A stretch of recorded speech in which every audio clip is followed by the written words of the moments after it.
Good morning. It's Web Wednesdays, and we are going to be covering some Node, which I'm super stoked about because I feel like everyone should know some Node. Yeah, Node is amazing. It's an amazing tool. A little bit more Node in your life is never a bad thing. I'm Stacey Mulcahy. I'm a technical evangelist. Feel free to cue a little laughter in the background there.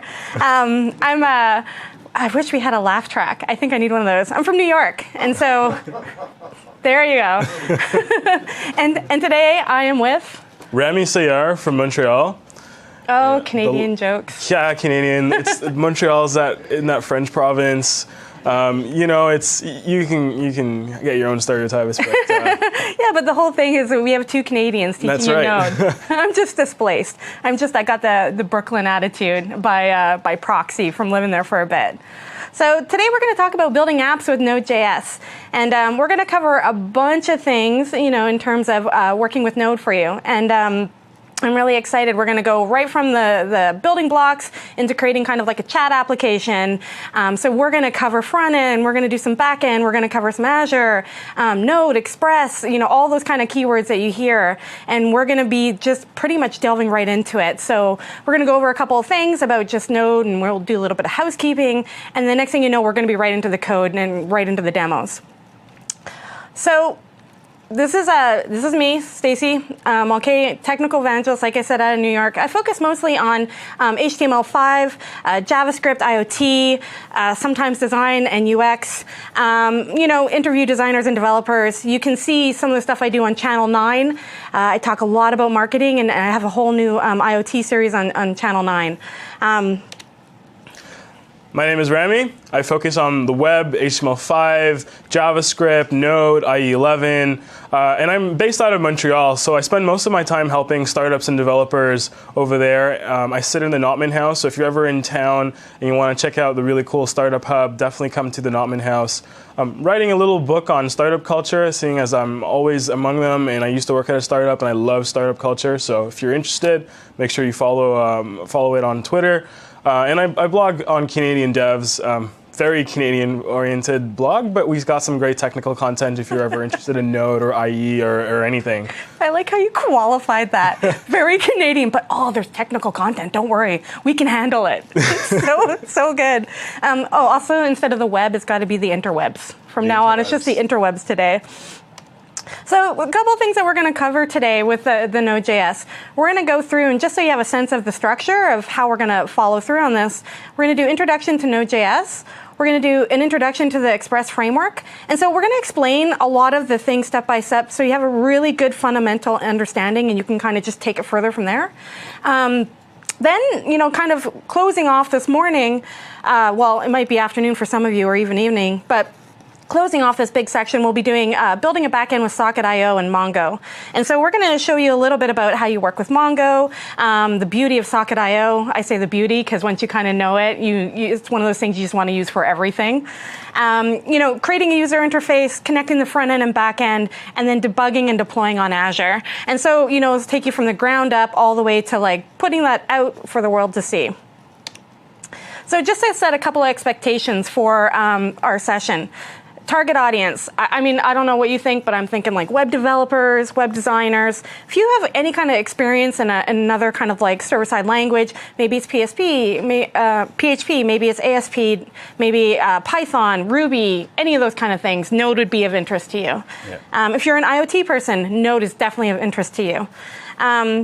We have some suggested prerequisites and supporting material. So you can take a look at those links that are listed there. Once again, there's some books, there's software, all that kind of thing just put into one place for you. So feel free to, grab some of the, grab any of those materials and use them for further reference. And again, you can get 50 MVA points for this event. So we have the code that's down there. It's kind of shortened for building apps Node.js, and that expires, November 14th. So, use that code, get an extra 50 MVA points. And, keep learning with the Web Wednesdays. We've got a couple things that are coming up. Next week is going to be mobile apps. The following week we have, I think it's going to be an intro to jQuery, which looks really awesome. And even a couple weeks ago we had, an intro to Bootstrap. So let's just get started. Let's just dive right in. You know, instead of like talking about stuff, we're just going to get right in there. So introduction to Node.js. We're going to talk about, okay, what is Node? What do you need to know about it? Where is it used? Who uses it? Why should you use it? Why should you consider it? You know, kind of give you that little rationale that you need to get you onto that path of learning it. We're going to talk about setting up your environment, and this is going to be coming from a Windows perspective. You know, once again, just very quickly, some of the things that you need to do to set up your environment. Now, to give you an idea about setting up your environment, we did that just yesterday from scratch, so we can give some good advice on that. You know, your first Node application, just, you know, it's like your Hello World example, and then we're just going to kind of level it up. And then we're going to talk about the Node package manager and just the idea of what it is, how you use it, and, you know, how that becomes part of your tool set when you're working with Node. We have a GitHub repo. We've put all the slides there. We put all of our demo code there. So anything that you need in terms of what we're going to be covering, you can go to this link. You can just download it, clone, whatever you want to do, and you can either follow along or you can get a sense of what those demos are for further reference. All right, if I feel like I'm rushing, it might be all the coffee in my veins, or it might be just, I just want to get to the code. So we're going to talk about Node. What is Node? Like if you had to explain it to someone, how would you explain it? Node is a way for making web applications using JavaScript. That is the simplest way that I could explain it. It's really about it's this tool set, these libraries that all come together so that if you're familiar with either JavaScript or some other server-side language, you can pick it up and build web applications that are real-time, that work extremely well with the new latest technologies like WebSockets, and that are generally really high-performant. So for kind of like an average JavaScript developer who's mostly probably doing front-end stuff, let's say, you know, maybe they're familiar with jQuery or they're familiar with some of those libraries, you know, suddenly now they can now put a whole nother kind of set of technologies in their tool set because they can leverage what they already know. Yeah, if you guys already know JavaScript, then it's great because with JavaScript you can build the back end to your front end. And what's really cool as well is that you can also share some of this code. So if you've built these data models for your front end, you can literally copy the code onto your back end and use the same code and have one code base for that type of stuff. So, you know, we talked a little bit about leveraging your current skills in terms of JavaScript now on the server side. And, you know, if you haven't done any server side work and you do have JavaScript knowledge, this is a huge, huge bonus for you. Because suddenly now you can start writing all this stuff on the server side, you know, image resizing, aggregating, social feeds, all that kind of stuff. And it's right there for you to do. And it's very, very approachable. Some other things, I guess, to know about Node that we've kind of mentioned previously or whatnot, still in beta phase, right? Yeah, it's still in beta phase, but it's actually being used in production across a whole variety of different companies. So it's definitely stable. I believe the reason why it's still in beta phase was simply because they still like to make some changes to the framework. But for the most part, it is very stable, very performant. Lots of companies are using it. We'll show some examples a little later. And what's really cool is that it's all open source, and it was created in 2009, not too long ago. And since then, the community around Node... 2009, that's about 5 years, right? Yeah, and in 5 years... Math is hard without caffeine. Yeah, but 5 years. You know. 5 years, but the community has exploded in those 5 years. It's just huge. If you look at any other language, there's very few of them that have grown as fast as Node. Yeah, I mean, if you go to GitHub period, the number one in terms of just like languages in repositories is JavaScript, whether or not it's Node related, like server or, you know, front end, it doesn't matter. It's JavaScript. So you can definitely see that trend is just like continuing, right? Yeah. So when to kind of use Node, that's always one of those questions of like, when do I use what technology? And so, you know, Node has some really great applications. Yeah, among them chat applications, which we're going to show you how to make one today. You can build real-time applications, anything that requires a collaborative environment. So let's think of document editing in the cloud, where you have multiple people working on the same document together. And that requires some real-time communication with the server. So if you need to do that, Node.js is a great tool for that, especially the way that it's designed with the event loop that we'll cover. And it's really a fantastic framework for building these type of real-time collaborative applications. You can use it for game servers, so if you need some fast, high-performant game server in the backend, something that needs to handle thousands of players at a time, it's definitely a great framework for that. If you're building ad servers, you need to handle thousands of requests a second, another great example for Node. And as well, streaming servers. It's got some really cool tools that will help you stream between different sockets that you're data that you're getting through different sockets. And it's a fantastic tool for that. Yeah, and those are some of those like more kind of complex, scenarios that we're talking about where, real-time communication is an issue. But, no, it's not just for real-time communication. You could just, instead of running your basic site in PHP, you could just replace it with Node, any of those kind of things. Yeah. So it's a nice, you can use it in a variety of ways, and it definitely excels at a lot of these kind of real-time applications that we kind of discussed. Yeah.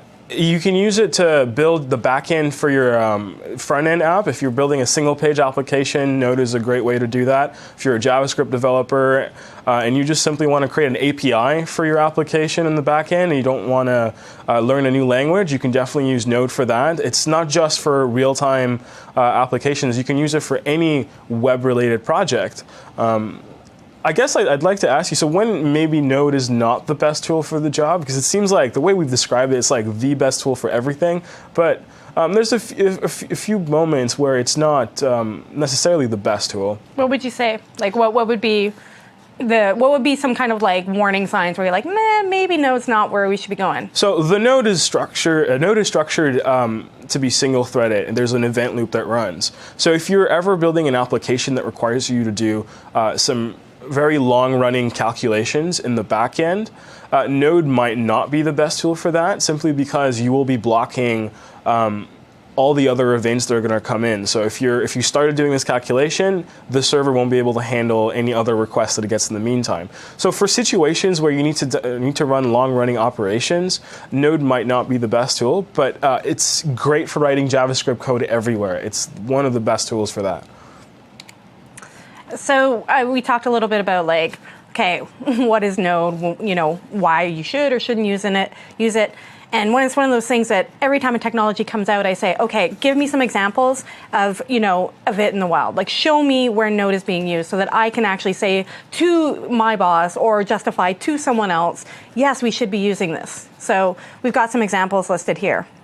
Right. Microsoft is a big example. We use Node to power Azure mobile services. If you actually are interested in Azure mobile services and you're looking for a backend for your mobile app, you can write that backend in Node. Literally just take your Node scripts and put them on Azure and you're good to go. That's one of the examples. But you've also got companies like Cloud9, the New York Times, and a few other ones as well. Yeah, that's one of the beauties about learning a little bit of JavaScript is you start to see it being implemented in different places where you didn't expect it.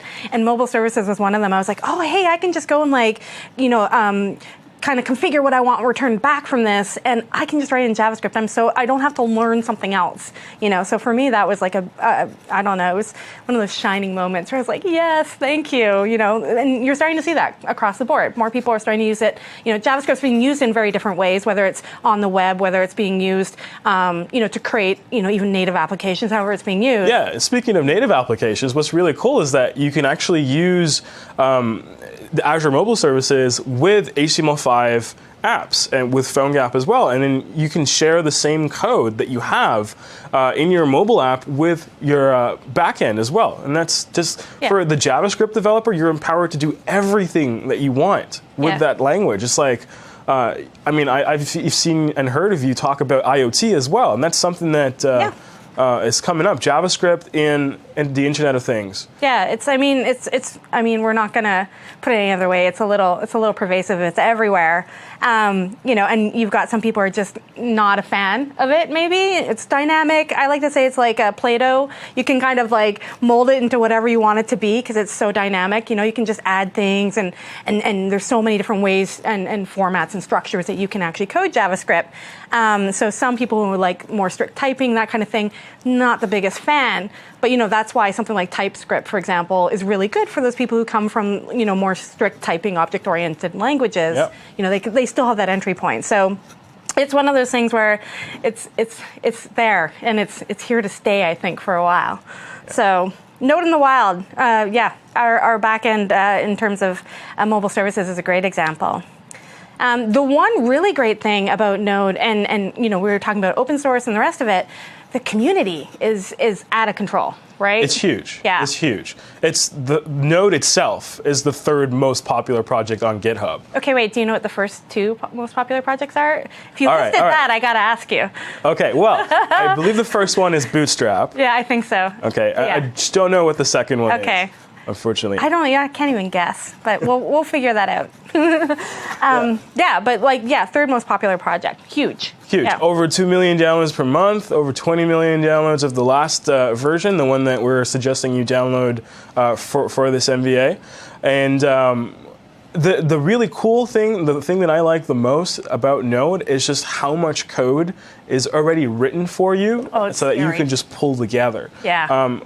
NPM, the Node package manager, it's the central repository where all of these extensions, these third-party libraries that you can use. And there's 81,000 modules on NPM. It's like over 81,000. There's like a module for everything. Pretty much. Like, if you ever think that you need some functionality, don't spend the time like trying to learn and write something from scratch. Always just search, because you'll be really shocked. Like the other day I was doing that. I was like, I really want to know if there's something that's that can handle, I wanted to do like, not just like basic email, but I wanted to do like the whole kind of crazy inbox stuff. And, is there a library for that? Yeah, sure enough, there's like a library for SMTP, like all those kind of things. So you'd be really surprised. And they're usually well documented and they're usually maintained, which is, one of those big things. Like, it's great to use a module or, a library from someone, but you never know about if it's being maintained or if it's active. And Node seems to feel like the community is really just always active. Yeah, and if you want to double check if a module is maintained, you could just go to NPM, the website, search that module name, and you can get all these stats about it, how many times it's been uploaded, and all of this information will help you make a good decision on whether this module is the best one. Yeah, and for you. I mean, the other thing too about the community is that there's tons of meetups all over the place. And I mean, I don't know how many of you people out there, use Meetup. I kind of live by it, and it's a really good way to like learn new technologies or meet people in different areas. And so for me, I actually, I don't know about you, but I attend a lot of meetups, and I host one in the New York office on Node.js, which I thought was, they're like, oh, Node.js and Microsoft. This is weird. And I was like, we love Node. Like, and I actually did a whole session on like where Node is. And everyone was like, oh, I get it. I totally get it. So it's one of those kind of like defining moments where I was like, yes, like I've got Node.js meetup in the office. They're going through all these kind of projects, explaining their code, how they built stuff, problems that they had. Best resource. Like, I mean, you can search online, but, going in person and just listening to people talk about their process and their projects, one of the best resources. I definitely have to agree with that. There's lots of meetups in Montreal as well. HTML5 MTL, if you're in Montreal right now, definitely go to sign up for that meetup. You'll get to meet some Node developers there. Yeah, the one person from Montreal. The one person. I don't know how many people are from Montreal, so if you're from Montreal, write in the chat room because I want to know. Hopefully you guys are here tonight. Yeah, you better represent. So we're going to just get kind of right in now that we've talked a little bit about Node, and we're going to talk about setting up your environment. And setting up your environment, this is something that we did literally from scratch yesterday. It was, I think, from start to end. By the time you kind of like, first of all, starting up your environment, no matter what language you're going with, you always have that kind of setup, Yeah, there's a little speed bump when you get started. And it took us about 40 minutes to do it from scratch on really I think it was machines, but 40 minutes, and we tested everything. Yeah. We tested all of our demos. So I think to actually get set up was probably about a half an hour. Yeah. And so, just be aware, setting up your environment, number one thing here is read the directions, don't skip the steps. And so I always tend to do that. I'm always like, whatever, and that's how I type too, just like that, just so you know. But I always, end up like trying to set up my environment. I skip a step, and the next thing I know, I got to go back and start over from scratch. So, we're going to talk a little bit about just setting up your environment. We're not going to walk through the process necessarily of setting up your environment here. We don't have enough time to go through that, but we have all this stuff kind of documented. So, installing Node on Windows. Yeah, so the first thing that you want to do is actually get Node. And the place where you need to go is nodejs.org. For Windows, you've got two choices. You can use the 64-bit one or the 32-bit one, depending on which version of those is installed on your computer. There's a simple installer. You just follow the wizard and you're good to go. And if you're interested in building it yourself, there's a few links that you can check out as well. You're a little crazy that way. Yeah, like some people actually want to do that. They want to try some of the more experimental things. Yeah. And definitely, like, if you want to do it yourself, you can. You can compile it for Windows and any of the other operating systems that you're using. One tool that I really like a lot is Chocolatey. And it's this really simple package manager for Windows. So if you're interested in using that to manage most of your developer tools and your installations, it's quite simple. You can go find it online and then just run a very simple command, choco install nodejs.install, and it will run the installer for you. So one thing when you kind of go and you download this and you install, there's a couple things that you need to do after the fact. And one of them is going to be setting your path variable. And you want to be able to do that so that you can just basically open up a command prompt, type Node, and it just automatically knows where to reference where you've downloaded Node, right? So the installer should do that, but it's always good to double check, just that way you're not, when you're trying to run Node, you run into issues where it can't find Node. And why don't I show you how to do that, how to double check to see if... Sure. In your path variable. And if not, you can check out, well, if you want to check it out later, you can check out this YouTube video as well. But what we'll do is we'll switch over to my screen.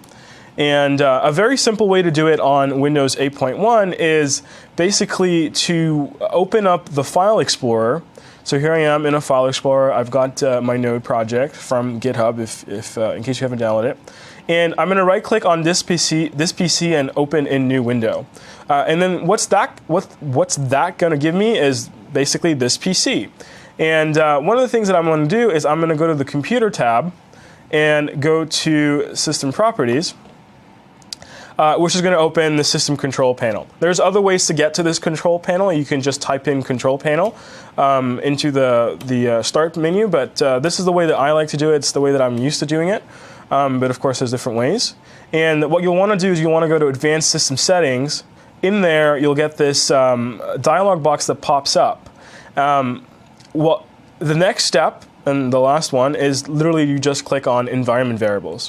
When you do that, you've got all the environment variables set for your machine. One of the things that you should double check is the path variable. Now, there's two places where that could be. It could be up in the user variables or in the system variables, depending on your settings. And what you'll want to check is press Edit. If you press Edit, you'll notice you get this really long, this little window with the variable name and the variable path. If you'll notice, Node is correctly included in the path variable value. You can see it right there. I'll stop the highlighting. That's always my favorite. It's like that long string in a window you got to scroll. You got to separate it with semicolons, but if it's in there, the minute you open up any command prompt on your system, you should be able to get Node just by typing in Node. The other cool thing that the other thing you got to remember is if you got any command prompts that are already open, you got to restart them. Yeah, I always forget that personally. I'm always like, why does this not work? And the other thing I think just to quickly note too is that once you kind of go through the install instructions, is that sometimes you'll get like an error, and it's kind of like I don't know if it's like an end of file error or what it is, but it shows up when you're trying to basically update NPM, which is the Node Package Manager. We'll get into that. And sometimes they'll say, oh, you get this random error, and it'll point to a directory. And it's basically just telling you, hey, that directory doesn't exist and it needs to exist. So you just need to go in and create those folders. And once again, this whole process is pretty well documented. I think we have it in our resources. So you can go ahead and kind of just go through that process and make sure that everything's running and installed. So we're going to kind of just kick right into, your very first Node application. We're going to assume that everything's installed and it's good and it's golden. And we're going to talk about, just running your very first Node application. And so we're going to have a demo here, and it's just going to be a basic Hello World application. I mean, I think that's a standard. I think we're required to do that. Yep. I don't think we can, go past and collect 200 unless we do this kind of like basic Hello World application. So why don't we go ahead and Awesome. walk through that? All right, so if you've already cloned the GitHub repo, you can open up this project and follow through with me as well. So once you've got that open, you can go to the Hello World project.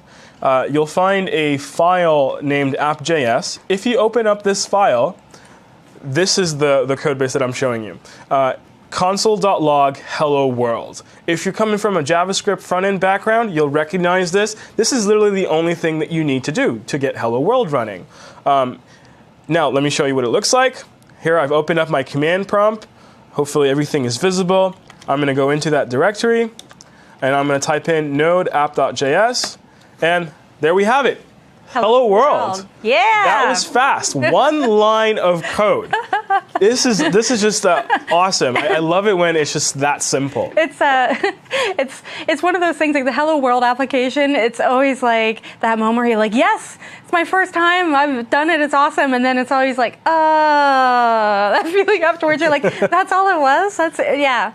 But simple kind of just getting you used to the idea of running that. And once again, even to kind of go through, we're just console log hello world, but we opened up the console, typed in node, and then you pointed to the file. And I think that's a really important thing. We'll show a little bit maybe in the next demo, but it's important to know that that's how you kind of get node started. That's how you're running it. If you're used to doing anything in other languages, whether it's be Python or PHP, like with the CLI, that kind of thing, where you're just running something off the command line, then it's very, very similar, right? So hello world, you've gotten the first step. So now we're going to just show you one of the more common uses of Node, which is running your server, right? That's right. So we're going to get back to the demo here, and what we're going to do is we're going to open up the second project, 02 Hello World HTTP. And if you open app.js, you've got something that's a little bit more full. There's more lines of code. There's more stuff going on. But less white space. Less white space, yes. More text on the screen. All right, cool. But it's very straightforward as well. So let's go through it line by line. Yeah. And the first thing that you'll notice is you've got this variable HTTP calling this require function. Now we'll get to require a little bit later. It's part of the module loading system. But the next thing that I want to point out too is this variable HTTP contains a function called create server. And what we're going to do next is literally call HTTP create server and pass it a function to handle any requests that it gets and to write the responses as well. That's all you need to do to create an HTTP server. One function call and you've got it. Now, what are we doing with the callback that we've handed to create server? This is a callback, this function right here. What you're going to notice is we're going to use the response variable that's passed into the callback. We're going to write the head, say 200, it's OK, it's good. Pass it the content type. We're going to say text plain because it's not going to be HTML. It's just going to literally be hello world. And we're going to end that response with hello world. Now this function will return a object that we're going to put in our server variable. And this object is going to have another function called listen. And the minute that we call listen, that's when our server is going to start running. Okay. And we're going to listen to this port. Okay. So in terms of, a couple of questions just to walk through this when we go through, server.listen, you have 7,000 here. So if I was to go into the browser and let's say this was running, that would be the port number I'd be looking for, right? That's right. By default, what is a port number? If you don't specify, do you need to specify something? Is there something by default? So ideally, you should be specifying the port that you're running on. Now, if you don't specify one, I believe the default is 80, and that's the port that your browser uses, the default HTTP port. But on some machines, you can't actually run things unless you're in the administrator mode. Yep. So we like to use a sort of port that we use for debugging purposes. So in my case, I chose 7000. It's completely arbitrary. Yeah. Now, of course, if you search online, you'll find a list of commonly used ports and which application they're tied to. Yeah. But the one that I'm using is 7000. I think the minute you cross over the 1000 numbers, it's pretty much free. Pretty You can open. do whatever you want with Yeah, it. I do 8888 all the time. I don't know why. It's just what I do. And actually, you'll notice that a few of these demos will have different ports as well. Yeah. Oh, yeah. Way to screw everyone up. I'm gonna give you a different port now. All right. So before in the command prompt, I was in the hello world directory. I typed in cd .. to get out of that directory and back to the parent directory. And then from there, I'm going to go into my 02 hello world folder. What you'll notice if I run directory, I've got the same setup, node, and then there's this file called app.js. I'm going to run it. Here we are. Something's running because our command prompt at the top is showing the currently running command, so it's still running. And I'm just going to pop over to the browser, type in HTTP localhost 7000. It's going to run. Yeah. There we go. Hello world. All right. So we've Through the browser. So we've got the whole kind of, now we can start building web pages. That's right. Right. And even if you just want to create a simple API, we'll show you how to do that with Express a little later. This is all you need, really. It's a few lines of code and you've got an HTTP server. I'll show you one last thing just to prove to you that this was sent with the right content type. I went into my F12 tools here, went into the network tab, press play to start capturing network traffic. If I refresh, there you'll see it. That's my type. I'm going to control 1 so you can see it a little more clearer. Text/plain. Perfect. That was fairly quick to get up and running with that kind of thing. Yeah, not a lot of lines of code to get an HTTP server running. Yeah, that's awesome. So, hello world, basic, server going. We're going to talk about a couple more, I would say, fundamental, but also maybe a little bit more complex concepts with Node that are just important to note as we start getting into some of the more advanced things that we're going to start to do, right? So we have like event-driven programming. So what is event-driven programming? I don't know. What is it? What is it? Tell me. Awesome. Basically, it's a different way of thinking about your program flow. Normally, in sort of the more imperative style programming languages, things tend to follow, the lines of code tend to follow each other, and it's a little bit more linear in terms of flow. Right. With event-driven programming, it's a little bit different. So basically, the flow of your program is defined by the events that are taking place. So if you're building a network application, if you're building a GUI application, typically there's an event, like say a control click, a mouse press, network I/O, something that came in, a request that came in. Those are all, drawing. Those are all events. And the way that you structure your programming in event-driven programming is by handling specific events as they arrive. So the flow is no longer linear; it's more split up. Sure. And you just wait for an event to actually take place for a specific code callback function to execute. So I could be resizing the browser, and I could have made a call to a service that was going to give me all my Twitter API, feedback, and that might come while I'm also doing this. So it's also handling what I'm doing here, but also another event that might have happened at the same time, for example, right? And there's a loop that takes control of which event which callback is called next. Right. Now, if you'll notice in our HTTP server, if I go back to that, this is an example of event-driven programming. You've got this function, create server, and I'm giving it a callback, right? And you'll notice request response. The minute that we get an HTTP request, that's when this function is going to get executed. That's the event-driven programming part of this server. Right, because it's not necessarily a synchronous option. It's not like something just happens automatically. It's like there's a process that happens, and you've got to wait for that. Exactly. Right? So another kind of concept that, to cover that I think is fairly important is the node event loop. That's right. So we're talking about all of these different events that are taking place. Well, how do we know what event's going to get executed? How do we trust that this callback will actually get executed, right? Because it seems like there's nothing that guarantee that in our code. Well, the way that happens is that Node provides you with an event loop as part of the language. So the minute that you call Node, you don't need to call a start function to start this loop that's waiting for events. You literally just put in your script, your code, and the loop starts the minute that you start Node. And it doesn't end until the last callback is called. So what that means is that if you started and created an HTTP server, okay, the end of that callback will just never arrive because you're always going to be waiting for HTTP requests to come in. And as a result, your program won't shut down until you tell it to shut down. Now, one thing to note about this event loop, if you're coming from other languages, the event loop is run under a single thread. So if you ever call a function like sleep, for example, which normally pauses the process, you're going to pause everything else as well. The event loop will simply just stop executing any other event. So anything else that comes in, it'll just have to be put on the back burner.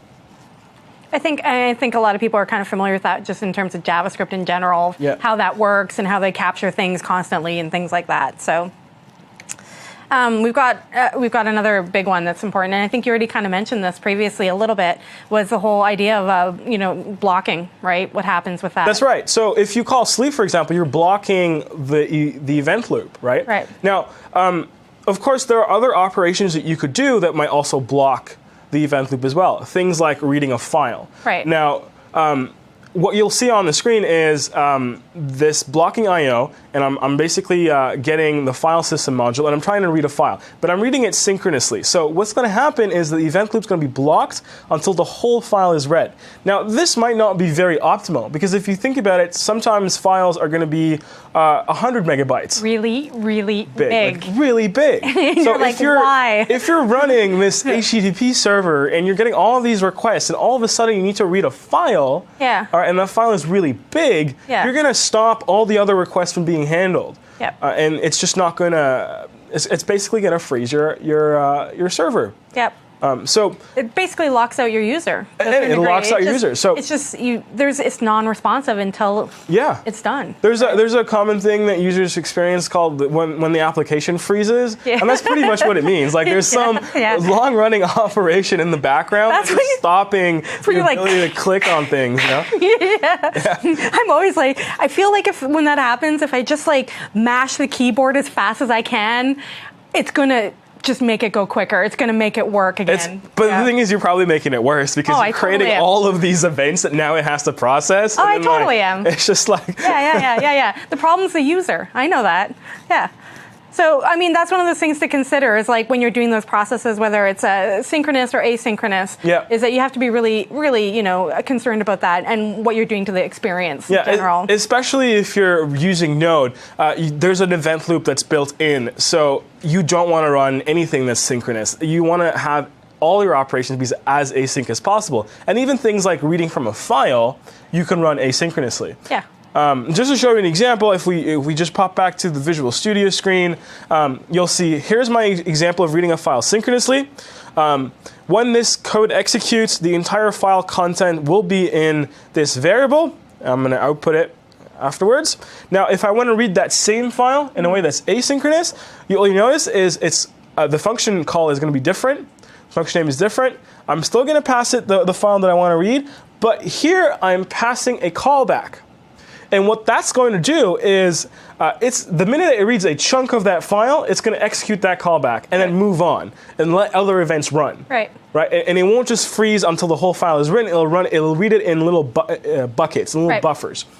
And that's one way that you can avoid freezing your event loop. Yeah, like back in the day where you used to go and read a file and you'd read line by line. Right, because at least you could read the line, use that line if you need to display something, read the line again, that kind of thing. So that's basically kind of what it's doing, just chunks of information. Chunks of information. And in event-driven programming, your objective is really to get the program flow tied as closely as possible to the actual data flow. So if you're getting small chunks of data, ideally your callback should be dealing with that specific chunk of data as they arrive. And you've mentioned callbacks a lot. callback, callback, callback, callback. Basically a function that handles or something that you want to be, called when something's returned, right? So we got the whole idea of callback style programming. Exactly. So you've got the event loop, and the minute any event occurs, ideally you want to execute something to handle what that event means. So that's what callback style programming is. Now, you can imagine when you're running a server application or just any application in general, there's going to be different types of events, maybe hundreds of events, depending on the application. So what's going to happen is you're going to have a lot of different callbacks.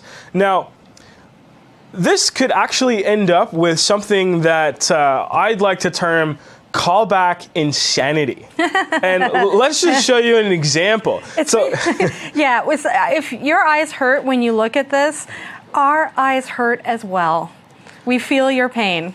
Yeah. So in this example, what we've got is we got the file system again. We're trying to read a directory. And then for each file, we're going to check to see if there was an error that happened. If there isn't an error, continue. Yeah. For each file, we're going to read something. And then it just keeps going on and on and on till at the end, we're trying to actually accomplish something, which is just resize all of the images in this directory and then save them somewhere else. But this is what it might look like. Yeah, it just nested all the way down. It's like a big arrow. It ends up being like, keep going, oh, more, all the way back. And, in some ways, like you look at that and you're like, okay, at least I know that this is happening, and this is happening, and this is happening, but it's not readable. It's definitely not manageable. And it's really, really hard to debug because you're just following this crazy kind of, I like to call it the arrow, but it's just like, oh, here I go. I'm going to insanity and then all the way back, right? Yeah, it's not manageable at all. But there are ways to handle callback insanity. And one of those ways is using promises style programming. Yep. All right. And basically what it is a promise is basically a function that will return a promise. It will return a promise? Sorry, that was very circular. let me try again. I'll be right back. I got coding to do. I need some promises. Exactly. Promise style programming, it's basically when a function will return a promise object that will return something in the future. Right. So it's promising that it will do something for you. Yeah, I still need this. I need a lot of this. And it's the idea of like, returning something to you, and you can figure out when it's done, you can figure out if there's an error, you can figure out if there's success, and you handle it, when you need to handle it and what it should do, and you handle those callbacks. So promises are actually, I think one of the first times I saw promises was like in the jQuery framework, and I was like, oh, what's this? And you start to realize, oh yeah, it's used throughout, and so it's a very common kind of concept that I think a lot of people have kind of taken to. Yeah. You can chain promises together too. So for return something, you can have something else return another promise and chain them. That whole kind of beauty of JavaScript thing that's going on. But promises can kind of help you simplify a little bit of that, right? That's right. So we're going to go into another demo, and I think just based on that idea, and it's going to be a basic TCP demo, right?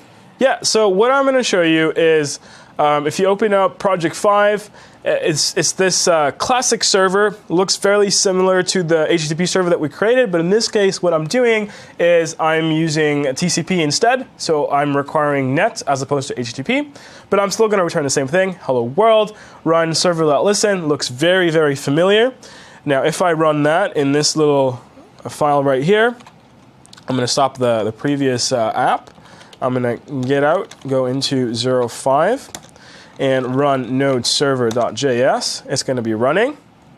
Now, if I want to run the client, I want to get information from this server through TCP, it's going to be a little bit different. And this is going to introduce this concept called event emitters. It's a node concept. And what you'll notice is that things here are a little bit different.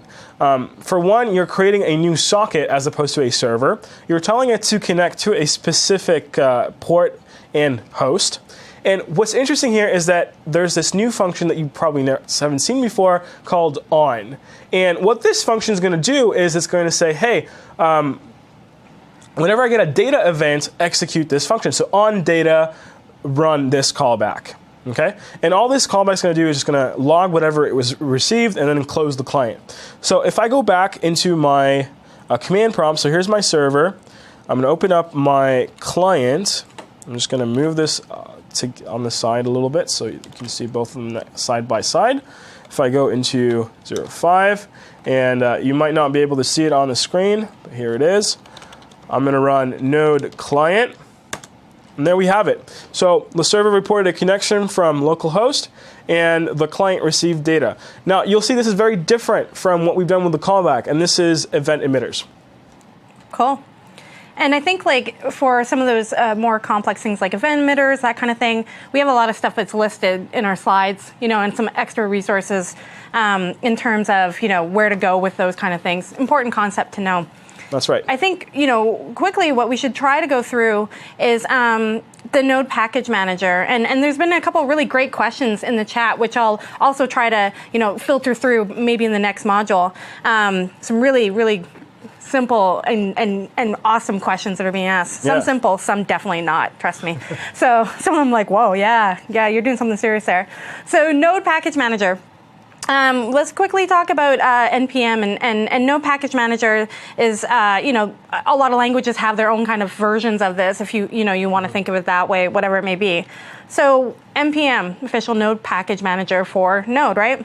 Yeah, it's bundle install automatically with your environment. Very simple to use. NPM install the package name. If you add -- save, it will actually install it to package.json, which is a file in your folder that will describe the dependencies that are available to you that are needed for this module. So here's an example of package.json, Node 101, MVA presentation code. You can see that you can describe the module that you're in and say who the author is, say what's the main file. And what's really cool about package.json is that you can also list the dependencies that this module needs. Yep. And then whenever you run npm install, without any package name, it will just take a look at this package.json and install everything. Yeah, it's just like the requirements for your project. And the beauty of it is like you can say, I need this version of this library. That's right. Often you need to do those kind of things. Yeah, and there's lots of great modules that are on NPM. And here's a list of some of the most depended ones. Underscore, my number one favorite. I love underscore. If you're a front-end dev and you love underscore, you can also use underscore on the back end as well. So you can see that you've got that code portability between the front end and back end with JavaScript. Yeah, I mean, there's a bunch, whether it be async, request, popular NPM modules. Once again, anytime you're doing anything with APIs, there's always modules for that. If you're doing anything that's like utility-based, there's always modules for that. So always just take a look for what there may be before you go ahead and kind of try to write your own. We talked a little bit about how, the package JSON, which to me is kind of like a requirement listing, how it works. And it's the idea of just, that whole listing of these modules that this project's going to need. And, if you go into that project and you use NPM, now it's very common when you first start working with Node, and I still do it, where it's like I'll be Node NPM and I'll be like trying to run something with NPM, and that's not its job, that's Node's job. But if you go in and you say, okay, I'm going to install what's in this folder or the dependencies, it will create basically a local kind of Node modules folder and dump everything in there. So it keeps that kind of nice environment that's not polluting everything everywhere. In that kind of scenario. You can also install modules if you want globally. You might constantly use something across the board and assume that other people are as well, whatever it may be. So you can also, install those things globally if you want, which is, the same in a lot of other languages. If you're working in Python, similar kind of idea. Yeah. Right? Yeah, and what's really cool, that one of my favorite things about having all your Node modules installed to your local folder is that I can just copy that whole folder and all my dependencies will come with me. That's just one of the things that I love about this structure. So I think we're going to leave you with this module with some resources that are listed on this slide. Once again, we've listed the GitHub repo, GitHub repo. I'm going to pronounce it like that from now on. And we've also just gone through and some resources on Node. We've gone through the basics, so you can take some of these for further reading.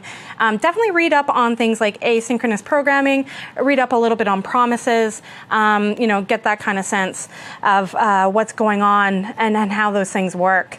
In our next module, what we're going to do is we're going to cover just an intro to the Express framework, and just getting your very first Express app running, that kind of scenario, and kind of take you a little bit further down the road of Node. So we're going to take a short break, and we'll see you guys in 10 minutes.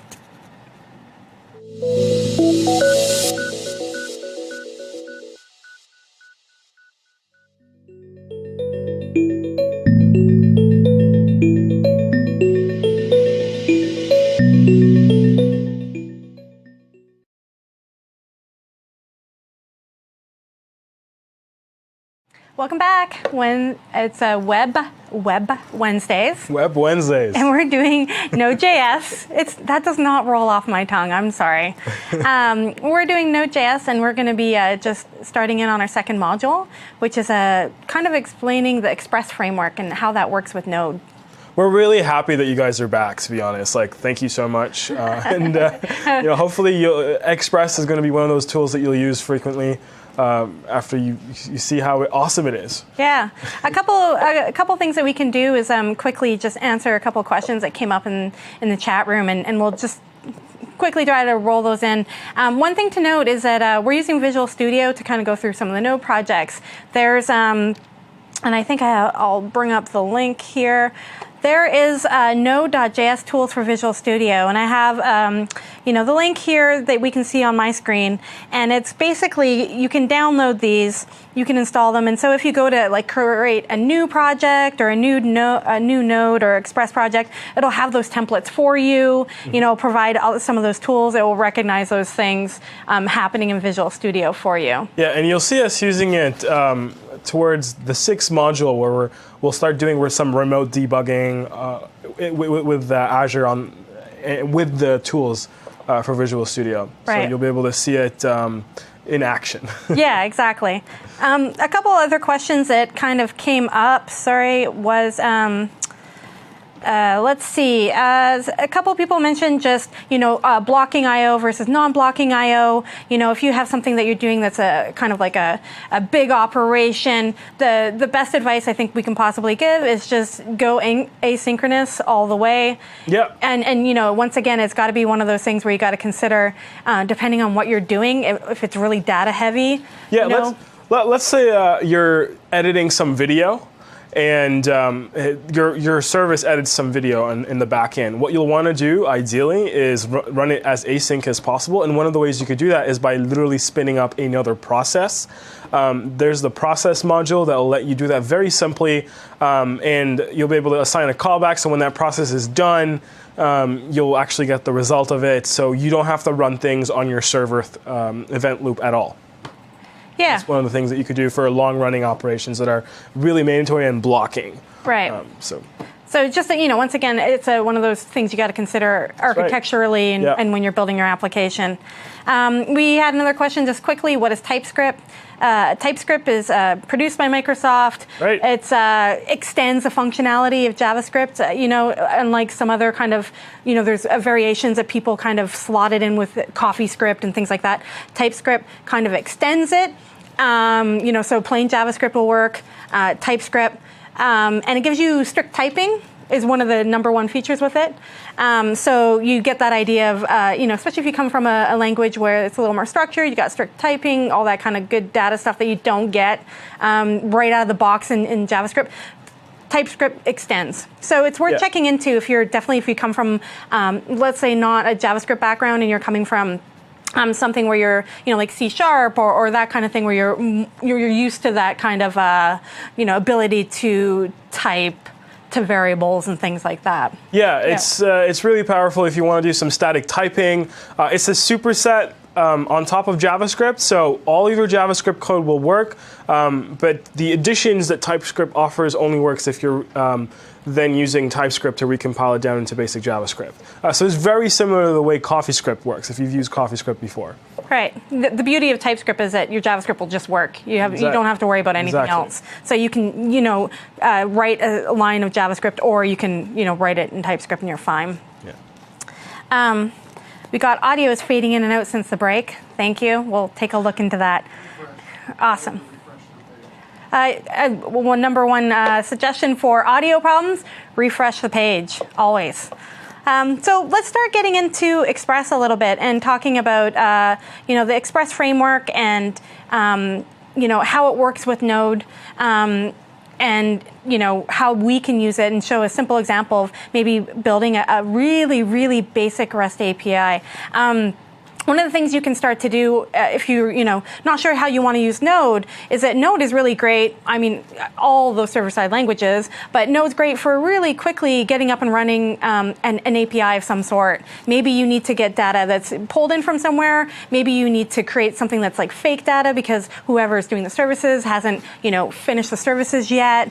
Any of those kind of things, you can get up and running and build something like that in Node quite easily, and have something working and that you can test with, that you're not just pulling in a JSON file or writing a bunch of objects out that you think are going to emulate the data. So that's for me, that was one of actually the first uses of Node that I came across. I was like, oh, I think I'm just going to build a basic API because I always need those. I always need to save data or get data or whatever it may be. So when we're going to talk about Express in this module, we're going to talk about, okay, what is Express? Some people call it Express Web Framework, Express Framework. I hear it mostly as Express. We're going to talk about installing and using Express. We're going to demo, creating a very simple REST API and kind of show you where you could go with it a little bit. And we're going to talk about a couple other things in Express, whether it be templating, maybe some the idea of middleware you'll hear tossed around a lot. Yep. So we'll kind of just walk through those things for you and give you kind of the basics. And again, when we start building out our chat application, which is coming up, all these things we're teaching you right now, we're going to be using. So we'll be using the Express framework. So this will give you a nice, good kind of starter point for that. So, what is Express? Often, if you're searching the web, you'll see the mean stack, for example, right? So you'll see, so that's Mongo, Express, Angular, and Node, for example. So you'll see something along those lines. You'll see Node always with Express. Sometimes it's Node, Express, Mongo, right? Angular seems to be something, a little bit client-side framework tossed in there. You tend to see them quite a bit, right? Yeah. And so what is Express? How would you describe Express if I said to you, okay, I know a little bit about Node. I know enough to write basically, I want to start serving up some web pages. Yeah. How do I handle things in terms of building out this website? So Express is this web framework that lets you structure a web application to handle multiple different HTTP requests at a specific URL. So if you remember when we did our HTTP server, we had one callback that would handle all the requests that our HTTP servers got. But as you know, websites are not just one page for the most part. They might have different URLs. Express lets you structure your program so that you can handle multiple URLs and multiple HTTP requests, whether it's a get, post, put, patch, delete, and handle it in a very simple way and straightforward way. And you'll see that when we're going to use it to create a very simple REST API that will handle a get request for our front end, whatever front end we're building. Right, and so Express is one of those things that's really handy if you're building out a whole website, but also if you're just building out an API, because sometimes all you need is that endpoint, and then you're okay, I need students, and I need to get students, I need to put students, I need to any of those CRUD operations that you might do, right? Exactly. So it's really easy to get up and running that. Yeah, and there's very simple ways to use Express to return JSON properly with the right content type with a simple function call, so you don't have to set everything manually like we did in our HTTP demo. Yeah, or going in through some other languages, for example, you're writing headers and you're writing all this other kind of stuff before you return stuff. Express, when you think about Express, it's important to note that it works with Node. It's for Node. And a lot of times when you come from a front-end background, at least I feel like this has been my experience, coming from a front-end, moving into Node, okay, there's JavaScript on the server, there's JavaScript on the front, okay, my folder structure might be some here, here's my, public. Often you'll see is, that's what's client-side, here's what's happening on the server. Express is used for Node on the server. Yeah, it's mostly to handle a lot of what we just mentioned about that structure of the HTTP calls. Yeah, it's a module on your server backend, and it doesn't actually do anything on the front end. So it's strictly on the back end. So a couple of reasons why you should use Express. If I said to you, okay, I've been looking at it, why do I need to learn yet another web framework? I feel like that's my life right now. Every time you look, there's some new framework, some new library. Why should I use why should I learn Express? Why should I spend the time? Well, Express is fairly well established. And it's got a huge community behind it, lots of middleware for Express that you can use to extend Express, huge community around it. So if you're using Node and you need a framework as your default, Express I think I would recommend would be the best one. Now, Express itself is great because it gives you support for routing, so you can handle multiple URLs. And the other neat thing is that it also supports multiple templating engines, so you can template your HTML. Nice thing about Express that I really like is that it's very simple, it's open source, very straightforward, and it's inspired by Sinatra from Ruby on Rails. So if you're coming from the Ruby language, so if you're coming from Ruby, you might recognize a lot of the stuff that we're going to be showing you today. Yeah. And it's definitely it's also if you know any Python, it's very similar to Flask. The Flask as well. Yeah. So it's one of those things when I first saw it, I was like, and I think I said this the other day, I was like, oh, it's just like Sinatra, which was like the only framework I think I've learned like in Ruby outside of Ruby and Rails and then using Sinatra. Yeah. So it was one of those things. So I think even if you're doing a simple Node application where you're going to handle more than one kind of URL, or one kind of request at that address, probably using a framework is a good idea, because once you start to see just how easy it abstracts that stuff out for you, you'll be like, oh, that totally makes sense. It's so much cleaner. It's easier to read. I know where everything is, right? That's how I'd feel about it. That's something that I definitely agree with. And you'll see it in some of our sample demo code. It doesn't add much lines of code to your actual code base. So you can achieve a lot with Express without having to do too much coding. Awesome. So installing and using Express. Express, you can, basically you can get it through NPM, and you need to install it. You can install it globally, you can install it locally. And it's really just two commands. And what we're going to be using here, is you'll see on the screen, is we're going to be npm install Express. So I'll just basically open up the command line and I'll run npm install Express, and I'm also installing Jade. And Jade is something that we're not going to cover in this module. We'll cover in further modules. But Jade is templating language, for lack of better kind of terminology. Yeah. Right? Yeah. And you'll see Express, because Express not only handles a lot of that the routing, it also, it has the templating features, right? So you can use a variety of different templating engines, can you not? Yeah, you can use Mustache if that's the one that you're familiar with. Or if you're coming from the front-end environments, you've probably used Mustache, or even the underscore templating engine. You can also use that one as well. You can even create your own templating engine. Yeah, handlebars. Just inject it. It's really flexible, very open. You can use whatever one that you want. Right.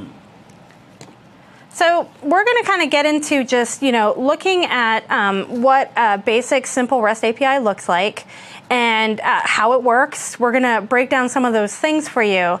And then we're also going to just kind of talk a little bit more about Express and some of the other features, like we had mentioned already, like the term middleware, which, you'll read a lot about it. And then you go to search for what is middleware. It's pretty much exactly what it sounds like, but we'll kind of walk through a little bit of those kind of things for you. So when it comes to, we're looking at making a basic kind of REST API. Again, you have your kind of routing that you need for your API, and that's where you're going to get certain kinds of information. So, you're looking to get students. You might have, an endpoint for students, for get, for post, for a student in particular, an ID, all those kind of things. So we should talk about routing a little bit and how important that is. Yeah. So a router maps basically your request to a callback right? So, if we're looking at Express and we're kind of like looking at those kind of things, you'll see that we kind of register what we think that route should be. Sometimes you write it straight up as like /students. Sometimes you're writing, you can write regular expressions, those kind of things if you want to do that. Most of these requests are often, like I think you previously said, we've got get, post, right? Put, delete. Put, patch. If you guys can name the other ones on the chat window, we'll give you bonus points. Yeah. For how many you tend to use, right? I'm usually a get post person. I never delete anything. I just archive it. I put like a variable in the database. It's just like show or, active or whatever. But, you can delete all those kind of things. And the URLs kind of describe where the location is targeted, right? Yeah. So basically, with the URL, you can also set a path. So that's the target path that you want. So the minute that someone puts that in the browser, all right, and you put that in your your router in Express, the callback will be executed for that path. So that it's going to go for that target. Right, so if you're doing something like, I want to get the information for a particular student, you would probably in your path have to include the ID or some kind of recognizer for that student. So it might be student/1, for example. And then I would use the 1 in that callback to figure out what I need to do. Exactly. Right? Maybe I'm returning a simple string, maybe I'm going to a database, maybe I'm taking that ID and I'm going to an API, whatever it may be. So the URL really does describe a lot of kind of like what you're doing, right? Yeah. And then again, we talked a little bit about a request handler and the callback. And you can see on my screen, I have an example at the bottom that's, you'll see, and this is what Express looks like. You basically kind of create an app or an Express app, and you have .get, meaning that someone's going to be getting the index, and what should happen when they get the index, that callback that should be called. And you get, your request, and you get the result of what you want to do with that, or that response, sorry. Yeah. So, routes, you start to see this across the board, whether you're using front-end frameworks, for example, you'll see the idea of a router. It's handling what's coming off the URL, and, maybe you set up the state of your application for that. And then you also are seeing it now, again, on the server side, which is a lot of frameworks, no matter what language you're in, kind of do that, because that's a lot of work to do.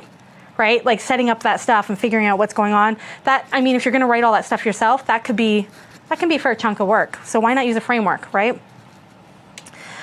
So here's on my screen just the code for creating a simple Express application, and I'll shortly open up Visual Studio. We'll take a look at it, and I'll just run it on the command line, and I'll show you just a couple other things about Express. But if we start to look at this slide, you can start to see that we're requiring a module called Express. Once again, require, you can think of require as like you need to import something, or it's requiring it to work. And those are often, depending on what you're using or whatnot, you might instantiate and use those at the top of your file. You might do it throughout. It depends on how you tend to write your code. And then we create a variable that's instantiated to Express. So we're creating an Express app fundamentally here. And Express has a bunch of things, bunch of functions and features that you can add. And all we're doing here is we're saying when you get basically this URL, which is, I'm going to the root of the application. Here's what I want to have happen. And so you get that, you write that response, and right here you see that we're writing JSON.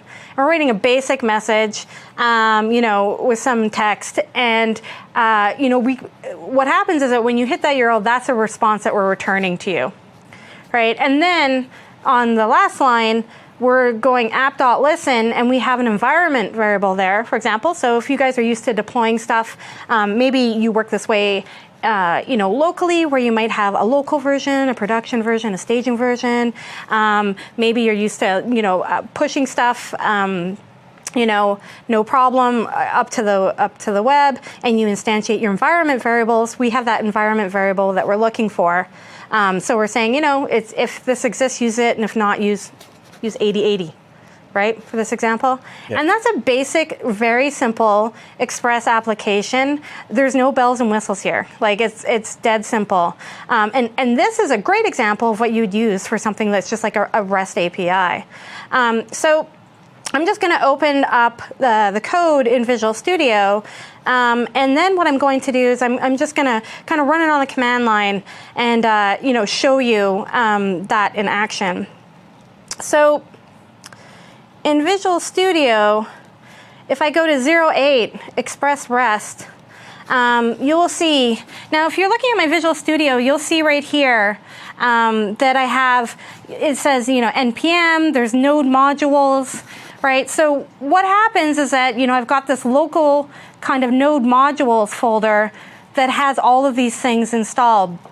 And what you need to do with these kind of packages, if you're following along with us, what you need to do is the first thing you do when you get any kind of a node project is that you kind of navigate to the directory that it is in, and then you type in npm install. And it's going to look at anything from that package.json, and it's going to install all of those things. So if I kind of just navigate, for example, into this folder, and let's just bring up my directories, and I'm just going to go 08 tab. There we go. All right, so if I just list out what's here, I see I have a package.json. So if you had just pulled this down and you're following along and you navigated into this folder, you have to get really used to working on the command line with Node. And once you do, you get used to all the things you need to do. But the first thing you need to do is just go npm install. Now, for me, I've already done this, so it's kind of going to go through and it's going to say, okay, there's not too much to worry about. But for anyone else, you potentially might need to do this. Now, the other thing that you need to do when you're working with Express is that you need to install Express. So npm install Express is how you install Express. And it will go through and you'll see that it's kind of working a little bit, and it will, you see all these new things that show up. And you're starting to see, okay, well, I've got all these things that Express also requires in order to work. So I've installed Express. You will also need to go npm install Jade. Again, I've done this. It's going to go through the process again, and it's going to go and it's going to install those things. All right. That's how you need to get started with it at the very, very beginning in order just to even work with Express. So you need to have Express installed. You need to have, for example, we're using Jade. Maybe you might be using a different templating engine at some point in time that you're more familiar with or that you like. But, for our example, we're using Jade. And so once you've done that and you've hit npm install, so any of these modules that you've gone in and you're trying to run them or you're trying to use any of them, make sure that before you do, you navigate to the directory and you hit npm install. And it will go through that package.json and it will install any of the things that are listed as dependencies. Because otherwise what's going to happen is you're going to go and run that, you're going to run Node, you're going to run the app.js, most of them are called, and then you're going to realize, oh, okay, something's happening here, I got an error, I need to fix it. Usually it's just installing your modules. You kind of get used to it. Can you show us what the package.json looks like? Sure. In this module? Yeah. So this is what it looks like from this module. So you can start to see what the dependencies are here, right? So we know that this is going to be, some description about the project itself, right? I've got the name, the version. So this is really handy if you're doing any kind of versioning, right? And I'm looking at your GitHub and I'm like, oh, did he update? Oh, awesome. It's still 000, no update. You can start to communicate that to the community this way, right? author name, email, in case you want to get email and support your project, as everyone does, right? And you're like, I just did it. Try to make it work. And then you got your dependencies that are listed. Do you want to talk a little bit about the dependencies, or any of these kind of things? Yeah. So if you've noticed, when she was running npm install express, if you add a -- save, what that will actually do is it'll add it to the package.json. So the next time that you get this module, and let's say that it depends on 20 different modules, you don't need to remember each one. You don't need to npm install each one. You can just run npm install, and what that will do is it'll read whatever the dependencies are in package.json and install them for you. Right. So here's an example that Stacy can do. Maybe you can install underscore and save it. You can see what happens to... so npm install underscore -- save, right? Yep. If I'm installing that, it should be pulling it down, and just that -- save is basically saying, hey, go put it back to my package JSON, update this file, right? That's right. So I'm doing that. So I get a whole bunch of messages. It's like, I love you messages. And then, of course, you get the, hey, this has been modified. What do you do? Of course, I say yes, right? And then we see underscore, right? So do you want to talk a little bit about the syntax here that you start to see in terms of like what a star might mean, or, Yeah, so this syntax that you're seeing is called semantic versioning. And essentially, it'll specify which version that you want Express to be in. And in the first case, we're specifying the exact version that we want, 3.4.4. Now, for Jade, you'll see the star. Yep. And what the star means, it'll just install any version of Jade. Yeah. I don't care. Yeah, it's like, I don't Give care. It to me just all. like, yeah. whatever, whichever one's the latest one, get that one. It's whatevs. Whatevs. Whatevs. Yeah. And the underscore one is a little special, though. It's got this little hat. I don't know what carrot. it's called. The carrot. Yeah, I don't know what it's called. Carrot. Looks like a carrot. Totally does not look like a carrot. But all that's going to do is going to say that, hey, I want 1.7 and then any minor version up. of that one specifically. So if it's the latest one is 1.7.2, it's going to get that one. If it's 1.7.3, it's going to get one. Or if it's still 0, then we'll use that one. Right. Now, one thing I do want to show you with Node Tools for Visual Studio, if you installed it, maybe we can hop to my screen. And one thing you'll notice that if I did not run npm install, you'll notice on the side, if I open up the npm little symbol, direction arrow, you'll get nothing. You'll get nothing. It'll tell you. So Visual Studio will actually read the package.json and say, hey, you're missing a bunch of modules. It's so friendly. It's just like, hey, hey, buddy. Yeah, you won't be able to run this. Yeah. A neat feature, if you don't want to use the command prompt, you can just right-click on npm, and it'll give you all these options. Install new npm packages, install missing ones, update npm packages, and that will do exactly what you did on the command prompt, just Visual Studio will run it for you. You don't need to go So if you're one of those people who's a little afraid of like living the 80s dream of, living in the command prompt, Visual Studio kind of like exposes some of those things, so you don't spend as much time. And if you don't believe me that it's the same function call, it'll actually just show you in the output right here on my screen. Here it is. This is the command that it executed, npm install. Yeah. So friendly. It's like a nice little reminder. So, if we look at this app.js, which we kind of walked through in the previous example on the slide, we're going to go ahead and we're just, going to basically run this app and see what happens. So according to this, I should be running on 8080 as this port. Yeah.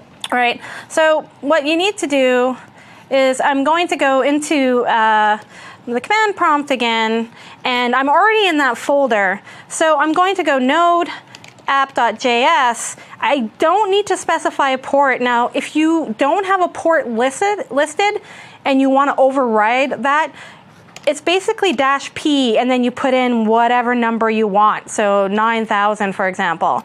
But we don't need to do that. We've got it listed. So that's just, a good to know for you. So node.app.js. Hold on, throwing an error. This is always fun, because then you get to see what's going on here. Oh, you know what? let's change that port because maybe something's using it. Remember this happened when we were doing this the other day. It's true. So I'm just going to change this to be 7001, let's say. Something crazy. And just tab up. And there we go. We know that something's kind of going on. And I can open up my browser and I can go to localhost, and it was 1001, I believe. And you can see this being written back, right? And so we've kind of modified IE so that it actually writes back the string rather than download the file here. If you're working in another browser, you might have a JSON viewer that'll show it all nicely formatted, but you can start to see that we simply created an API, we're writing back some data, right? So this, for me, I love working with Node in this way to create simple APIs, especially if I'm working with someone who's doing the server side and I don't know what the data is going to be quite yet, and you kind of agree, you have that contract for the data model, and you're like, okay, I know it should be like this. Okay, I take that, I emulate it however I need to emulate it, and I'm doing that actual process of going out and getting, hitting the URL, getting the data, bringing it back, and then when I go to switch it, to the actual produced kind of services, in theory, I'm going to hope that it goes way smoother than me just kind of writing this object internally and kind of bringing it back. Mm-hmm. You'll see in the URL here, anything that we're talking about in terms of port, super important because you could be running Node, you could be running a Python app, you could be running a whole bunch of things. They're going to take up ports, and so just understanding that port is your identifier, and you need to always remember what that item is. Let's go back a little bit to just Visual Studio Express. Now, if you had that error like I had, for example, where it's throwing you an error and you're thinking, everything's installed, I'm not quite sure what's going on here, just try a different port. Your port might be blocked, something might be running on it, you might not know. First things first, don't worry about all the apps that will show you what's running on ports or anything. Just try a different port right away. See if that works. The other thing is sometimes, if you're working in the command prompts, you might have a couple instances of something running because you forget, I'll just create a new command prompt and start something. Close out your command prompts and then start it again. Yeah. So, that's a basic kind of API for Express in a nutshell. And so you can take that quite a bit further, obviously. Now, I was going to go to another slide, but what I'm going to just talk about here briefly is, we're just doing something that's getting on that URL. We could change this URL, so we can add in another route if we wanted to here. So I could say, for example, home, right? And if if you went to this URL home, I could change this message, I could change this response, and that's how you start to work with the routing. This, for example, we just wrote back a basic JSON message. This is like your hello world of simple REST APIs, right? But you could, at some point here, do something on the server side where maybe you're requiring a node module that's going to go and get the latest data from an authorized user on Facebook or something. And you might go and get that process here, or go to the database, for example, here, and then return it, right? So those are some of the things that you can kind of do. We should talk a little bit about middleware and the idea of middleware. We don't have an example necessarily in here. Actually, Project 7. Oh, there you go. Oh, sorry, I went right to the rest and I didn't do... my bad. Problem. If you open app.js on Project 7... We can walk through this. This is actually the best one to walk through. Yeah. Okay. So you'll notice... Forgot about that. Yeah, middleware is this idea of being able to stick other request handlers right before your own request handler. So you can chain handlers so that you can execute other things like, for example, handle the templating language that you're using, or handle the JSON formatting. So you can attach all of these middleware that will execute so if you think about it, you get the new request, it'll execute all these middleware in order before it gets to your callback. Right. So I go to the URL and I say I'm going /students, right? And so, for example, you take that request and you might have some middleware, whatever that middleware that might be, and maybe it's going to go and format that in a certain way. Right? Maybe it's going to go and store it somewhere else, or aggregate those things. So it's the middleman, right? Exactly. It intercepts it, basically, does whatever it needs to do, does its magic, forwards on that stuff to you. Yeah. Right? Yeah, so if we actually pop up that project and go to app.js, there's a really interesting middleware that I'd like to show, and that's on line 25. And I'll show you line 24 as well.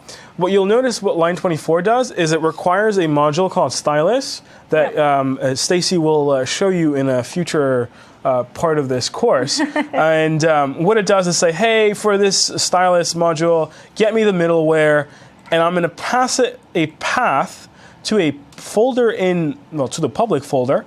And what this middleware is going to do is anytime that there's a .style file, it will actually compile it into a CSS file. So we'll explain what all that means in a second. And the next thing that I do want to show is this express static function.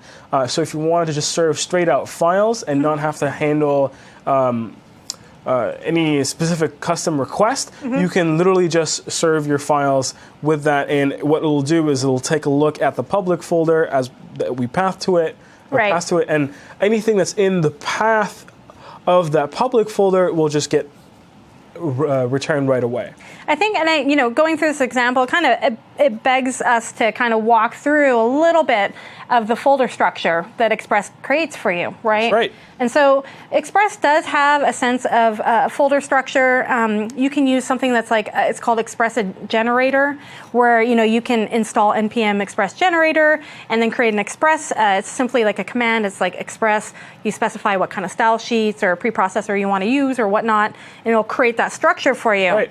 So if you're looking at an Express project, you tend to have things that are going to be in different folders for structure-wise. And so you'll have things like views, routes, right? You have a public folder. Public folder is client side. So it's like your JavaScripts. It's going to be your CSS that you need. It's going to be any images that you're trying to pull in, right? Anything that you're used to as a front-end developer, you might have in an assets folder or something along those lines. You might call it that. That's actually public. I'm going to show this to the public. And so that's where you can start to see the separation of client-side versus server-side JavaScript. Views tend to hold your templating, right? So if we go to my screen, you'll see in this kind of example right here, you'll see that views have an index and a layout, right? And then you'll also see, so that's usually where you put your templates for views. Again, the beauty of using a template is that you can use it again and again. So if you're building something that's very much like a web application, chances are, you're going to have a list item that you just iterate over again and again. You're going to, you're going to have any of that kind of HTML stuff that, you need to kind of write to the page that you repeat. So that's one of the nice things about templates. You just put them there and you're good. Now, you might have routes, and so you might separate your routes. And, a great example is that, your basic route might be your index.js, right? So that's like you're just into your root, but you might have / student or user. So you might create a JavaScript that just handles that.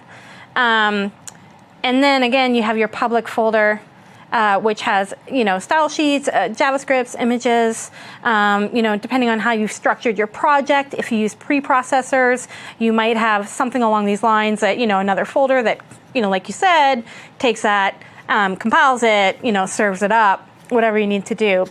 So this, just taking a look at this, is very much the standard kind of, any kind of layout or structure that you get for an Express app. And it's probably best to follow that because, it's pretty much the industry standard. You have things like Yeoman or any of those generators that can kind of, lay out their project for you. So, that's probably one of the best things to go through.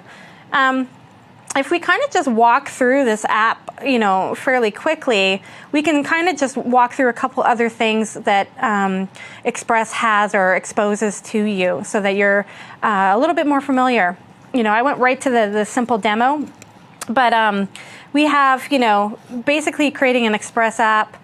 you can, again, set all your environment stuff. You can say, here's the path to where my views are, for example.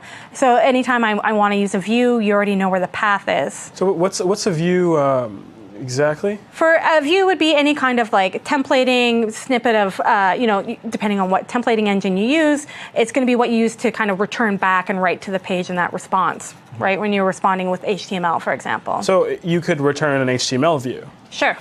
Or a Jade in this case. Sure. Yep, whatever templating that you're using. For example, the next thing that we specified was which view engine are we using? We're using Jade here, right? Then you got all sorts of other things that you can start to kind of get into. And the one thing about Express that's really lovely is that their documentation is actually really good.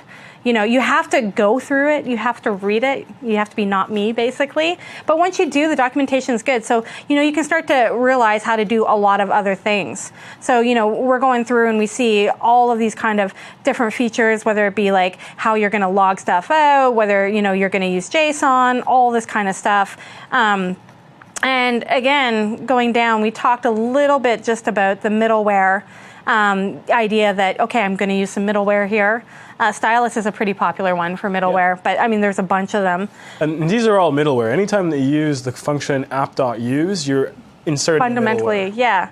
And then, just walking through, you can start to see, if you're a dev who works locally and then maybe has a couple environments where you're pushing to production and then you're pushing to staging, you might set up your environment here where you're trying to figure out like what environment you're running. And you can start to figure out those kind of things, whether you want to use logging or you got to set other stuff up, however you might be doing that. And then you can set your routes. And, again, we're just showing get here. So, you have app.get.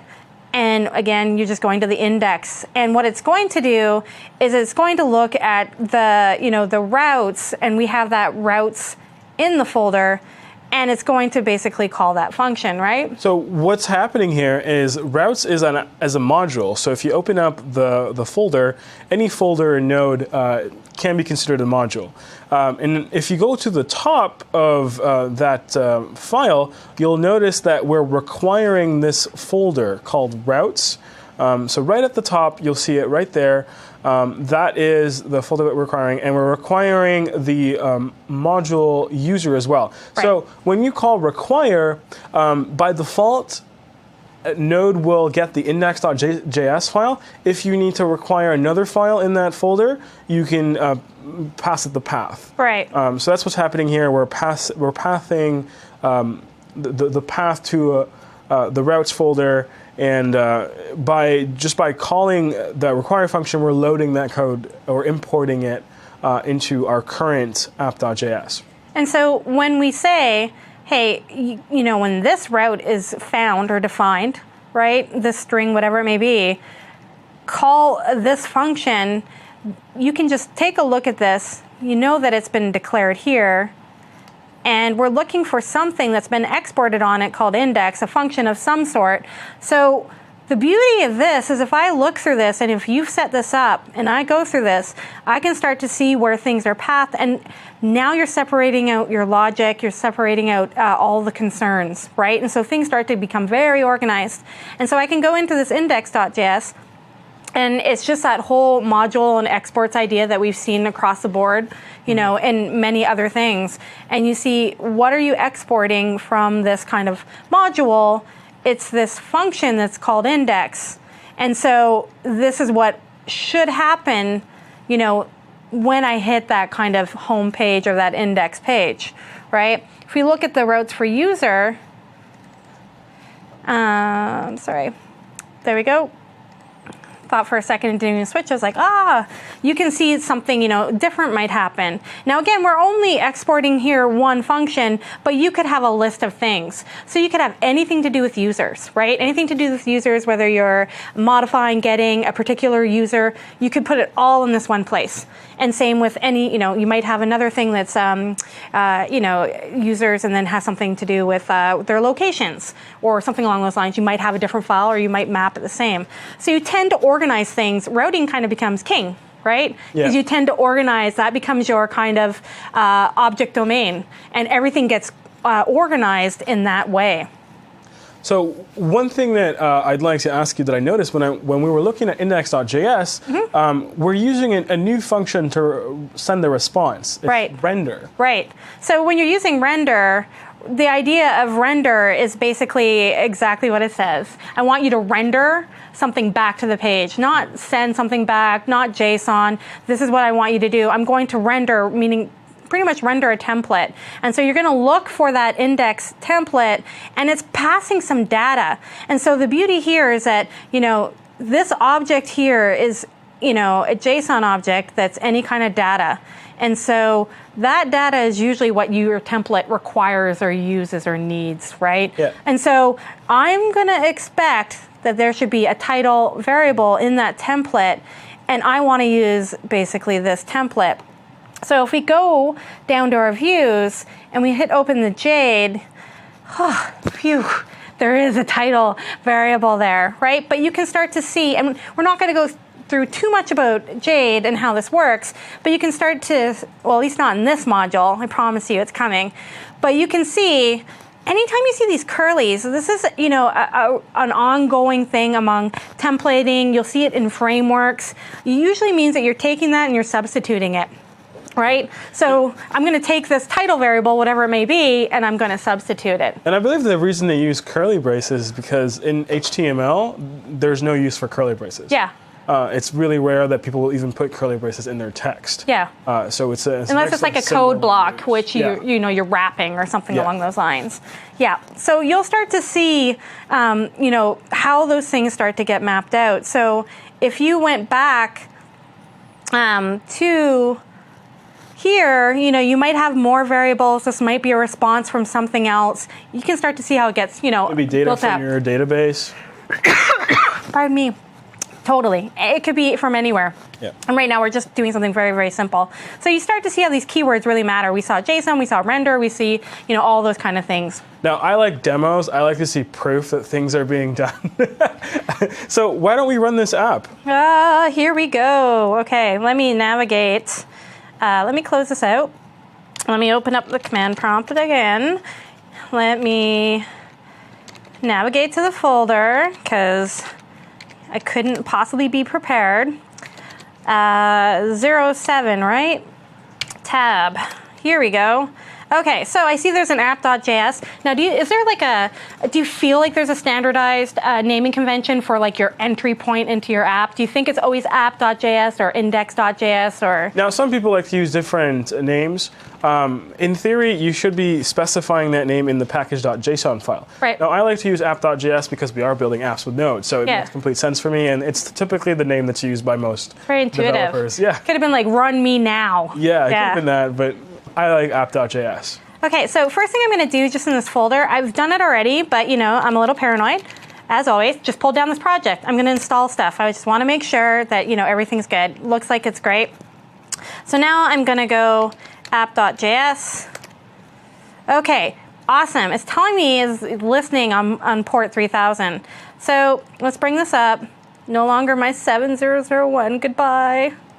Let's go to 3000. Let's see if this works. There you go. So I've got a basic kind of Express framework working. Now, we had users, right? That's right. And that is the response that we sent back. So you start to see that, you would obviously get something here that if this was going to, that route wasn't found. And then you can start to supply templates for, for those kind of things like a 404, route not found, whatever you need to do. But you start to see that we get, the basic routing that's in place there. And this idea, when you first kind of create your Express app, this is what you see. It's Express, it's welcome to Express. And the first thing you usually go and do is you kind of go and try to change that title or whatever you're trying to do, right? But we see that it's working and that everything's kind of running on port 3000. And you're off to the races with Express. And so in the next couple modules, what we're going to end up talking about, we've covered the basics. We showed you, I skipped ahead because I'm a nerd that way. I was like, yeah, let's just get straight to it.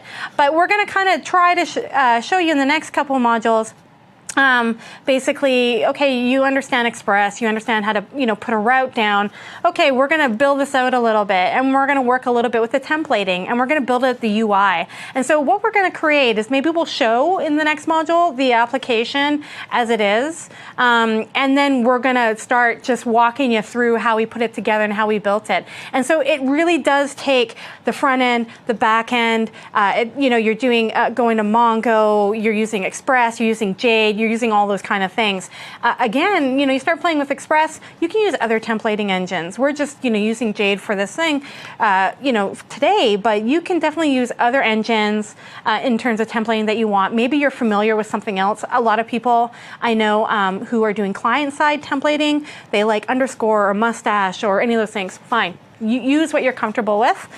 Jade does have a kind of different format, I think, a little bit than some of those other ones.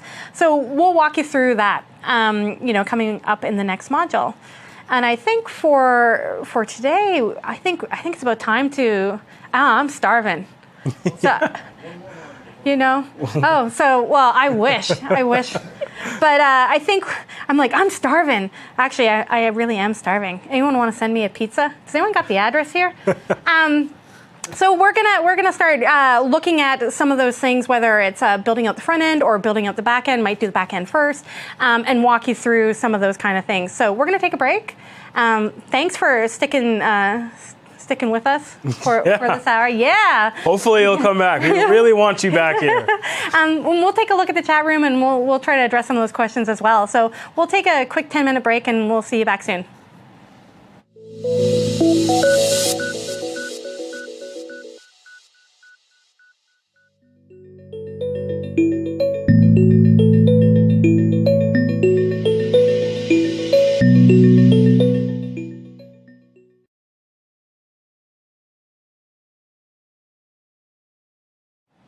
Welcome back.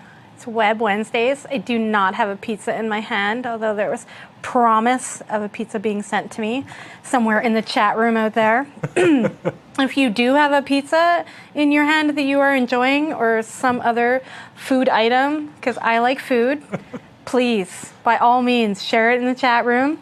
Love to see it. Love to live vicariously. yeah, exactly. Love to live vicariously through you.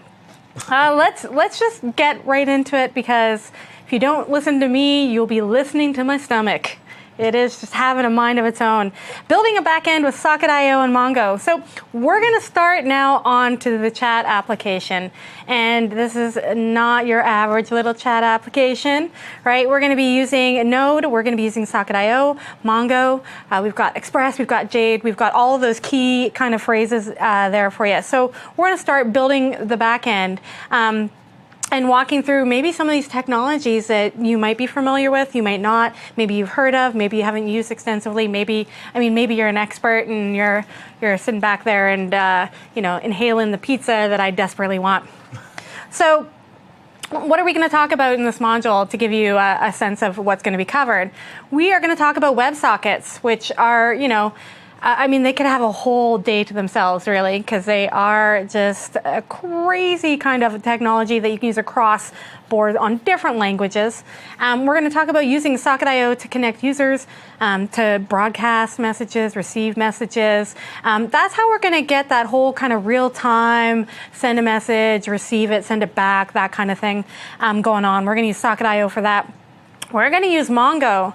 So we're going to use basically, one of the document-based database to save messages. And we're going to, kind of go and try to figure out what were the last couple messages that were received and bring those back and start working with Mongo and bringing it into our workflow. And so we're going to show you a lot of this stuff using Visual Studio and some of the tools that you can be using there to easily do a lot of this kind of working with these different technologies. Yep. So, let's just dive right into what are WebSockets. Yeah, so a WebSocket, it's a protocol designed to let you do real-time communication between the browser and the server. So we're talking full duplex connections. And what that means is that if you look at the history of the web, it's always been a server-client architecture where only the server sends data and the client just requests data. But with the more advanced modern web applications that folks are building, ideally what you want to do is you want the client to be able to send data to the server without having to refresh the whole page. So lots of workarounds were invented to do this before WebSockets were made available.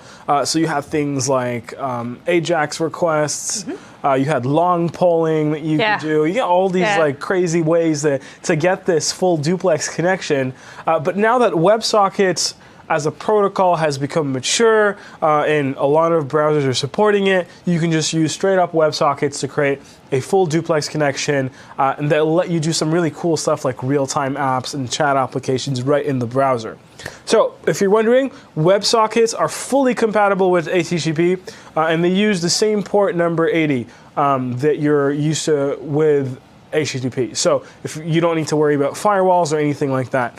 And then what's really powerful about WebSockets is that you can build this real-time client-server interaction with the browser and the server. And Node is especially well designed to do this, to handle this, because it's very event-based.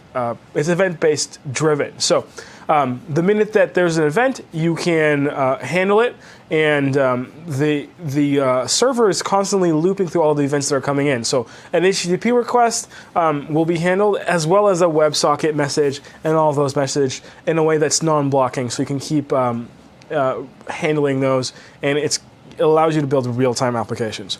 Now, WebSockets is supported by several browsers, including Internet Explorer, which is awesome because that's what we're going to be using. And it's great to have this support in Internet Explorer. And if you're running IE 10 and 11, I believe you should be supporting WebSockets. So modern browsers. Modern browsers. Yeah, I think that's a fair statement to say. It's just modern browsers. Modern browsers. Yeah, we like to consider that. The one thing about WebSockets that's I think is really awesome is that it's a protocol that a lot of languages support, right? Yeah. So you can use them in a variety of different languages, which also means, taking it one step further, is that you can have different kind of applications or those kind of things talking to each other through WebSockets. So you could have, your Node.js page talking to something else that supports WebSockets, like a Python app or something, a Unity game or whatever, those kind of things. Yeah. So because it is a protocol, we're going to show you it,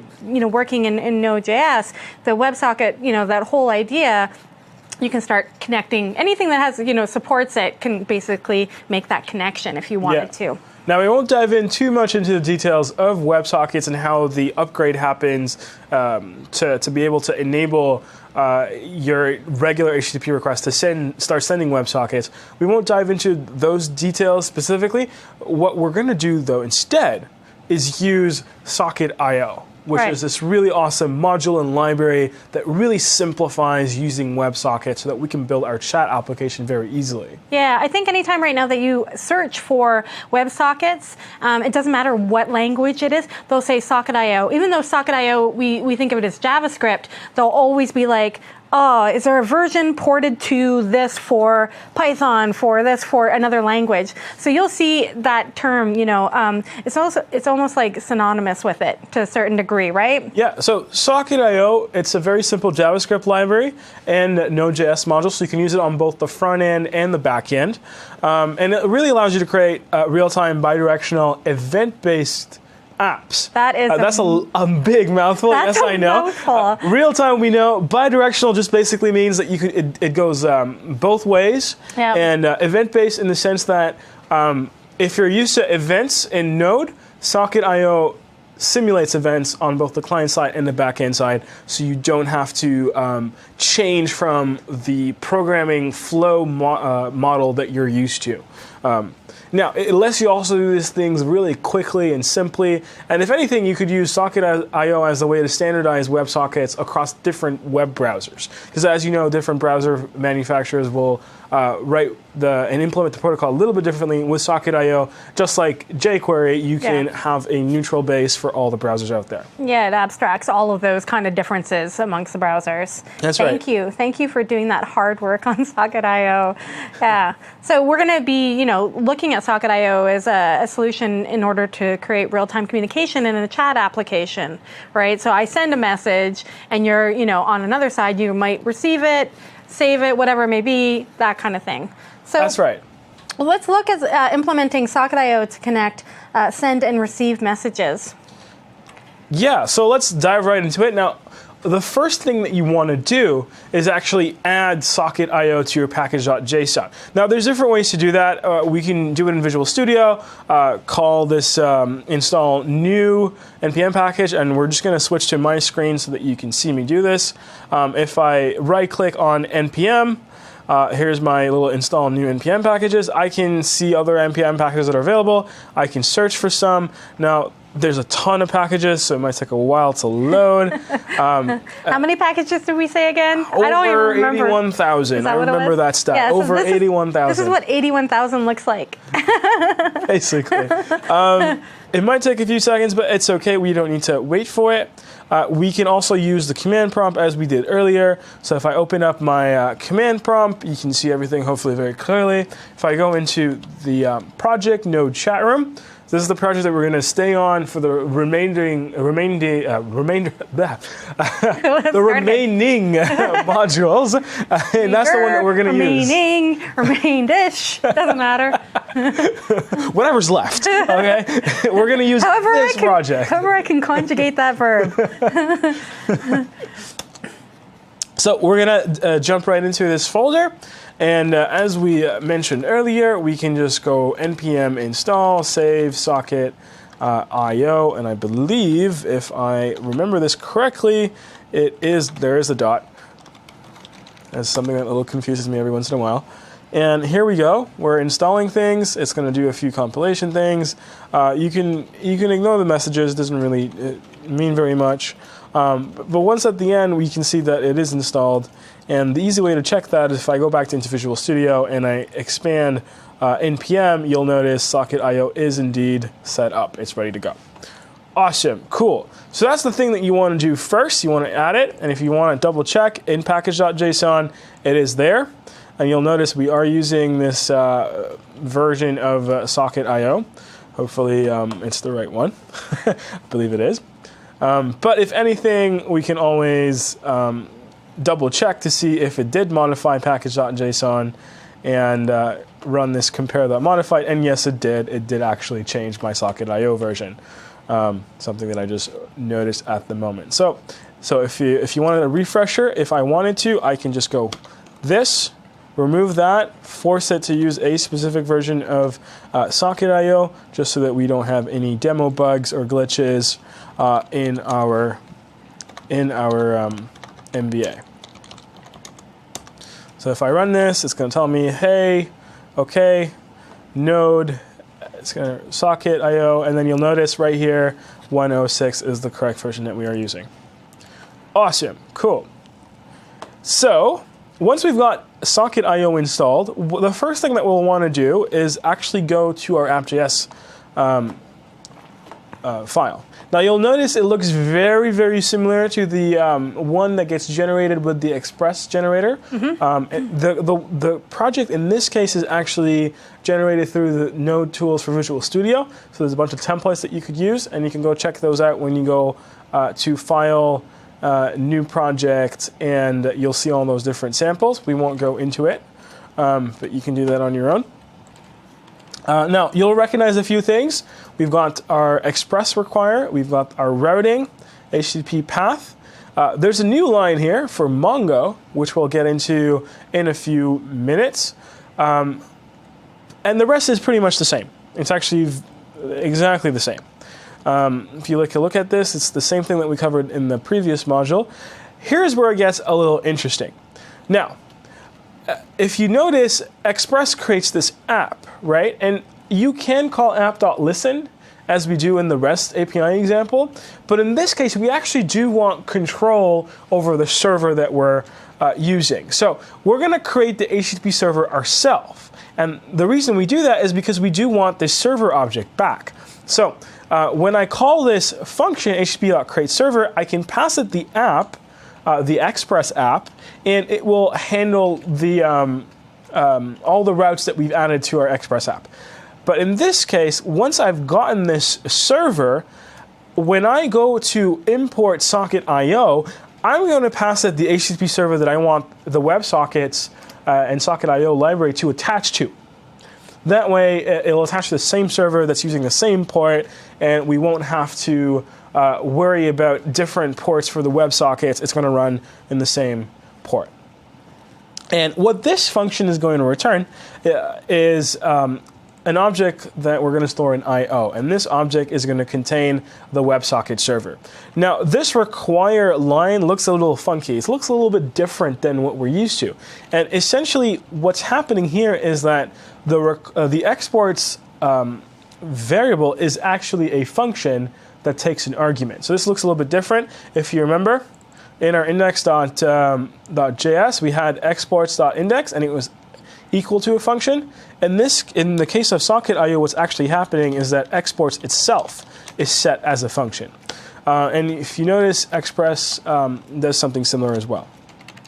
So we can move from that. But IO is still going to contain all of the functions that we need. Now, the next thing that I'm going to do is I'm going to say, hey, server, start listening to this port number, and here's my callback. The minute that this callback gets executed, all it says is, hey, Express server is listening. Now, all this stuff sets us up for using WebSockets and Socket IO in our existing Node app that we took from the basic Express project, Project 7. It's good so far. Any questions in the chat room? Nothing so far. All right. If you got questions, make sure you put them in the chat room. That way we can address them as we go along. Now, the next thing that I'm going to do is I'm going to say, hey, all connections to my WebSocket, I want to track them. So in theory, when our server sends the file that contains our chat application, every single time that someone gets this, connects to our HTTP server and receives this application, we want them. We want to notify the server that a user has connected in some way. So how do we do that? Well, on every single connection to WebSockets, and we do that by going to io.onConnection, which is this event connection, this event named connection, and it's a standard connection. We're going to say, hey, give me the socket that just got connected. And what we're going to do, ideally, is send them all of the chat messages, not all the chat messages, but the last 10 chat messages that were saved in our database. And that's what this series of lines of code will do. And we'll get to that in a second. For now, we will just ignore this little line of code. Just to go back, when you see that like IO on, that's a pretty standard on this event when this event happens. So we're using Node event emitters that we covered in the first module to handle the connection event. Right. And we're going to use that again and again and again. Right. So now, if you'll notice that we're using IO object here, and it gives us a specific socket. So this IO object is for all connections to our server. Right. That's for all WebSocket connections. Right. But when we want to do something specific for a specific connection, we can use the socket module, and then we use the same event emitters. Right. So all the sockets are event emitters, as is the global IO object. Yeah. And in this case, what we want to do is say, hey, when a user is disconnected from our WebSocket, just say that it's disconnected. Right. Now that a user has connected to our socket IO server, what we want to do is, hey, we want to handle any time the user wants to send a chat message. Right. So how do we do that? Well, the socket IO uses a concept called channels. So you can send messages on a channel. So if you're familiar with backend technologies like publish, subscribe, message queues, or any type of queuing system or channel system, this is going to sound very familiar. Right. And you can create as many channels as you want, and every single time that you create a channel, basically what you're saying is, okay, well, when a chat event happens on the chat channel, execute this function. So what we're doing here is we're saying, hey, socket on chat, any chat event, execute this function. And this function is going to take a message parameter. Now, this could be, you can call it data, you can call it whatever you want. It's the same thing. It's going to pass this message. I guess that's a really good question that I don't think it's necessarily something that we talked about. Was just, you said, okay, you could pass data here, it could be a message. So if I'm going to use Socket.io, I could be sending just a simple string, right? Like, hello, how are you? But I could also be sending more complex types of data, could I not?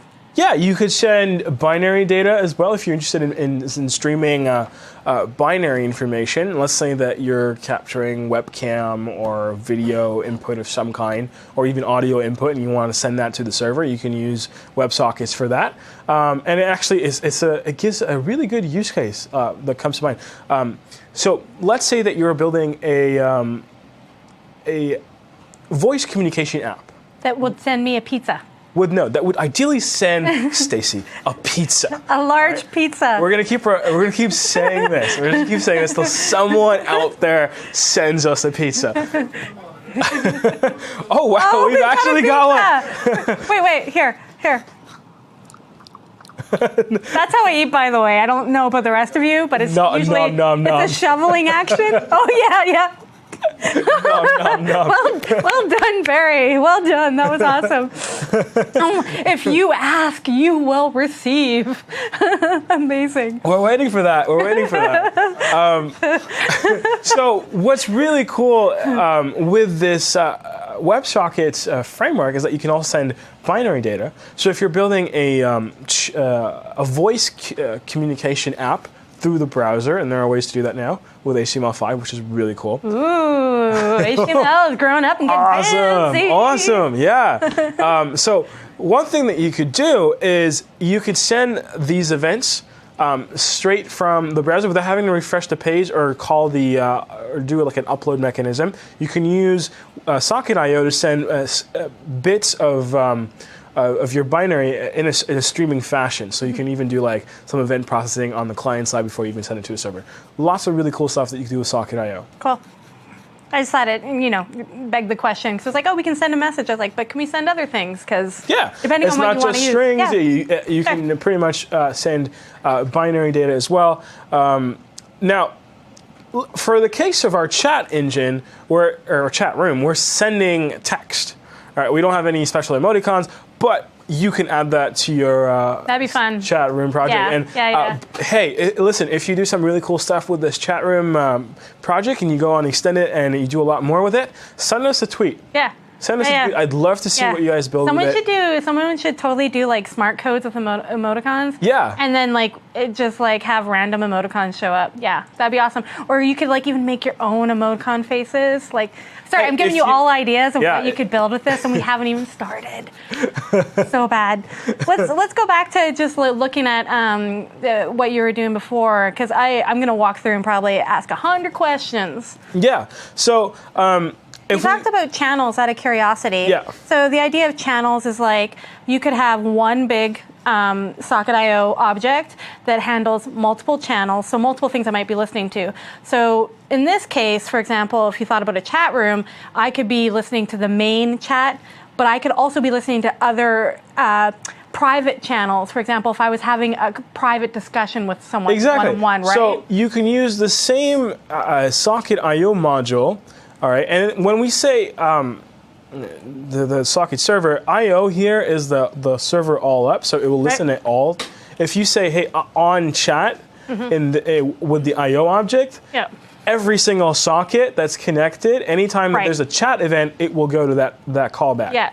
But if you wanted to listen to a specific socket, that's when we go socket.on, and then we're saying chat. The event we only want it to be handled per socket.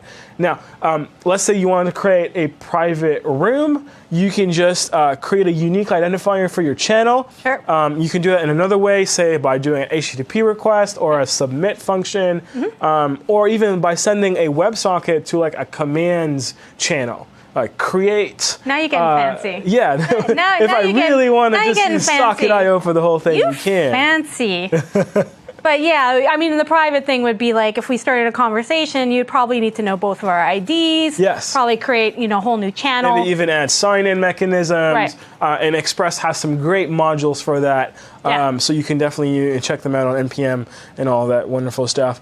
In the case of our chat room example, everything to reality. back to the code that we have here.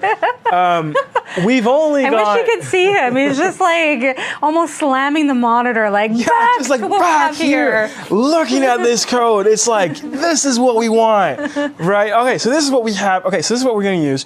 Now, what's really cool is that our chat room is actually going to be anonymous.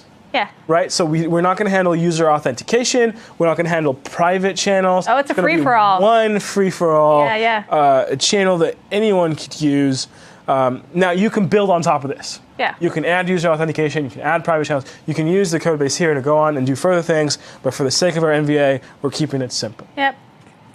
So, if you'll notice in this handler for the chat event, I've got some Mongo stuff that we'll cover a little bit later. But the only interesting line here is actually line 74. And here's something that's really cool. I'm calling socket, the same socket that we had a connection to, and I'm saying, hey, broadcast, using the broadcast object, and then emit something. So here's something that's interesting. So if I just wanted to send a single message to this socket, what I would normally type, and we're going to remove this. All right. Does not want to slow down. Stay down. Stay down.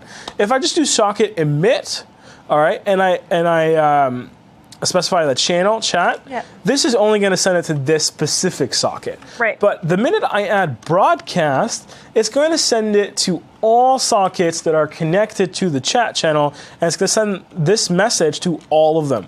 So emit is the function that sends something. Broadcast specifies every single socket that's connected. So it's very much that like publisher, subscriber type of mode. Exactly. So anyone who's connected to our channel is going to get this message. So if you think of our chat room as one big channel, anyone that's connected to our chat room will get everyone else's messages. Yeah.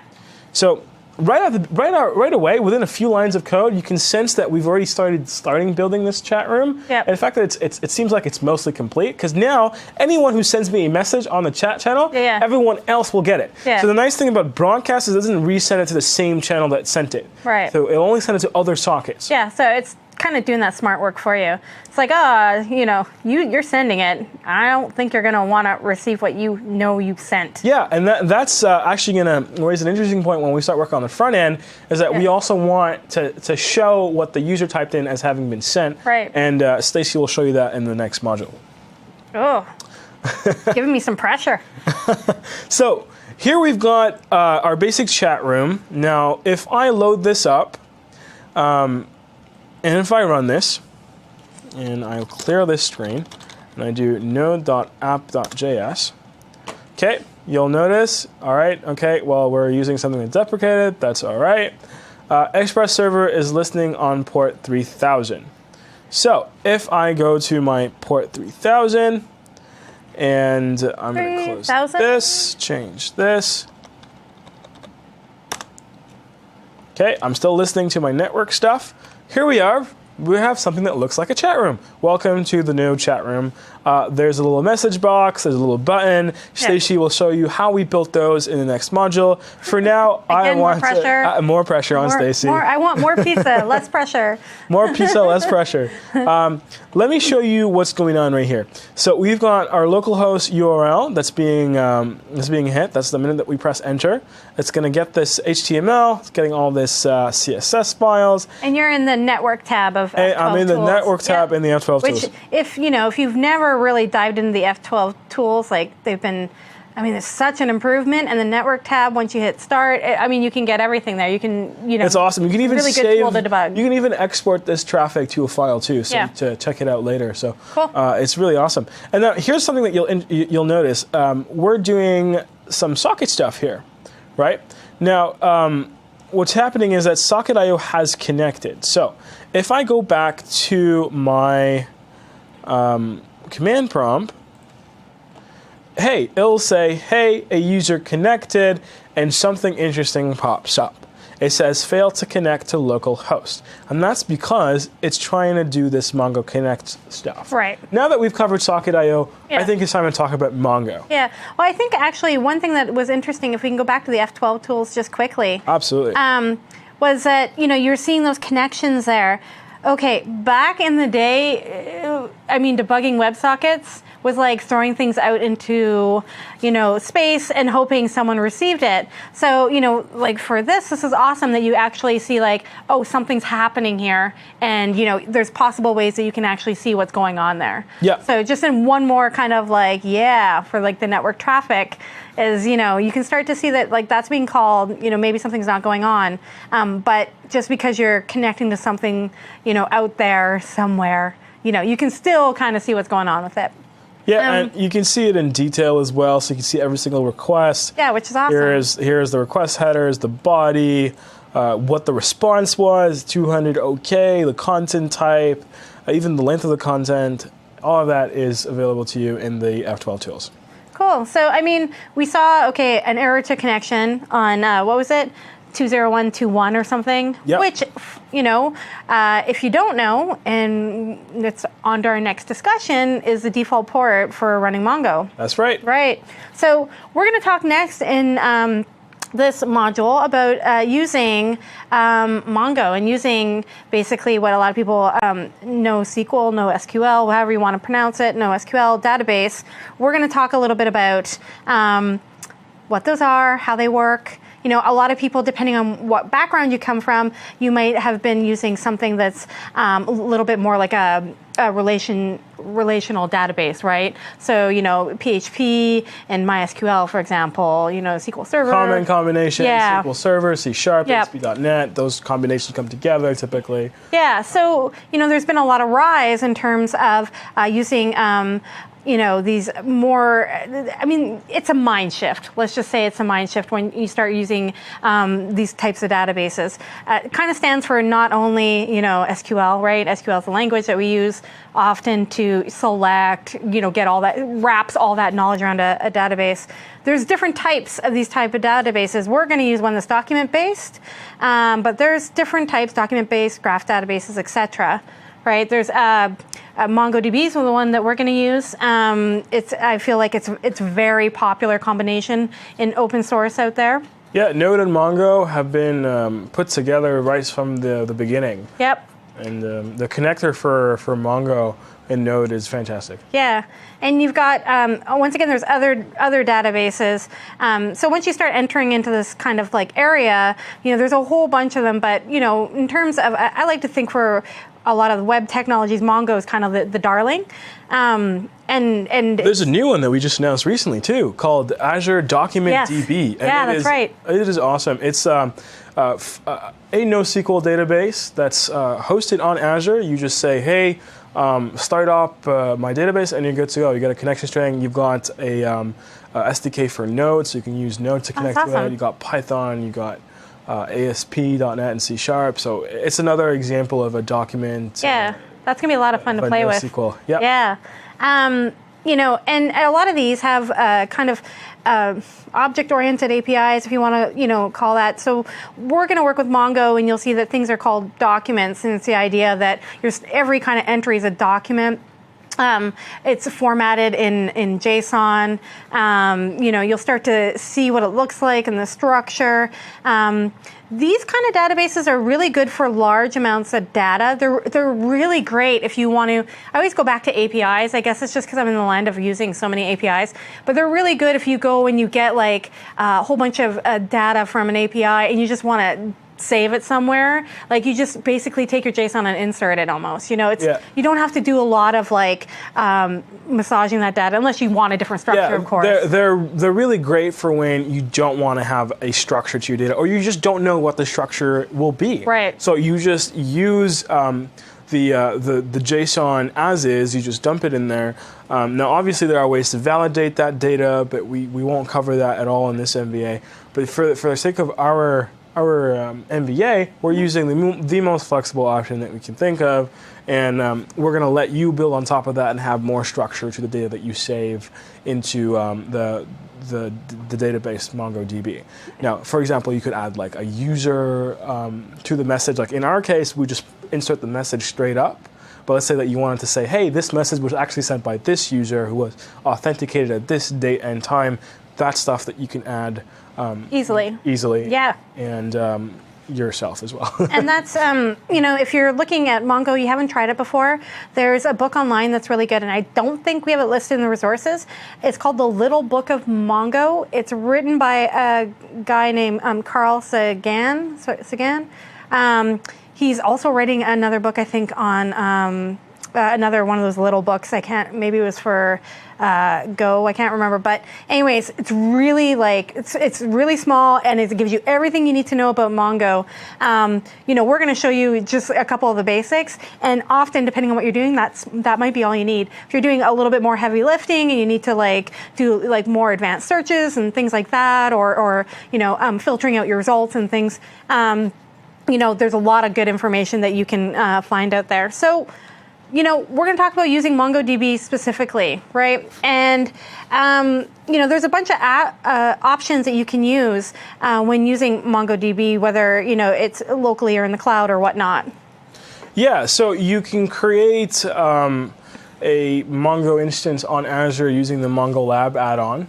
If you've already got an Azure account set up and you've got some credits perhaps from your demo credits, or you just got a subscription or something, it will just use all of that same billing, so you don't have to worry about having your credit card numbers everywhere over the internet. And what's really cool is that you can also customize and manually use these databases in things other than Azure websites, which is what we're going to use to deploy later on. Now, in our case, we're actually going to be using Mongo locally on our machine.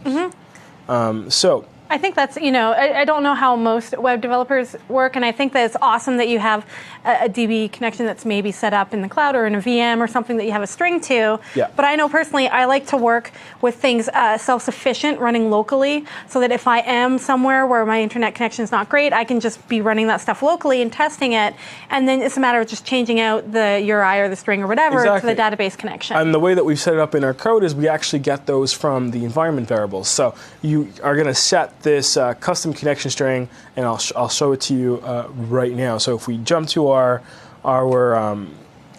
my screen here, you'll notice that there's this little connection string, and I'm using this one because it's the same one that Azure uses. So if you use the Mongo Lab add-on on Azure, you can use the same string. You don't have to change the code base at all. So what does this Mongo Lab URI look like? Let me show you exactly. But before I do that, I'm actually going to start Mongo so that you can see what's going on. So I've opened up my command prompt and I've installed MongoDB on my computer. Now, the cool thing is you don't have to do this yourself. You can just use one of the add-ons and just take the connection URI. In our case, we are doing this here, and we won't really explain how to install Mongo because we're going to assume that you can just use the one on Azure. But of course, you can look it up. And installing Mongo is pretty much like installing Node. We had to download something, we had to run the installer, and then we had to add it to the path variable. That's right. So pretty much the same process. So let's show you what it looks like. I'm just going to get it started. It's running now, and you remember if you look at the error port, it's now we have this MongoDB that's saying it's waiting on port 27017. That was the same port that we had an error on, and that's because it wasn't running. Which is the default port. That's the default port that Mongo runs. That's the default port for, yeah. So now, if I open up File Explorer and I go back into my PC and I do the same thing that I did last time to check that Mongo was, that Node was in our path, I'm going to do the same thing. Go to Advanced System Settings. Here I am. Here's my environment variables. Now, I'm going to go to my path variable and press Edit. Okay. What you'll notice, clearly it was the last one that I had set. Yeah, you're like, and I need to do this. Yeah. Yep. Yeah, so when I was trying to run MongoD, I noticed that it wasn't in my path variable, but here it is now.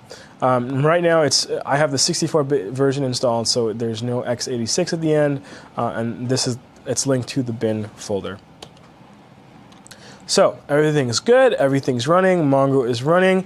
If Mongo was not in the connection string, it would have shown up. Now, if it wasn't in the path variable, it would have shown up. Now, I want to actually show you the connection string, and I made the mistake of closing things a little too soon. Let me just get back in there, and here we are. Right at the top, we've got this custom connection string. It's the same one that was in our code base. Now, what you'll notice is that the value of this variable, it's an actual URI. So if you're used to seeing HTTP here, the difference instead is that we're going to be using MongoDB, right? And then we're going to pass it a host, local host, and a path to the database that we're using. And in our case, we're going to use the chat room database. Now, let's say that we weren't using Mongo on the standard port, which was 27017. We can actually set the port that is being used by Mongo. And of course, if you're interested, you can also add a login. So you can say, hey, user with the password and at this host. Now, we're using the default settings, so it's going to be localhost. The only thing we need to specify is just the chat room, and we should be good to go. This variable will be available to all of our node processes as an environment variable. So I'm going to cancel this because I don't want to change anything. Cancel, cancel, close.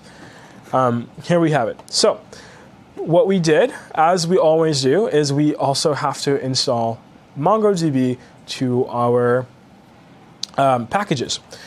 So I did it the same way that I did Socket.io.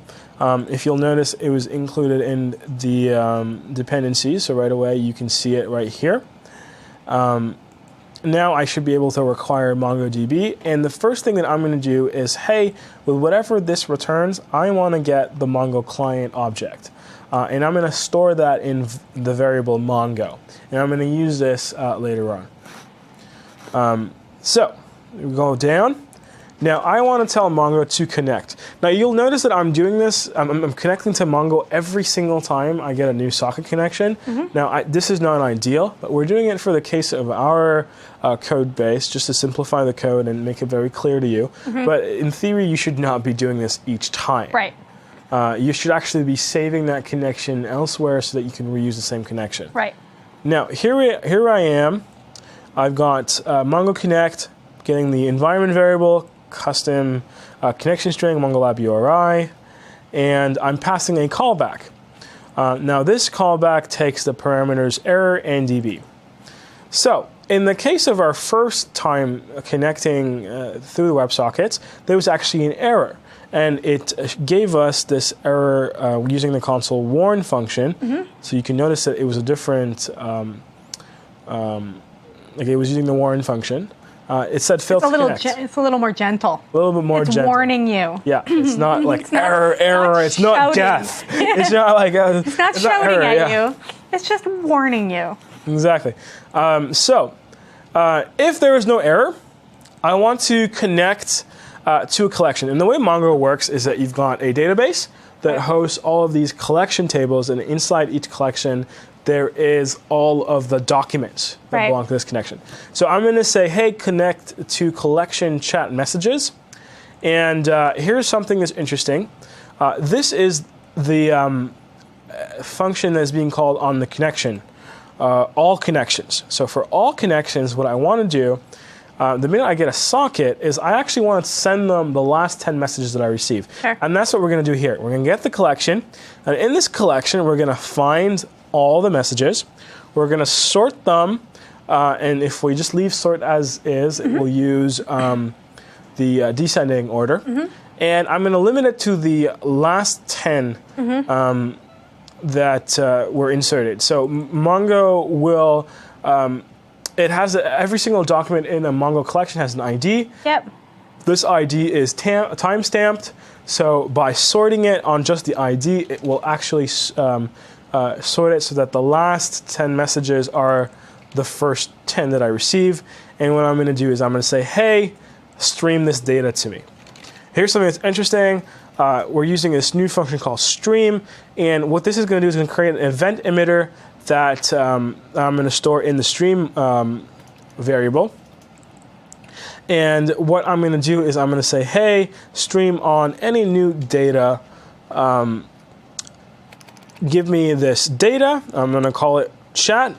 And then I'm going to say, hey, WebSocket, emit chat on this channel, the content of this chat document. So the document that was inserted has a variable called content, and it's going to emit this to the socket that was just connected. And because it's streaming, it will do this for every single document that it retrieves. So every single document will get, a new event will be created for every single document, and it will emit it as it goes on, so piecemeal. So it won't block the event loop, it won't emit, so it won't wait for all the documents to be loaded. It won't block, because that might take time, especially if there's more than 10 documents that you're trying to retrieve. It will just start emitting them at the minute that each one is available. So very similar to our file I/O that we demonstrated in first module. So just to kind of walk through just what we talked about, I've brought it up on my screen. If you're using Mongo, just once again, once you start, that doesn't help you, does it? Once you start Mongo and you've got it running, you can also access it through your command prompt. And once again, this isn't necessarily a course on Mongo, but I just wanted to illustrate just a couple of these things so that we can explain what that ID thing that you mentioned is a little bit. And in terms, so right now, I'm running Mongo through the command prompt. I can access the databases, so I can go show DBs. It can tell me what DBs I have. So I can say, use Stacy. I want to use a DB I created. We have in some of your code, you say, the db.collection or use this collection. If you haven't created that collection and you try to reference it, Mongo will just create it for you. So, I've already have, I can do show collections, which is like the idea of tables, if you want to call them that. And I can see the collections. And then what I can do is I can say, hey, I just want to know what's in this test collection. So I can go, db.test, which is the name of the collection, and then find. And in find, I could put in any kind of parameters I wanted to put in there, and it will return me what it found. It only found one item. I could, insert an item if I wanted to, but you see that underscore ID item. Let's see if I can just zoom. I probably have to start zoom it. It's okay. You can probably just see that ID number. That's like a random number that, I wouldn't say random, but it's a number that Mongo gives you, and it's by default. If you don't have that parameter, it will set it, but you can also override it and set it as well. So just so you know, you can access, while you're using this stuff and trying to debug, and if you go through some of those Mongo kind of courses, you will see that, you can do it this way as well. And Stacy, you did remind me of something, actually, as you were doing this, is that when we set up our Mongo URI, we assumed that the database chat room existed. Right. In fact, we probably should actually be creating that. And that's what Stacy did when she wrote use Stacy. Now, if you're using Mongo Lab, the add-on on Azure, you can go through the UI and do that through the UI, so you don't have to connect to it using the CLI. But definitely, thank you for reminding me about that. There you go. And now you're able to actually connect to the chat room. I have made my keep. I've totally made my keep. All right. So, last thing that I want to show you is, we've talked about retrieving all these messages from Mongo, but we never actually showed you how to store them in Mongo. Right. And that's the step that I'm going to show you next. So if you go to the socket.on chat channel, so this is going to get executed, this function right here, function with the message parameter, is going to get executed every single time that a message is sent on that channel from a socket. Now, for every single message, we want to store it. Sorry, one question someone had earlier. Can you just show where that chat channel was created or instantiated, or is it a matter of you just referencing it? You just reference it. So if it hasn't been created or it hasn't been stored or anything amongst it, it's the same thing as Mongo. You reference it and it exists now. Yeah, in the case of channels, you reference it, the same thing with collections in Mongo. That is correct. Perfect. So you don't need to actually create a channel. The minute you start using it, it's going to start assuming that this channel exists. So we're going to do the same thing. We're going to do another Mongo connect so you can see why this could be repetitive. And ideally, in your own code bases, you should extract this out of this this callback for the I/O object out of this callback instead of put it as a global connection object. But for our case, we won't do that. And this looks very familiar. We're going to check to see if there's an error on the connection. Now, here's where things get interesting. If you remember, DB was passed to us by the Mongo connect function right here. So we're going to use this DB, and we're going to say, hey, collection, get me this collection that's called chat messages, and store it in this variable collection. Now, here's where things get interesting. We're going to actually insert a message into the collection collection. Probably should have called this something the collection. Yeah. And insert this JSON object, and you'll notice this is where content comes back up. So if you remember, I said, hey, get me the chat content of this document. This is where we specify it, and we specify it to be the message. And the reason why we have to specify it like this is because Mongo will add a -id with some numbers so that you can reference this specific document. So that's why we can't just insert the message right away. We have to actually set it as a key value pair in this JSON object. Now, if there's an error that happens while trying to insert this message, this callback is going to get executed with something set in error. If not, it's going to return the actual object, the document itself. So it will re-return the document with you. And then what's special about this document in this case is that the document will also contain the ID that was created for this one, if it wasn't already specified. So this could be very useful. But in our case, the only thing that we're going to do is we're going to say, hey, chat message was inserted into database, just to tell us that we have actually inserted something. Right, so you could get that document back and maybe you update it with like the time or someone's username or for whatever reason. Take the time that was inserted in the database or something and you send that over. Sure, yep. Whatever you need to do with it.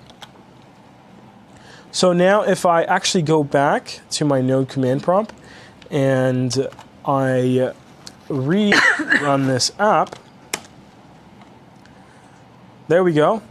It seems that I've already put things in my chat and in my chat database. Yep. And what it's telling you is, hey, I read the last 10 messages. I'm going to emit them. Yeah. So if you look at our console.log, that's right over here. I'm going to emit this, the chat content. And if I go to my Internet Explorer, it actually did emit the chat content. And that looks like a fascinating chat. Yeah, hello world. Hello world. Yeah. You'll notice this error right here was because we restarted the server, so it lost the connection for a brief moment. Right. But you'll notice it got it back. And as a result, it actually got back through WebSockets the chat that was already in the database. Right. Now, I won't demo this part because we're running short on time. And we'll get back to you guys in the next module. I'll let Stacy conclude this one. Yeah, so we've gone through basically setting up Mongo, using Mongo to save messages, to bring some back. Once again, the code samples are all up on the GitHub, so you can walk through and kind of just say, okay, get used to the syntax that you use when you're using that module that we required to use Mongo. And you can get used to the idea of like selecting items for your collection, whatnot. I highly recommend that if you haven't played with Mongo, install it, play with it a little bit in the command prompt, like insert things, find things, return one, that kind of thing. It'll get you a lot more comfortable with what's happening in the code for sure. And then you can, start to kind of work your way through there. So based on what we did just now, we kind of have that basic backend working. We're emitting messages. What we're going to do is we're going to come back after the meal break, pizza, Yeah.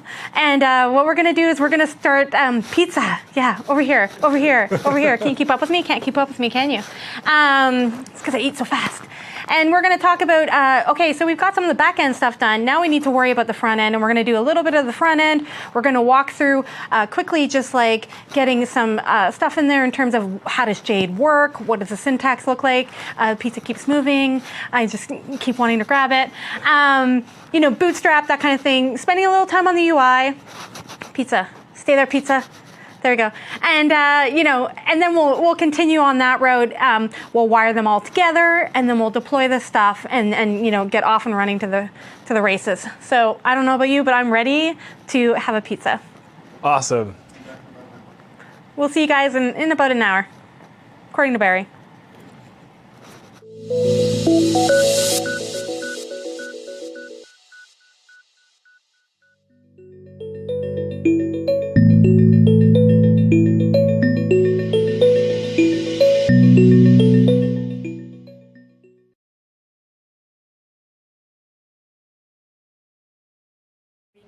Give us a minute, folks. But welcome back to the MVA Building Apps with Node. Yes. Stacy is now connected, and this module, all right, we're going to do creating the user interface. That's the title of the module. That's what we're going to focus on. We're going to focus on the Bootstrap, the web components, the HTML that we need to actually make the chat room what it is. I'm still laughing. I was, see, what you guys thought is I wasn't plugged in, but I was going to mime this entire module.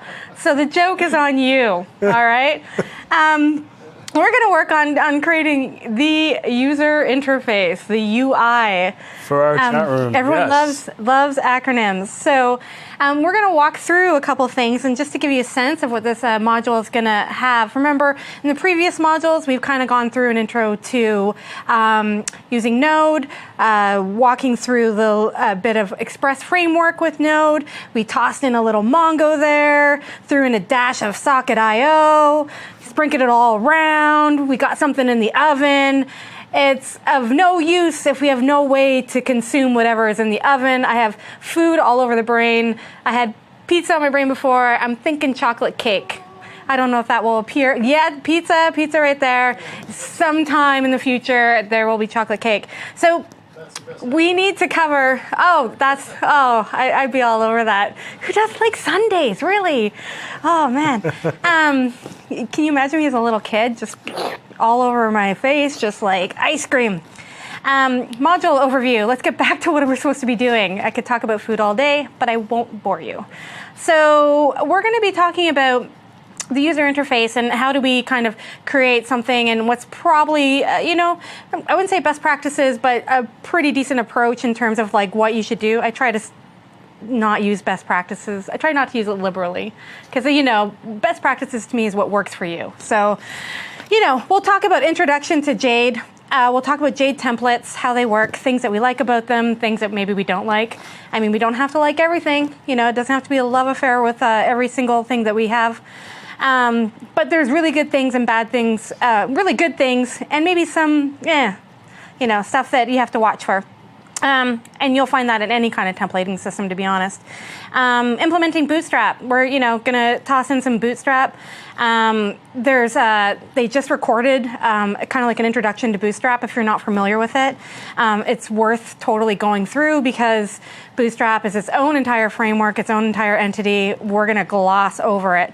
And then we're just going to talk about creating the chat UI and you know, bringing all those things kind of together. So this is really a user interface kind of focused module. And then after this, we're going to talk about, okay, we have the back end, we know what's going on there, we have the front end, how do we glue them together?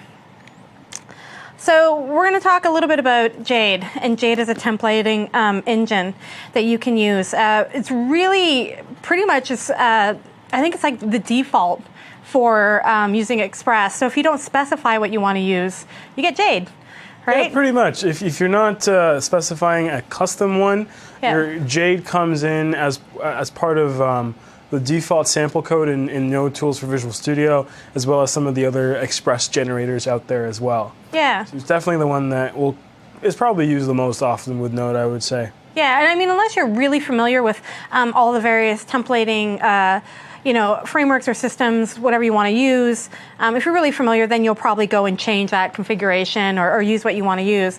But otherwise, most people kind of, when they're up and running and just trying to learn Node and learn Express, it's just Jade is what goes hand in hand. And then there's a lot of tutorials on it. So it kind of makes it easier in that sense. So, templating with Jade, what does Jade actually do? Like if I was to say, okay, what does Jade do? What does it look like? So here's the nice thing about Jade, is it takes HTML and then drops all of the tags, all of the brackets. It doesn't drop all the tags, sorry, that was not correct. It just drops the brackets. Right. So it makes the HTML a lot simpler. You don't have to have the closing tags. Those tags are actually dropped. And it uses indentation to make your HTML a lot more readable. Right. And a lot more simpler to understand and to visualize. So it's a great templating language. It's super straightforward to use. And for someone who's maybe not too familiar with HTML, although I believe that most of you are, but if you aren't, or if you just simply don't want to spend too much time writing HTML, especially when it gets super verbose with all of the angle brackets and everything, Jade lets you. It just makes your life easier. It's awesome. And it's quick. Yeah. Right? It's just like, it's almost like, I like to think of these things a little bit like for the lazy programmer. I don't know if it's like, if you guys are like me, but I'm kind of like, maybe I'm going to type with one hand. All programmers Well, we have a little bit of laziness in there. Are we lazy or do we look for efficiencies? I think we look for efficiency. Okay, the less typing that you do, I don't know. The better. Yeah, my hands tend to hurt if I type too much. Especially if you're typing like this. It's like, you are the fastest typer, by the way. I actually asked him earlier, like, are you really typing? Because it was just so fast. I thought he was just making it up, like waiting for a response from me. And I was like, well, you got the response because like wrote a novel in no time. So I brought up the Jade website here, and it's just like the Node template engine. This is a really good, first of all, you got to check out the site. It's got lots of documentation. You can walk through. It'll give you examples. So if you're looking to how to do something like, maybe I'm looking for, how to create a template that's going to be an LI that repeats it. Maybe I need to include script in it, or maybe I need to, escape some characters or things like that, or any of that kind of stuff that comes with templating. The API, the language reference and all that kind of thing, you can kind of start to walk through it and see, all the stuff on the website, jade-lang.com. And once again, the documentation, really, really good. It can walk you through all the basics. If we take a look just at this basic example, and once again, we're going to go through what we've used, but just giving you a sense of, how it looks. If you look at the example, you'll see that this is going to convert to HTML. But once again, we don't have the tags. We don't have an open and closing tag. You'll start to see how like IDs, for example, highlighted here, are created. How, sorry. Yeah, quick question. You just mentioned these ID tags. Yep. So what actually is the element that gets generated? Div, isn't it? It's a div. Div, yeah. Yeah. I always feel like, if I get this wrong, what's going to happen? No pizza, no cake. Sorry to put you on the spot there, but I needed to know because there seems to be no. There's no divs. There's no keyword there that you typically see in an HTML, right? Yeah, exactly. So you're losing some of those kind of elements like divs and whatnot start to get automatically, created for you. And then, you've got your body tag, if you need something to be an H1. So again, you can see that if you started using this and you got used to the syntax, the indentation kind of gives you the sense of the structure that you would normally have in HTML in terms of opening and closing tags. You can see how it could probably be very, very quick once you got used to this in terms of writing what you need to write. And especially if you're building a web application where so much of the stuff is templated, you're not writing custom kind of HTML structures page after page after page, you're probably going to reuse a bunch of templates. Some templates might be variations of other templates. Think of an e-commerce site, for example, where you have a product listing and then a product page. There might be very few variations on that product page. Maybe that product might have a sale item, maybe it won't. So you can do things like figuring out if that data item that's been given to it, if there's something there, show this or do this, or you can start to have basic logic in this kind of stuff. And once again, it just kind of gives you the HTML structure. And what you do is you pass it. Most templating engines work some way where they have a structure, whether they're getting it from a string, whether you're looking at something like Jade, like this kind of structure, and then you pass it a data object, and then it uses that data object to set all the identified variables that might be in the page. So you start to see a lot of, that kind of systematically, doesn't matter what templating engine you go through, they kind of all work that way. And so looking through this, you'll see just a variety of a couple of the things. And this is a basic example. If you go through any of the language reference here, you can go through and if you're like, oh, okay, how do I add a class? Or, if I need to figure out if there's, something that exists or not, or let's say you have some, things that you need to escape, for example, or you need to include certain files on certain pages. Like, let's say you have certain JavaScript you want to include on a certain page versus not. Those kind of things, you can just go through the language reference and start to see. And once you get the hang of it, it's very, very easy. One of the nice things about Jade is that, it kind of has that ability to extend templates, right? So you could have a standard template that let's say, like my prime example is a product page. You have a standard template you use for it. You could extend something. Let's say maybe there's a different type of product, or it's, you're going to add certain things and it's enough. It makes no sense to put an if statement in it. You could have a whole other template that kind of extends it, right? So that's like one of the really nice features I think about Jade for sure, is that like depending on what you're building and how complex it is, you have that ability to have a reusable code and reusable templates where you can then just extend and add what you need. Yeah, it lets you definitely separate all of the HTML that you have, so you can keep it smaller, modularized. I know, it's such a hard word. It is. It's like one of those words. It's like you should just be like blah blah blah. You know what I'm saying? Blah. Something. Yeah. So it keeps you it keeps your code base a lot cleaner. You can separate things out. You don't have this gigantic HTML file, or you don't have a whole bunch of them. One thing that I really like about this is that, let's say that you had a base layout for your HTML page, you can reuse that layout across different pages. Mm-hmm. All you do is basically extend that one, and that's what's really cool about it. You can just extend existing HTML blocks that you have. Yeah, and I think the modular word is like a big theme that you're kind of hearing throughout today, and I think that you hear in general in terms of modern web development, is that everything is modular, it's componentized, it's small chunks. And so, for example, Node, we're requiring modules. Modules tend to be something that does one thing really, really well, or wraps, a library of that's focused on a task really, really well. Same thing with these kind of things. You're seeing the structure of Express. It's modularizing things. It's putting things in views,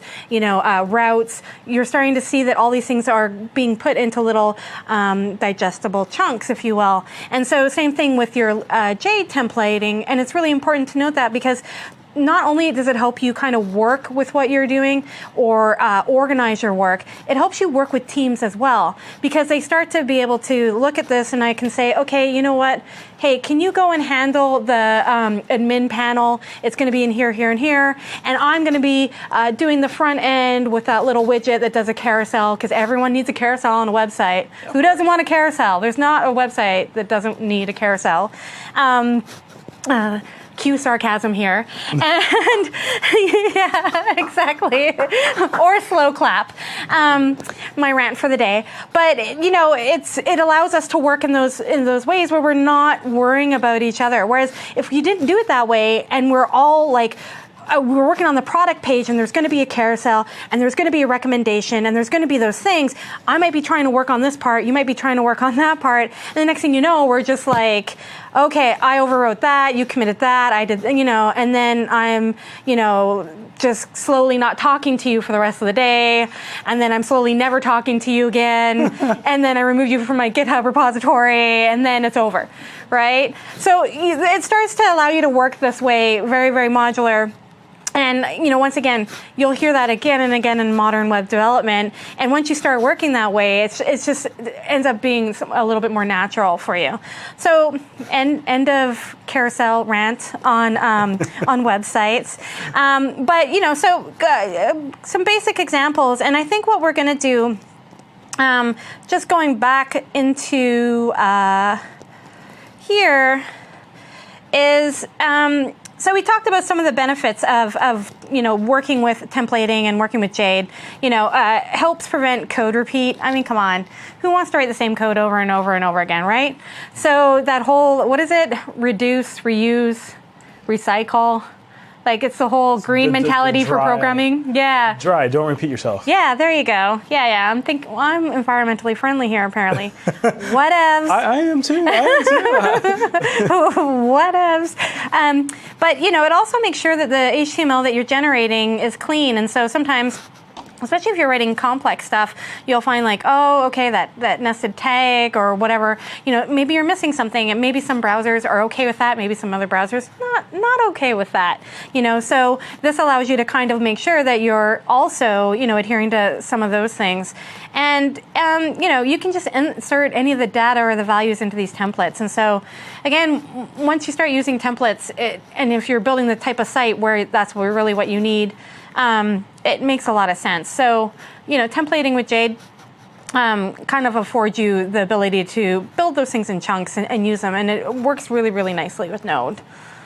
So just to go over an example of, and we saw something, on the Jade site, but to give you the actual output, if you look at just some simple tags here, so you specify a div, you get the output of a div, and then you'll see that if something's tabbed in, so like an address element, for example, it's going to go and do that same kind of, hierarchy that you would try to achieve in HTML. Same thing with the I and the strong. You see that, I and strong and address, they're all, in terms of hierarchy, at the same level, so they kind of just follow one after another. And then the div closes, and it just assumes that stuff. So I like how I say stuff, like super vague. I'm just going to say, stuff. But, assumes that HTML structure, and it writes it for you. So some of the stuff that you're writing can be very, very quickly done if you're using templates. I think the only thing for Jade that kind of, not glowy, super happy about is, and I get this in all languages, sometimes am I spacing, am I tabbing correctly, 2 tabs over, 3, and it gets a little, I don't know how you feel about it, but sometimes it's not sure about that kind of stuff because it really does depend on that. But outside of that, I mean, that's a small kind of, It's the price you pay for readability, I guess. Yeah. If the tool forces you to have these tabbing, very specific, it makes the code a lot more readable. But yes, you're right. It doesn't make it becomes a little bit inflexible as well sometimes because you don't want to always have these long, non-ending tabs. Right? Yeah. I don't know. Maybe I like to complain about something. Nothing's really that perfect unless it's pizza or cake. I got to complain about it. So if we're looking at templating with Jade, we gave another example here. And, sometimes you're like, okay, that example you gave, awesome, super simple though. I'm going to need to add classes. I'm going to need to add IDs. I'm going to need to add all these things. So you can start to see, on the example on the left, which is like your Jade syntax versus the output on the right, you've got your H1 and we're going to give it an ID, right? And then it's a welcome to Jade. And so the text that would be in between that node that you normally would create just comes after it. And then any kind of attributes go within those brackets. And so, ID equals title, and then you've got the text, once again, that's hard-coded text. Maybe we want to switch that out. Maybe that's something that's going to be coming from a database at some point. But you can see the output there. And then on the next example, you have a button and you want to add a class, right? And so BTN is actually a really, it's a base class, so to speak, in Bootstrap. And so we are adding this class button here. We're adding like this action to it, what it may be. And you can start to see how it translates out in terms of how those, attributes get added, what they look like, how it starts to output the HTML for you. And so, those are pretty much really the common things you end up doing, adding IDs when you need to add them, adding classes, and then you start getting into like changing up the data and things like that. Mm-hmm. So templating with Jade, we talked a little bit about the nice feature of creating like a base layout and extending it. You want to talk about extending? Yeah, absolutely. So with Jade, there's a couple of extra keywords that are added that are not present in regular HTML. And among them, it's the extends keyword. And this basically lets a template extend a layout or another parent template. And what it lets you do is it overrides certain blocks in the parent template or the layout that you're extending. Mm-hmm. And those blocks are actually defined by the block, no S, keyword. Block. Block. And the block keyword allows you to establish a block, and you can even put content in the block, so like it will be the default content. Yep. And when that content is overridden, it's just completely removed and replaced with the new content as well. So if you had like a Jade, like if you had a template that was, let's say, you had a product listing and you had a picture, you had a title, you had a description, you had like a buy now button. And so let's say your default was that it wasn't available yet. And so it was like, this item's coming soon, and there might not be a button, for example, or it's disabled, however you might be. When you extend it, is that what you're talking about in terms of that content blocks, is that you could replace that entire block? Exactly. You could replace the entire block, and you can could use it to really create these very flexible base templates, mm-hmm. and that do hold some structure and some of the stuff that you definitely require. Yeah. So think about including your JavaScript files or your CSS files.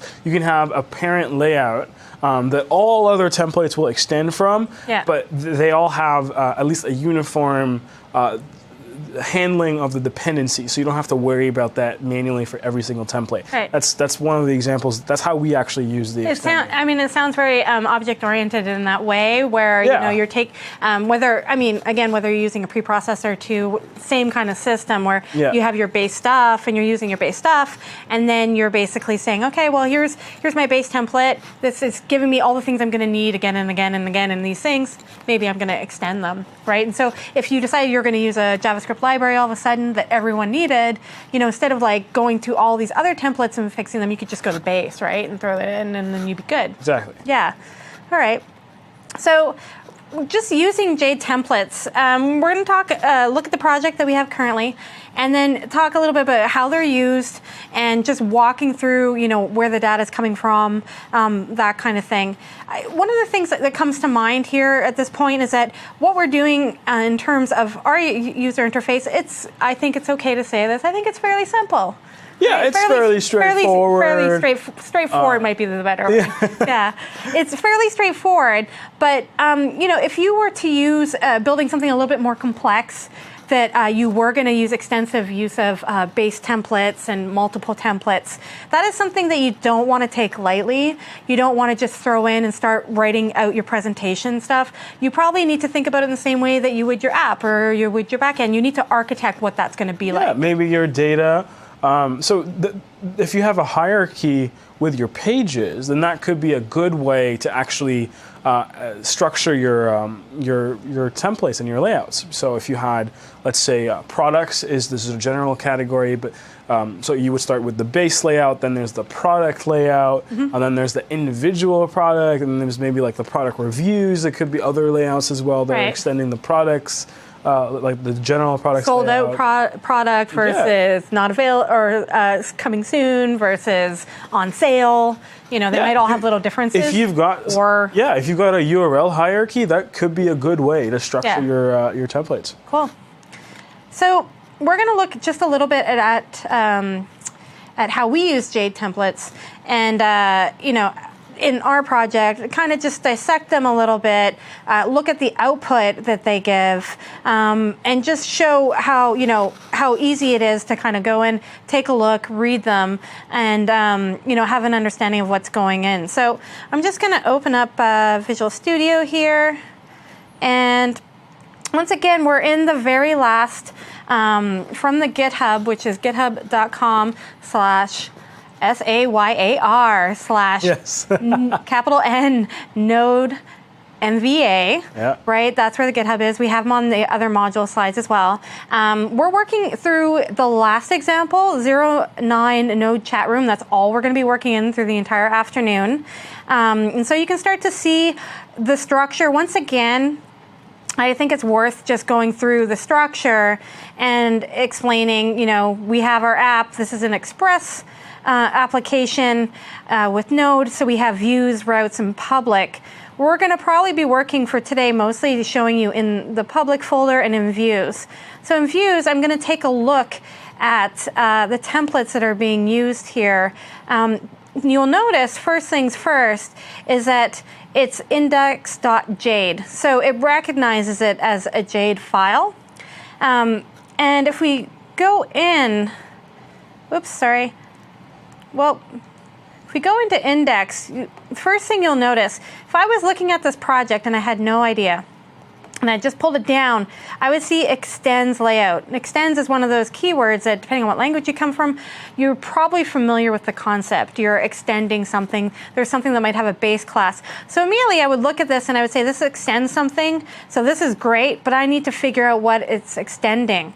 And that's why it's right at the top, you know it's extending it. So I can go to layout and I can look at layout and get a sense of what I'm extending here. And so looking through this Jade template, you see this HTML, you've got the head, we've got a title, you know, that we're going to apply. We have, this is where you might have all your references again to any of your style sheets. You know, for example, we're including Bootstrap here. It's been minified. We're including the Bootstrap theme. You can start to see all of those things that, you know, just right up top. And then you see, you know, this basic page, for example, you'll see this block of content. So that's the block element you were talking about before, right? So this, at some point, you know, we could do something here if we needed to. And we have all the scripts that we're going to need. So we're, you know, I look at this and I know we're including jQuery from a, you know, a CDN. We're pointing to Bootstrap, you know, JavaScript. So we've got some kind of modules from Bootstrap that we're going to use behavior-wise. And then we've also got the socket.io, right, which is what we need in terms of working on the client side. We need to, you know, we'll talk a little bit more about that, but we need to include socket.io. And so this is where you might include all of those kind of files that other templates are going to need to use again and again and again, right? Mm-hmm. So if I go into index.jade, and we only have 2 templates here, you can see we extend layout. So it's basically gonna get everything that layout Jade has, but there's places that we can go and replace if we need to. And so you can start to see this format in terms of all these items that are being written out. And some of these classes, the dot items here, you'll see it just gets assumed. It's going to be a dot with, you know, div with that kind of class attached to it. you'll see some of these classes are very, if you're familiar with Bootstrap, very Bootstrap-ish. Is that a word? Can we make that an adjective? I think Bootstrap is popular enough that could be added to the dictionary. I think so too. I mean, they've added a few other words this year that were a little crazy, like selfie, maybe. Yeah, great. And that's what we all need. Let's put that right next to my carousel rant. So you start to see, like, you got the columns, you got things like that a little bit, and we'll talk way more about Bootstrap in that sense. And we're also adding in, another JavaScript here, index.js. So very, very basic templates that's, kind of being put out for the page. We've got a footer at the bottom. You can start to see how things are being named in terms of whether it's their ID or whether you're seeing classes, that kind of thing. So very, very simple way to get started and to get running. There's not too much that we have going on here, really, when we think about it, because all we've got here is we've got a div, we got another div in it that's a container fluid, means it's going to be like 100%. It's just going to take up the space that it's within.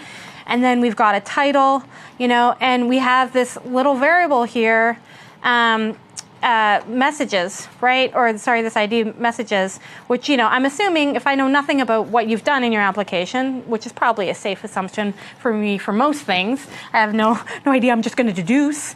I'm going to deduce here that something's going to be put in there, and then it's going to be the messages of some sort. That's right.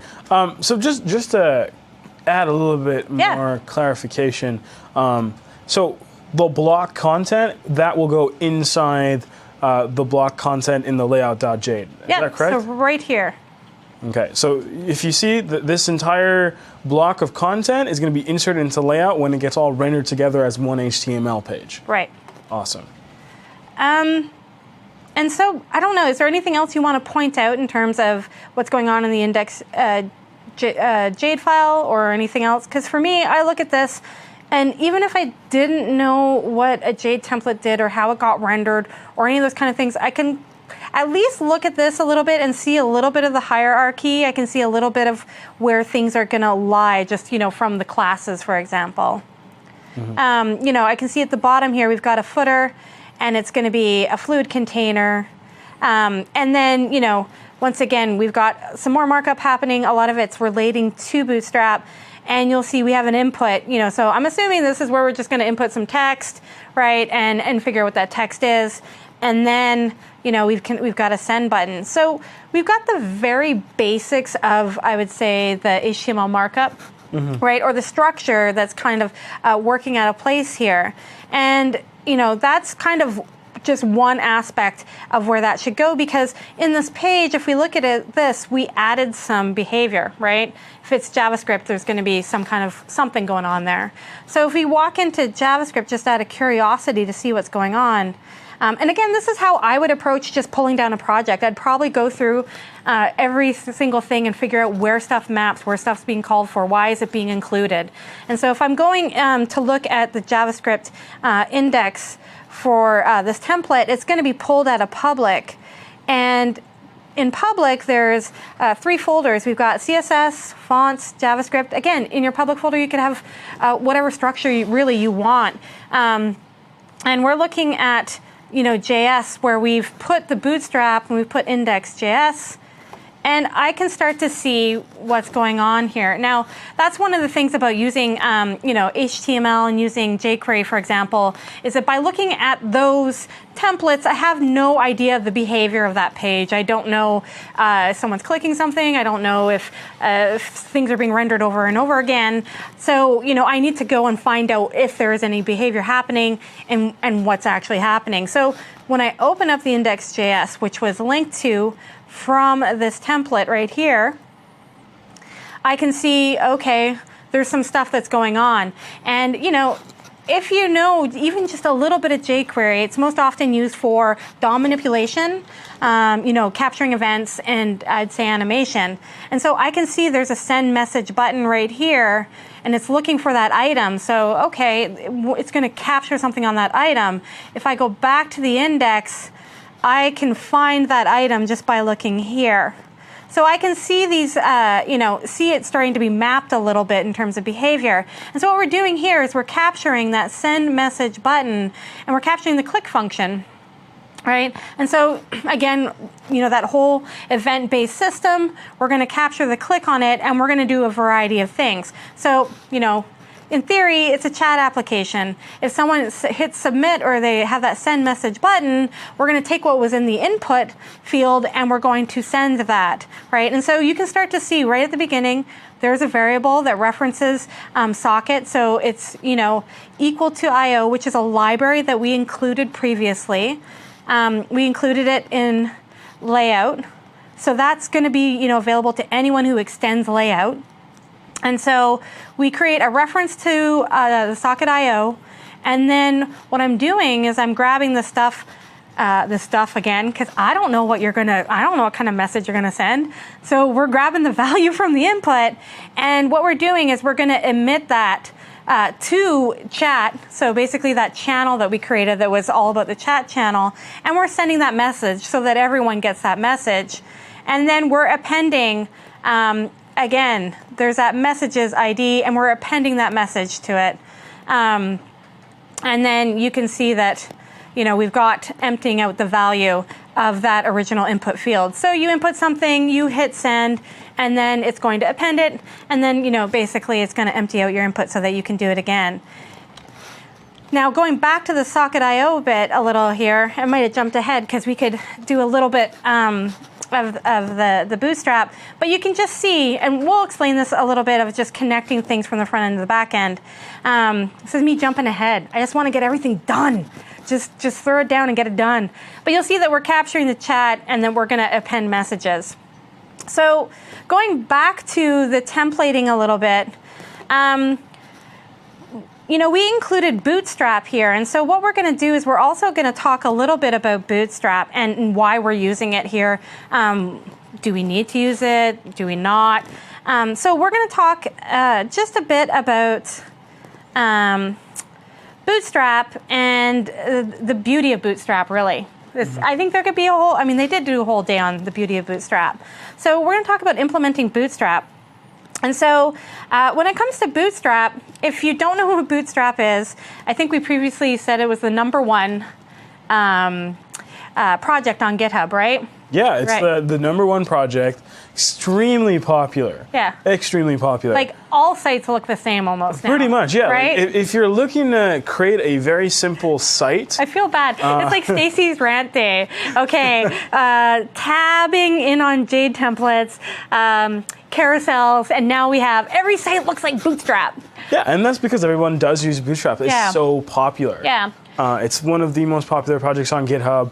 Think about it, like there's thousands of contributors to the project. Like thousands of people are adding things to the project. Like it's huge amount of modules that are added, sort of like independent ones that you can add to your own Bootstrap. Mm-hmm. There's even Bootstrap themes. So yeah, saw those. All of those, I don't know why people just use the default Bootstrap theme, but you could use basically a theme that will change it completely and look not like none of the other Bootstrap sites that are out there. Yeah, I mean, it's very familiar. It's very similar to WordPress themes almost, exactly. Where you're starting off those things. And so I used one for a site, and I was like, I wonder if this is going to, make a difference. And I looked, yeah, okay. And then I, tailored it a little bit. But, Bootstrap is one of those things that I think was originally created by Twitter, people at Twitter. Yeah. Right? 2 developers at Twitter. Yep. They were using it to unify their internal tool styling. So all their internal tools, they all had different CSS styling for each one. Yeah. They created one framework that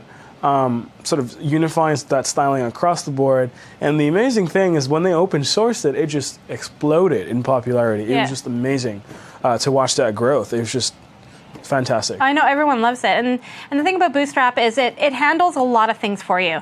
So it gives you a lot of scaffolding in terms of CSS. So if you're building anything that's and if you're not at this point, it's kind of like at some point you're going to have to immediately in the future is responsive sites.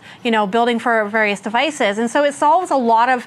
I wouldn't say it solves the problems. It does a lot of work for you, and so it gives you a lot of the kind of CSS scaffolding in terms of all the styles you need to create fluid containers to make sure they stack one on top of the other, so you don't have to worry about clear fixes or any of that kind of stuff. It handles a lot of those kind of situations for you, but it also, depending on how much you use from Bootstrap, provides you with a lot of behavior. And so I like to separate things in terms of, presentation and behavior. And so presentation would be CSS, and then behavior would be JavaScript. So it gives you a lot of behavior. So if you implement it properly, you're going to get, and if you download the JavaScript and what you need, you can get things like the carousel, which we all love, drop-down navs, right? Buttons that work in certain ways. You can get all the styling on input fields. Those kind of things that you might need in terms of styling or in terms of behavior.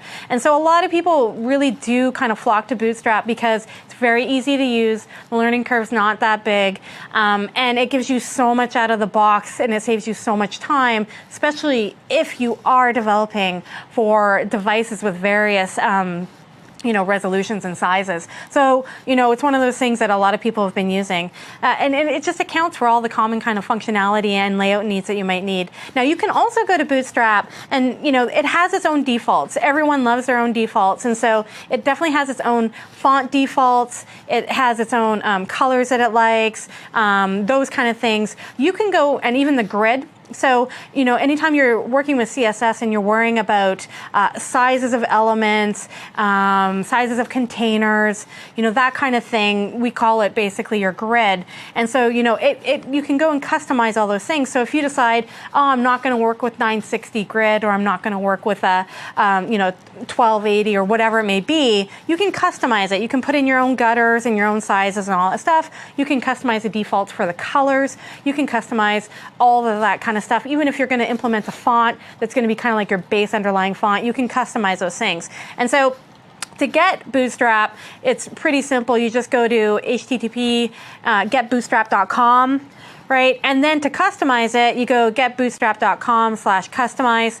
Now, if you are really going to kind of stray away from the defaults and really make your own defaults, it's worth customizing it, because otherwise you got to go in and override everything. And that can be, it can be a little, it can be annoying, I'm not going to lie. But, you spend the time customizing it, and that way you don't need to worry about it. And so that way you got your font sizes and your colors and your palettes and all those things that you need. The other thing to note about Bootstrap is that you can kind of choose whether or not you're going to, if you use a preprocessor. So a preprocessor is, the ability to kind of write your CSS in a little bit more of an object-oriented fashion, and it gets compiled down to CSS. And so you can choose if you want to use, and these are two of the most popular ones, less or Sass. And so once again, if you haven't checked out preprocessors, check out less or Sass. You'll start to see the kind of functionality they afford you in terms of, allowing you to reduce how much code you're writing in CSS. So having variables, having functions for things that you do again and again, like I need rounded corners with all vendor prefixes, those kind of things. So, Bootstrap allows you to kind of utilize those workflows. To implement Bootstrap, as soon as you've downloaded it and you have it going, again, it's basically taking those files. So you're always going to get the CSS, and there's a JavaScript. And once again, you can go and customize and say, okay, I want this functionality from the JavaScript and not this. Maybe you need only one or two things. You don't want it all if you're not going to use it all. You want to keep your footprint really low. So you can go and customize it, download it, and then it's as simple as including the JavaScript and including the CSS, which we saw. So let's go just into what we have. And if you take a look at, it should be in our layouts, you'll see that we have downloaded Bootstrap, and we are using the minified version. Now, again, it's up to you, and it depends on what how you work and what your environment's like.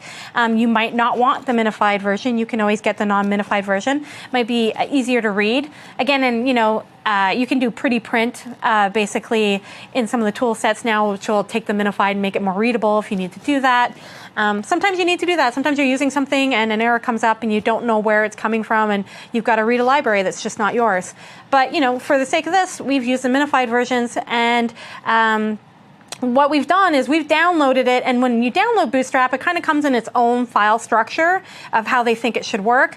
And we've just kind of, rejigged it and put it in the file structure that works for us and put it in the public folder.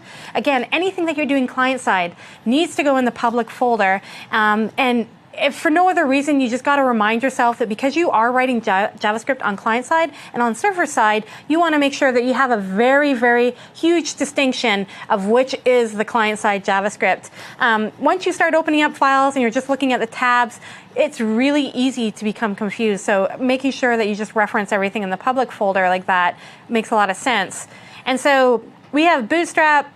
We have it also minified. We're using the minified version. And we've included the CSS. And then what you do is you include the Bootstrap CSS first, and then you include yours, because you might want to override some of their settings. You might want to add on to it. Chances are you're going to use this kind of as your foundation, and then you might have custom styles for other things. So you include any of your style sheets after, so that you make sure that you're getting all the benefits of what they're doing. A couple other things that Bootstrap does for you that we don't really mention here, but a lot of the things is, using Bootstrap, you're kind of normalizing your browsers in terms of CSS too. So, setting some defaults and things like that. You're going to chime in. Yeah. Saya, So you have your hand up. Yeah, it's funny. I raise my hand. It's like I'm in class. Whenever Stacey starts going through her teaching mode, I just have to sit down and listen and raise my hand every time. But I did want to ask you. Let's say that I have my index.jade and I want to add a CSS file just for that folder, just for that template. What would you suggest I do to my my layout? I would probably end up doing the same thing that you did for your script in terms of a block where that you can replace it. And so I'd put a block for somewhere in the links in case you need to do that and replace that content. I don't know. You tell me if I'm right or not. Actually, I think I agree with you. I mean, if it worked for JavaScript, okay, it'll work wait, for, hold on. That wasn't a lot. You didn't give me a lot of I don't know, what's the word? I can't think of the word. Confidence. That's the word. There was not a lot of confidence. You're like, yeah, I think I would do that. Whatevs. So looking at that kind of thing, you can see how you just included. And then if we look at our layouts, I'm going to kind of stay away from just layout.jade because we know that we're implementing those items, and you'll see that we've implemented it. But if we look at index, you'll see that, if you're not familiar with Bootstrap, you can look at anyone's HTML and you can be like, they are using Bootstrap because I can recognize the class names. Now, I don't know exactly when Bootstrap did it. They kind of changed their format for class names because they used to have span 4, span whatever. And now you'll see a column extra small 4, all these different things. So at some point, they did change the taxonomy of their classes. So you have to watch for that. However, you'll start to see that it will give you, we're using a lot of things from Bootstrap in terms of the classes. So, the idea of a fluid container, right? A container that you have that's going to be fluid and it's going to be 100%. We have the idea of a row. So you got to think of things in terms of row and columns, right, when it comes to that scaffolding for layout in Bootstrap. And so, you'll have a row, and in that row, you're going to have columns. And then the next row, obviously, will go under the previous row. So it's that idea of rows and columns.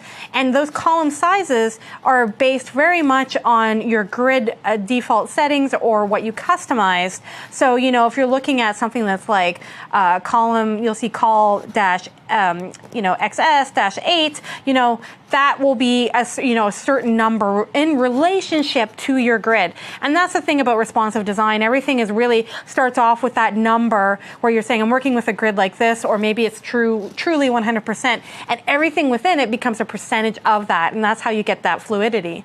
So did I say that right? Fluidity? Yeah. Yeah. Better than how I say modularize. High fives. Got to high five myself. I need a little high five thing here.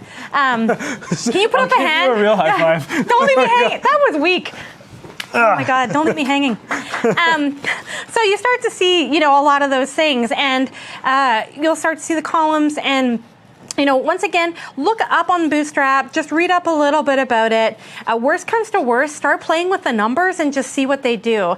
Because, they basically columns and sizes, they go from, like 1 to 12. So you can kind of just go through and start playing with those items and seeing, oh, this makes the size this much bigger and this. And, Bootstrap has so much stuff in terms of it. But it also, not just layout, it has also if you define things with certain names and if you include the JavaScript and whatnot, it has certain behaviors that it's looking for.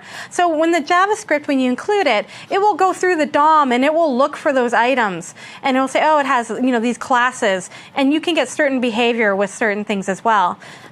You'll see a lot of things when it comes to Bootstrap. You'll see, for example, we have BTN as a button class, and then BTN primary, and then it's also a BTN large. And they're just using multiple classes so that you can kind of add on behavior behavior in terms of presentation, like what it should look like in multiple places. So you can be like, this is a button. Okay, it's also a primary button, so it's going to look like this, right? As opposed to a non-primary button. This is a large button, so the size is going to be bigger, and those kind of things. So when it comes to, using Bootstrap, I mean, again, there is a reason why there was a whole MVA on Bootstrap, because it can be a beast. It can also be something you can use very, very quickly to get up and running. Is there anything you want to add on Bootstrap? I think it's awesome. It's definitely an awesome CSS framework. It's the only one that I use. You sound like my 12-year-old nephew. It's awesome. I love it. I get excited. It's awesome. Before I used to struggle. I used to struggle with CSS. Yeah. Simply because I didn't have this big library that I could just reference that had all this stuff that I usually use. It was just like all my sites looked like these basic websites that maybe have nothing special about them. Yeah. Right? And now with Bootstrap, I just stick Bootstrap right in, and immediately I have something that looks decent, at least semi-decent enough that I can put it on the web and not be embarrassed. Yeah, not hide away in shame. Exactly. Yeah, not programmer fall shame. in tears. I think that's programmer shame, where you're like, is it Comic Sans and lime green? Yes.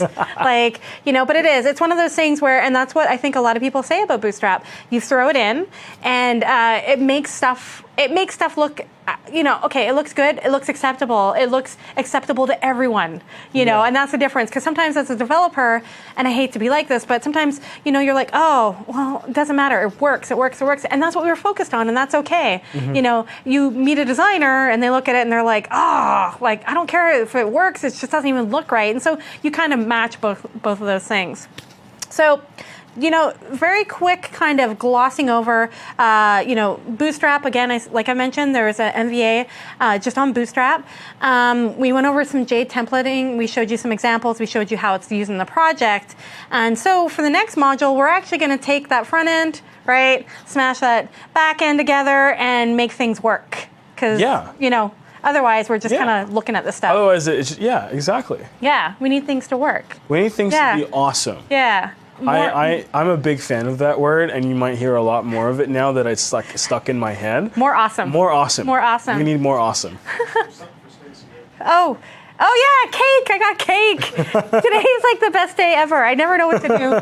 This is so good. Yum. We're gonna take a 10-minute break with some cake. It's no longer here. It's okay, it went away, I ate it already. And then we'll see you back for the next module, which we're gonna talk about, working front end and back end. And then after that, we've got deploying and debugging, and that's it. That would be it. So we'll see you in 10 minutes. We're gonna take a break.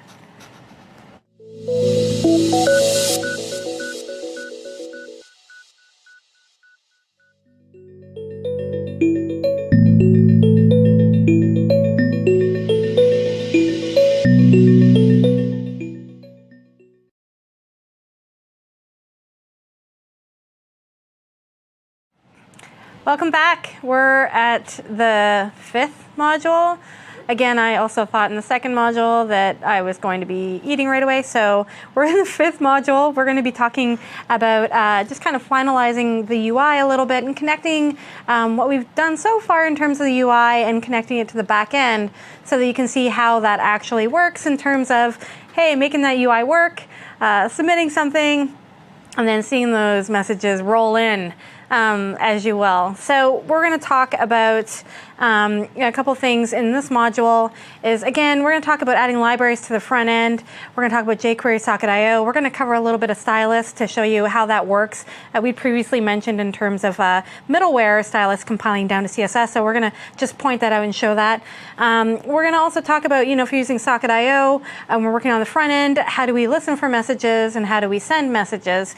Previously kind of already done this on the back end a little bit, so we're going to look at the front end a little bit here. So we're going to have to add some libraries to make these things work on the client side. And so two of the libraries that we're going to be using, and one of them we kind of even just went through and glossed over a little bit, was jQuery. So we're going to look at jQuery, we're going to look at Socket.io. You're going to explain that behavior in detail. And we're going to take a look at how can we wire everything up in, from that UI. All right. So let's take a look at how do you use those and what does it look like and yeah, so behavior. Yeah, awesome. There we go again. Awesome. That's 1 point. Yeah. I think someone in the chat room should keep a track how many times I say awesome. But anyways, so we want to add jQuery to our project. jQuery is this extremely commonly used library for JavaScript front-end development. It lets you... what year was it created? Do you know? It must be like before I even started coding. I honestly, my response is like to be mean and say years ago. I think it was 2006 or 2007, but I don't know. It seems right to me. Sounds about the time I probably started coding a little bit before then. Yeah. I'm not that young. Coding. I'm not that young. Then grew beard. Well, I like fake coding. Just like, tapping on the screen. I don't know. Call it T-Rex typing. T-Rex typing, exactly. Awesome, cool. So, jQuery is this awesome library that lets you turn all the different browser quirks across the different types of browsers out there, and so stabilize the base JavaScript API and the DOM API across all of those different browsers. And it provides you with some really cool functions that you can use to select various elements in a way that's super easy, that's super flexible, and that you can use to create some dynamic websites. Right. So I think at the beginning when we thought about browsers, non-modern browsers. I don't know what that even means, but if we think long ago. So long ago, back in the day, I used to walk 4 miles and use vendor prefixes. But thinking about those kind of things, like it was, how you might have done, a typical AJAX request. One of those kind of things would be different across all the browsers. Some of that behavior stuff was different. So I think it was created originally to, like you said, create a baseline for the behavior and abstract it out. So you had one API into that, and exactly. It took care of all the logic behind it. Yeah, it took care of the little intricate details between different browsers, handled most of the stuff that might have been missing in some browsers as well. Some DOM APIs might not have been available. jQuery added those missing ones. Right. DOM manipulation, like accessing an element, adding something to it. It was, and often sometimes, there's still differences between some of the browsers. So it also, people used it a lot for that too. Exactly. Right? Yeah. So it was a great library. It was. You're right. It was and it is. I was gonna say it still is, but then you jumped right in. I can tell Stacy is a huge fan of jQuery. No, I think jQuery has started off I think years ago it really. I think it's important to understand why it was created and what it did, and also how maybe that's not as necessary now, but that it still provides a lot of really great functionality in terms of DOM manipulation. I think people use it typically for abstracting that kind of behavior, DOM manipulation, and animation.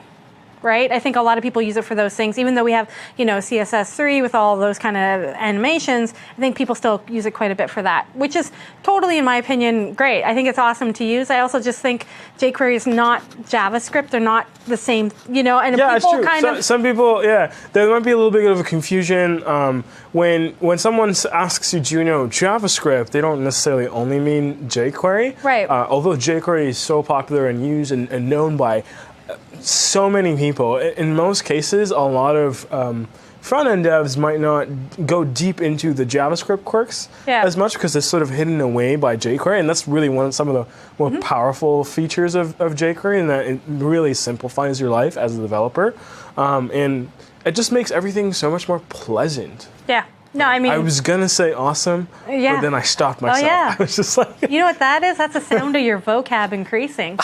Nice. Good job there. Awesome. So we're going to walk through the example with the jQuery to explain that. So let me actually show you right on the code base where I actually include jQuery, and it's in the layout.j file. The reason why I do that is simply because I'm going to use jQuery everywhere. It's probably it's like a tagline: jQuery everywhere. Yeah, like it should be their tagline, I think. Now, here's something that's interesting. What I'm doing here is instead of referencing a local jQuery file, I'm actually loading it from ASP.NET-CDN.com. And the reason why I do that is simply because ASP.NET-CDN is a CDN, and a CDN is a content delivery network. So what that means for commonly used files like jQuery that almost the majority of websites have included at some point, using a CDN means that this file will be on a server closer to you, the browser. So it will make loading of the page a lot faster, and it will reduce the impact on your server of serving yet another file. So ASP.CDN... and also, like for the CDN too, is if someone else has used that exact same CDN and they've visited that site, it might be cached. Exactly. So, it's already a cached file. Everybody's it might be quicker. Yeah, exactly. Like developers helping developers. Exactly. That's why I really think that everyone should definitely use a CDN. Now you can also do a fallback for a CDN for some reason. Yeah, you can figure out if it doesn't load, and then you can just doc write or whatever you need to do and include, a local version. Let's say in the really rare case that a CDN goes down, you can still have a fallback in your existing JavaScript, in your HTML, so that it will load the one that's on your server as opposed to the one on a CDN. Yep. Now, the CDN that I'm using is one that we're hosting, and it includes a whole bunch of different libraries that you can use, among them jQuery, among them jQuery UI, but there's other ones as well, including Bootstrap. So we could have loaded Bootstrap from the CDN directly, and it would have been a lot faster, but we won't be doing that just to show you how... We're just mixing it up, keeping you guys on your toes. Exactly. But there's other libraries that you might have heard of, like Modernizer, Knockout.js perhaps, even Globalize.js, and Respond.js. Yeah. So all of these libraries are hosted. Respond is the one that basically will take non-modern browsers and emulate responsiveness, doesn't it? Like basically writes in a whole bunch of stuff, I think. Am I putting you on the spot? Yes. You are putting me on the spot. I'm pretty sure that's what Respond does. We can double check. You're right. It's a polyfill for responsive design. Yeah. +1. +1. Gonna eat cake. Awesome. Okay. So it's a great CDN to use. There are other ones available out there. I believe some of them are used by other. Like some of them will host more specific JavaScript files and CSS files as well. So going back to our code base, this is where I've included jQuery. So you can see that I'm loading jQuery 2.1.1.min.js. Right. And this is going to load straight from the CDN. The other thing that I need to do to include Socket.io is, and Bootstrap, is actually include those files. So in the case of Bootstrap, what you want to do is you want to include the JavaScript portion of Bootstrap. Now, Bootstrap is a CSS framework, but there is still a JavaScript component that makes some of the more Common things. Yeah, exactly. The more complex components. Think of tabbing, where you need to hide things using those functionality is included in the Bootstrap JavaScript file. So you definitely need to include that, especially if you're building on top of what we've given you in the GitHub repo. The other thing that we need to include to add socket.io is include the file as well. Now, here's something that's really cool about the socket.io project. The socket.io project actually will serve the JavaScript file for you, right? So if you include it in your your Node app, right, as we've done in this app in particular, it will actually register a URL /socket.io/, and then if you hit up this path on that URL, it will serve the specific socket.io JavaScript client file for that version of socket.io, because the protocol will tend to change every once in a while. With this, though, it will serve the correct one for the one that you're running. And just to prove to you, we don't actually have it anywhere here in the JavaScript folder. Right. So I wondered about that. That's pretty awesome. So just by doing the require on the server side, and then attaching the app, the socket.io to the app, right, you get it. Right. So automatically, it's almost like it's dynamically writing that path in for you, so you don't have to worry about it, and it just resolves it. Exactly. Cool. It's very cool. I just learned something new. I didn't know that. Awesome. So that's how you can include socket.io, Bootstrap, jQuery, and the next thing I guess I want to show you is the stylus. Yeah. So stylus is this middleware that is included in our Node app, and we mentioned that in module 3, I believe, where we required so many stylus. modules. Yeah, so little time. Exactly. So we included stylus as a middle. And what is stylus? Stylus is the CSS preprocessor that makes your CSS so much more simpler and easier to write. Now, you mentioned other ones, including Less and Sass. Stylus is another one that is included in the generator for an Express app. Right. Now, of course, you don't have to use Stylus. You can use Less or Sass, and there's different ways to include the same middleware into your Node app for those specific preprocessors. But what it will do is the minute that a file is being served that is a style that has a .styl file extension, it will compile it down to the actual CSS. So if you don't believe me, here's my style We're just file. full of non-believing you. And the minute that I serve this, so you can see, and I'm going to make it so that Visual Studio will also include files that are not in the project. And again, like all of these preprocessors kind of have their own formatting and structure for how you need to write stuff and how it gets compiled down. It's everybody. They all have their own features. Everybody wants to do it their way. Yeah. You know, and it's totally fine. Each one of them has their different advantages. Stylus is one of them that's super minimal. It's very much like Jade. It's almost like extremely similar to Jade. Like it just drops a lot of the tags, drops a lot of the things, makes things a lot cleaner. Yep. So here's an example of Stylus, and just to prove to you that the Node preprocessor is actually compiling its .css, I'm going to open this folder just to show you node.css here. But the minute that I run this Node app,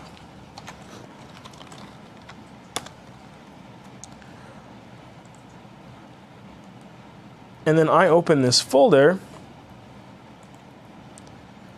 and ideally it should be here. It's that moment. That moment where you wonder, what is it putting it there, or is it going to put it in your CSS folder? Let's double check. Yeah, it should be there. Either way, it is serving it. We can double check that, that's for sure. There it is. So if it is serving it, then there is a CSS file somewhere. Okay, there's our style.css. If I open this,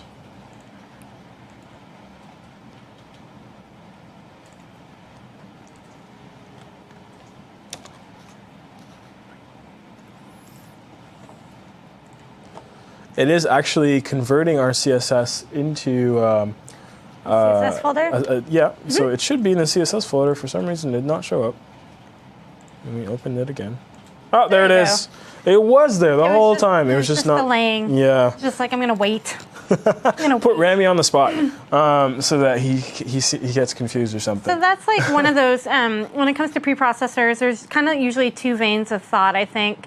One is they're really good for development, and then you compile them, and when you push anything to production, you're never going to compile on the client side or any of that kind of stuff. It's already going to be compiled down, so it becomes more of a development thing. Yeah. Whereas here we see more the requests being made. It's going to go and make sure that we have that file if there's been any updates or changes or whatever. Because I'm assuming it's not going to go and render it every time. No, it'll save it once, and the minute it gets changed, it'll... Right, and then it'll just reference that. So, this might, for example, this example of stylus might work for your workflow, or it might not, depending on what you're using, right? You might decide that you're going to have a task runner or something that's going to already, pre-compile stuff, and then you just include it. But the option's there. So, depending on how you work, it could be great. Yeah. It's fantastic. So there's a couple of really interesting things that's in our stylus. Now, typically chat rooms for a long time have had the message box be at the bottom of a page. Yep. So if you look at it, it seems to be always at the bottom. If you remember MSN in the old days, it had, well, it's still... When I had my name with the number at hotmail.com. Exactly. When I was using MSN, the chat box was always at the bottom. Even today's link and Skype, that's always typically at the bottom. Yeah. And then you've got a button on the right. Now, in HTML, that's actually not easy to do. No, it's hard, especially with all the different browser types and stuff. Exactly. There's just no easy way to attach something to the bottom of your browser window. But if you notice that we've done this here, and I'm just going to explain a little bit the CSS and the thinking behind this, that basically lets us attach a toolbar to the bottom of a page. Gotcha. So it's kind of static, right? Like it's just always sitting. Yeah. It's always sitting there. So if you go back to our layout, in our index.jade, if you remember, there's this interesting class that's clearly not a Bootstrap class. It's just, it seems a class that I've added in there, and it's just not wrap. And then there's this other one that's called push. Now, we need this to be able to tell the CSS handler in the browser that we want to push the footer, which is its own class, on the same level as the wrap container, to the bottom. And the way that we do that is, first of all, we always set the body to be the height of 100%, so it takes up the full browser window. Right. And then we set the wrap to be a minimum of 100%, but we give it a margin of the footer size.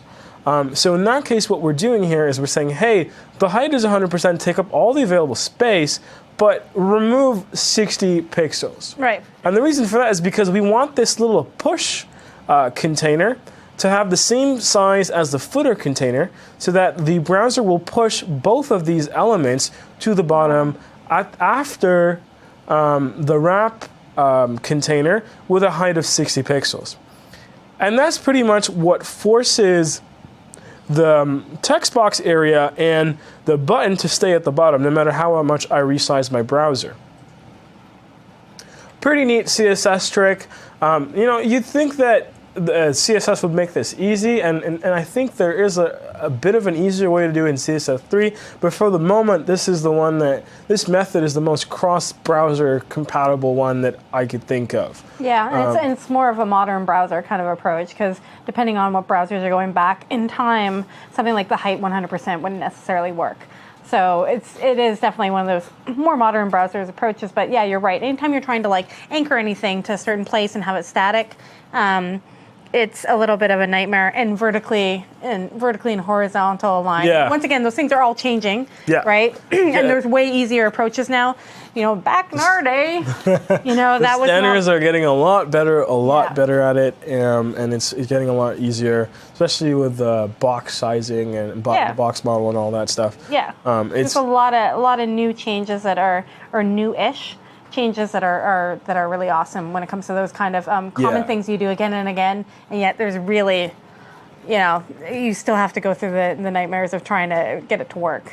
Yeah. So now that we've covered adding libraries to our Jade file, attaching and understanding what stylus is doing, I think the next part is really to connect the backend to the front end using the socket IO libraries that we've included in our project now that we were serving through Node. Yeah, so we have to kind of worry about listening for messages. Exactly, listening and sending messages. Yeah. So now if you remember, in our index.jade, we had this body end tag. And the reason why we do that is because in our layout.jade, we don't want to have a block that is for the JavaScript tags, because that will typically mean that it will delete all of those JavaScript tags the minute we override that block. So instead, what I like to do, and you can do the same thing for the CSS, we mentioned it in the last module, I like to do is I like to add an empty block at the end of different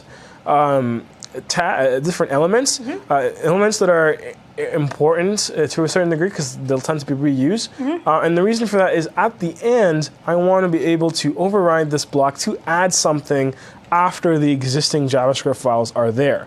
And this is exactly what we did in the index.jade file. In this case, we're adding a index.js file, something specific to this page. Yeah. I mean, we used to, and I still do this a lot in the same kind of syntax that you're using to do production and development environments, where I might path my CSS differently. So I might not point to min files. I might point to whatever, open like non-minified files. Yeah. So I could just replace them if I needed to replace them. And based on if I'm in dev or production mode, it would just replace that content block. Exactly. So looking at index.js, it looks fairly short. There's about 12 lines of code, and that 13, and that's with me adding more spaces. Just simply to spread things out a little bit so you understand what's going on. Now, if you remember, we included the socket IO library, and if you look at our app.js, you'll notice that the way that we call socket IO is by requiring socket IO and then passing it the server, and that returns an IO variable. The API is extremely similar in the client side. The difference is, as opposed to getting all of the connections, all the WebSocket connections, I'm asking the WebSocket IO engine to just create one socket for me. Right. And in this function, you can actually pass it different URLs, different things. So if you don't want to connect to the server that served this page, you can actually connect to using WebSockets to other URLs as well. Right, so you might have like a server that's kind of hosting that somewhere remotely, and you might say, I'm going to connect to that server. Or maybe if that server is someone else's server and they let you do third-party connections in their socket IO server, then you're even able to connect to other servers out there, other URLs. Right. So very neat stuff that you can do with it, and it's quite simple. We just create a socket, and the first thing that I want to do is probably hook up my send message button, right? How else would I be able to send messages to my server? So I'm going to use jQuery to select the send message button. Now I gave it a specific ID, so in this case you actually don't really need jQuery. You can just use the DOM API to get this element by ID, but I like to just use jQuery, especially it just makes things a lot easier. Because you like it. And I like it. It's awesome. You're right. You're right. It's awesome. Awesome. See, I'm not the only one that says awesome, right? So here I am. So if I remember, I'm going to open up my index.jade. I'm just going to put it right next to it. I'm going to make this smaller so that you guys can see. But here I am. Here's my send messages button. It's this button right here. It's the one that's on the second column. So anytime that this button is clicked, I want to execute this function. Again, we're using callback-based programming. And in this case, I want to take the value of the message box. And it's this message box right here, the input tag. Right. So I'm going to get the value of this message box, and I'm going to store it in this variable called message. Now, to get this message to the server, the minute that I connect using the socket, all I need to do is call emit with the channel that I'm on, so the chat channel, with the message that I want to send. It's got to be the same name that we've been using on the server side, on the client side. Exactly. It's the same channel that we're all connecting to. It's the chat channel. Right. Right. The chat channel. The chat channel. Exactly. Yeah. So with socket emit, I can send that message over. Yeah. Now, if you remember what I said earlier, in the app.js file, whenever I get a chat message Yep. and I go to broadcast that message to everybody else who's connected to the WebSocket server, Yeah. it won't send it to the person who actually sent that message. Right. So it won't send you duplicates. So what you'll need to do is you'll actually need to append it yourself Gotcha. to the messages container that's going to contain all of the messages. Right. So if Okay. you're emitting the event, you're not getting it back yourself. So Exactly. you need to manage that however you're going to manage that yourself. And in some cases, maybe you don't even want to do anything because the Yep. value's already changed or something's going on. Yep. Depends what your application is trying to do. Yeah. But in this case, we do want to add it to wanna the know. message box because we want to know what we just sent, right? Yeah. And the Like, I other- want to know why you responded the way Yeah. you did. What did I say again? Short-term memory. Yeah. And the other thing that we want to do is we want to empty out the message box so that we can type in a new message as well, right? Right. And we do that by setting the value to an empty string. Now, if I actually run all of this stuff, I go to my Node app. I'm going to close it, clear the screen just so you can see it from the beginning. Here I am running it again. Okay, well, I already Yeah. had a browser that was open. And in this case, Oh, I'm and going there to you go. refresh. Yeah. Here I am. I love that the whole, like, anytime you're running Node or any of these kind of things on the command line, you see like the connections that are being made, Yep. and it helps you kind of like make sure that you know that things are being served up the way they should be served up and that kind of thing. Yeah, it's awesome. So the minute I refresh this page, I get a user connected, Yep. and then the server is sending me some chat message, which I haven't quite explained how Yeah. we're doing that, how we're receiving that and adding it to the message box. That's the next function I'm going to cover. You've got now, time. I actually want to show you how to, I just want to prove to you that when I send the message out, it'll actually emit it to everybody else. So let's say, hello, Stacy. All right. Hello. Now, I'm going to open up another tab. I'm going to put it on the side right here, and I'm going to browse to the same page. All right. And the minute I send hello, Stacy, it pops up on the other end. That's Hooray! We've got like a chat engine going on, no? And this is actually how you test it. Like, a lot of people are like, oh, how do you know? Like, and it's like, you open up two browsers is what you do. Yeah. Like, you open up two browsers. Yeah, and I you can check. send it from Yep. this side, hello, Rami. Yep. I'm assuming that this is Stacy and this is Rami. If I send this message, it pops up over here, Yeah. and it pops up on my other So side. you're basically having a conversation with With myself. in two browser windows. It's typically what happens. Just a little insight into your life right there, right? Maybe a little too much, but anyways.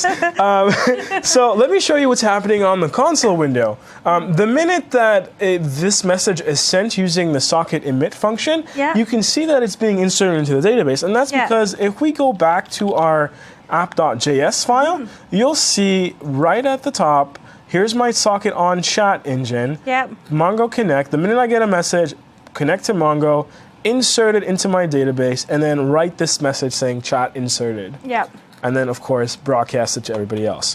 And if you were kind of running Mongo, and you had, you clicked it and it was running, and you saw it up in your command window, you would see these connections also being made to Mongo in terms of something being connected and inserted as well. That's right. So if I actually move to Mongo, here it is, connection accepted.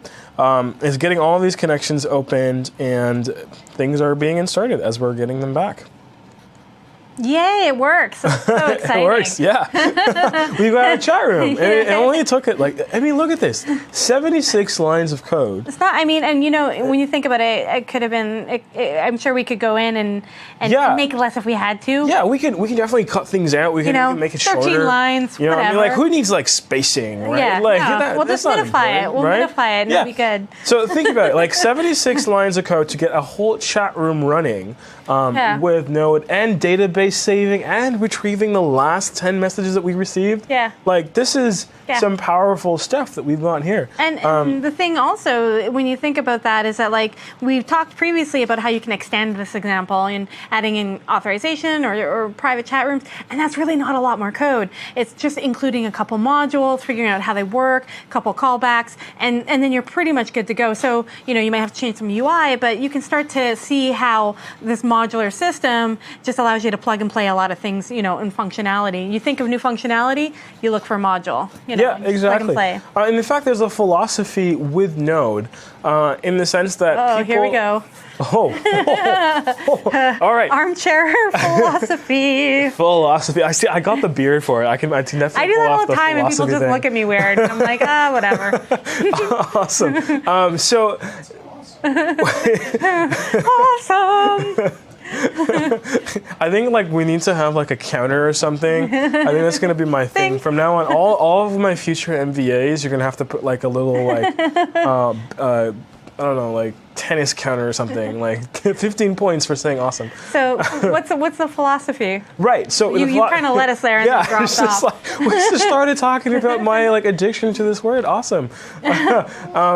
So, you know what? I think I blame TV. I think I watched too much TV when I was younger.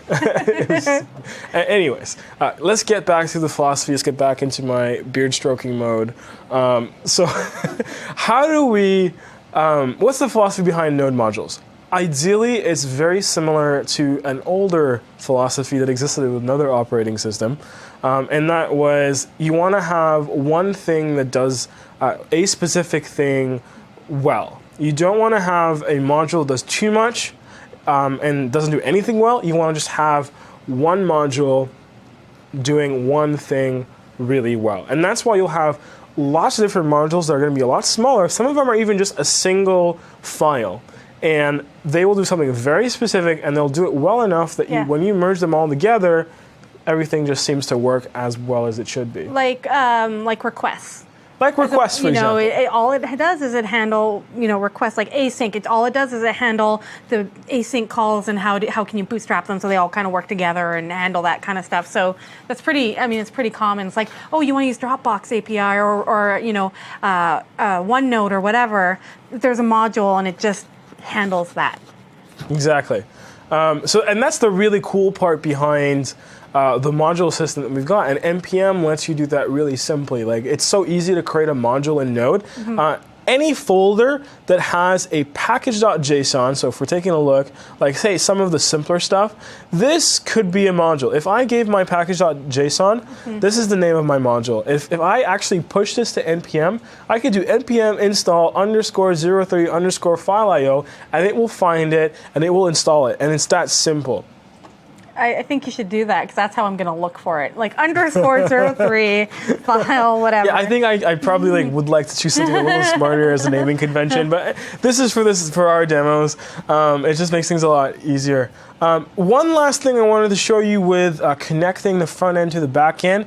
We glossed over it, but to be honest, it's just 2 lines of code. That's how simple it is. It's how do you actually append the messages that you receive from a socket to the browser. Yeah. Now, do you remember the socket.on function? It's the same one that we're going to use here. So we're going to say, hey, this socket, anytime I get something on the chat channel, take this message, using jQuery, select this messages box, and append a paragraph tag with this text. Right. That's how simple it is, and that's what actually enables our browser to add in anything that we receive from the socket. The minute I press a send button, I'm manually adding it on my browser, but the other browser on the other end is doing it through this call right here. Right. So it's that simple in terms of just saying this is when this happens to this channel. So if you were listening to multiple channels, you could have another function, whatever it may be. Yeah, I could add another socket.on function, maybe say admin, and then say, hey, my function is going to take a command, and with this, and you see Visual Studio likes to do nice styling for me. Thank you very much, Visual Studio. I can do something else. You're welcome. I can do something. That's what Visual Studio sounds like. You're welcome. I can say alert, admin command. Yeah. Woohoo! That's how simple it is. So, the ability, again, to extend that interface and potentially do other things with it if you needed to. Exactly. Yeah. You can do a private channel. So this could be the ID that we're using. So var current chat room ID equals some number in our MongoDB database. Yep. Lots of numbers. Once again, world's fastest typer. Voila. Voila. And this is now a specific chat room channel. Yeah, yeah. So, I mean, the flexibility given there is pretty incredible. Like, I just imagine using this for like multi-user games would be so much fun, you know, like, yeah. or multiple people connected to control something. Like you could really extend what Socket.io is trying to do here, but the ability to kind of subscribe to multiple messages or multiple channels rather, that whole kind of observer and publisher subscriber kind of pattern is awesome. And it's just so, yeah, I hate saying it's so easy to use because it's always like, it's like saying where, you know, it's just that easy, but it is, you know, it's fairly like a couple lines of code. And I think it's really cool what you showed too about like how on the server side, if you're including it, it automatically kind of writes that in for you. So you know, because if I didn't know that and I was looking at the code base, I'd be like, where did this come from? You know, what's happening here? I don't see it in the file package. So I think it's great that we went through that because I think some people out there who are probably working through it probably were just like, I don't know where this file is. I think you're missing a file, yet it seems to run okay. Yeah, you know, you're like, oh, it's mystery. Yeah. Yeah. No, that definitely the Socket.io URL here. It's like magic. I like it. So, you know, we've covered some, you know, listening and handling messages.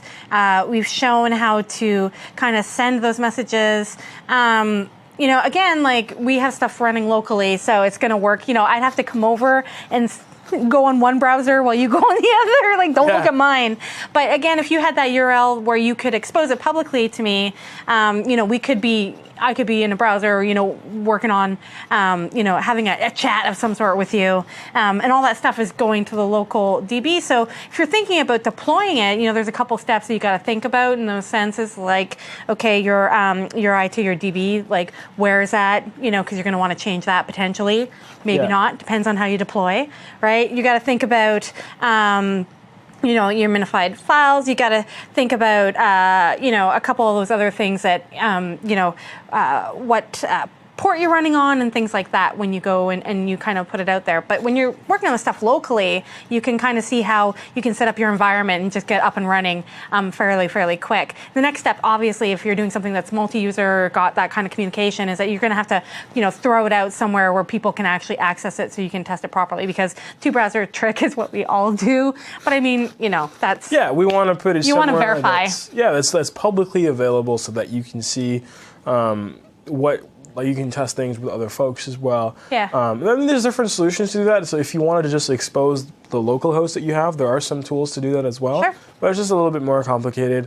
I like to just deploy things because it really gets me to simulate an actual deployment. Yep. So I like having a staging environment. So I code on my dev machine, I do my dev testing here, then I stage something to the cloud, test it again, and before I actually move it to production. Yeah, and I feel like that's a pretty popular workflow in the same way. I'm local to get stuff up and running and to test or to experiment, and then as soon as I know that something's kind of good and I've got like an environment that's set, I try to replicate that environment in a production or in staging server, and then, you know, move from there, so to speak.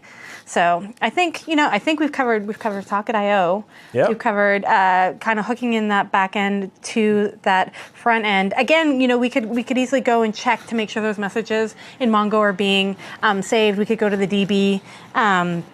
You know, and see that they're being saved. But we've integrated all that stuff, so we've got a working application, you know, for all intents and purposes. But now, what do we do with it? That is just sitting on our machines. It's kind of isolated. So and that's what the next module we'll be talking about. We'll be showing you how you can deploy to Azure in different ways, so that you can deploy your chat room to the cloud. Now, if you don't share the chat room URL, you might even be able to keep it a private chat room. Right? You got to obfuscate it though a little bit. You got to make sure the URL has like some complex number scheme or something. You share that URL with your friends, then you've got a private chat room. But for the most part, if someone discovers that one, we haven't added authentication, we haven't added private rooms. That's up to you guys to do that. But we will show you how to get it up on the cloud. You know, and there's other things like just that, like once again, that database URI that you need. I mean, we set stuff in a path variable. So like when you deploy it, how do you do that? Like how do you set environment variables and things like that? Because, and also, it's one of those things when you're working with source control, depending on how you're working, if you're working, especially with something like GitHub, you don't want those values in your project, especially if it's an open repository. I don't want to see like what, depending on the you don't values. want to show those private keys, right? Like, right. Like sometimes, like the Mongo URI, you can put in the password and the username that you need to connect on.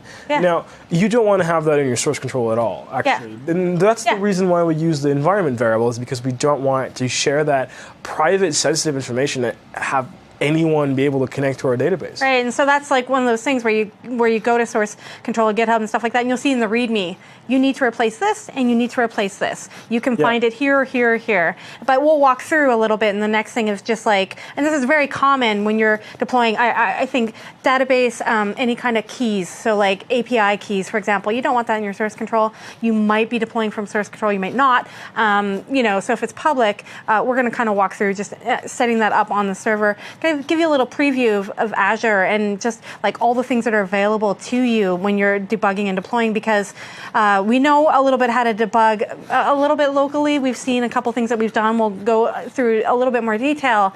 But when you put that up into the cloud, how do you start debugging? And so we're going to focus on that kind of stuff in the next module. So we're going to take a 10-minute break, and we'll be back and we'll handle debugging, deploying. I said debugging, like we have a pug around here. Yeah, exactly. You hear that? He's right down there. We're going to debug and then deploy and talk a little bit about that and the tools that are available for you to do those kind of things very, very easily from Visual Studio. So 10-minute break. Hope you stick around, and we'll see you shortly.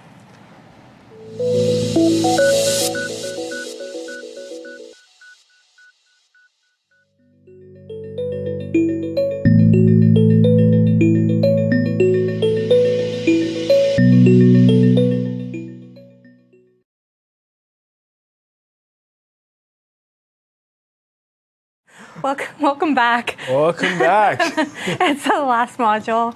I feel like it should be like that. Thank you so much for staying with us while we go through the very basics of deploying a Node application or creating a Node application. Using Mongo, using Jade, Express, all those great things. And now we're towards the very end, the last module of the day. I'm going to start just like doing that with my words where they all kind of run together. Last module of the day. And we're going to start talking a little bit more about Azure, how it works, how you can deploy stuff, how you can take any of these kind of things that you're working on, whether it be Node or variety of other open source projects, and get them up on Azure, how you can debug them. Yeah. Which is a big thing, right? Because sometimes your environment's not exactly the same, and you don't, you kind of put it out there and you hope it's going to work, and then you're just like, I don't know what's going on here, so you need to be able to debug, and it's really important. So we're going to kind of cover over some of those things, and so this module is all going to be about deploying and debugging. A couple of things that we're going to cover. We're going to look at Azure Websites Overview. We're going to really just go into the dashboard and give you a sense of some of the things that are available, where you find things. This is really handy if you haven't used a lot of Azure, because we can kind of quickly point out all of those prime things you might want to know. And then you can kind of explore after if you want to learn about some of the other great things. We're going to talk about deploying to Azure with Visual Studio, deploying to Azure with GitHub.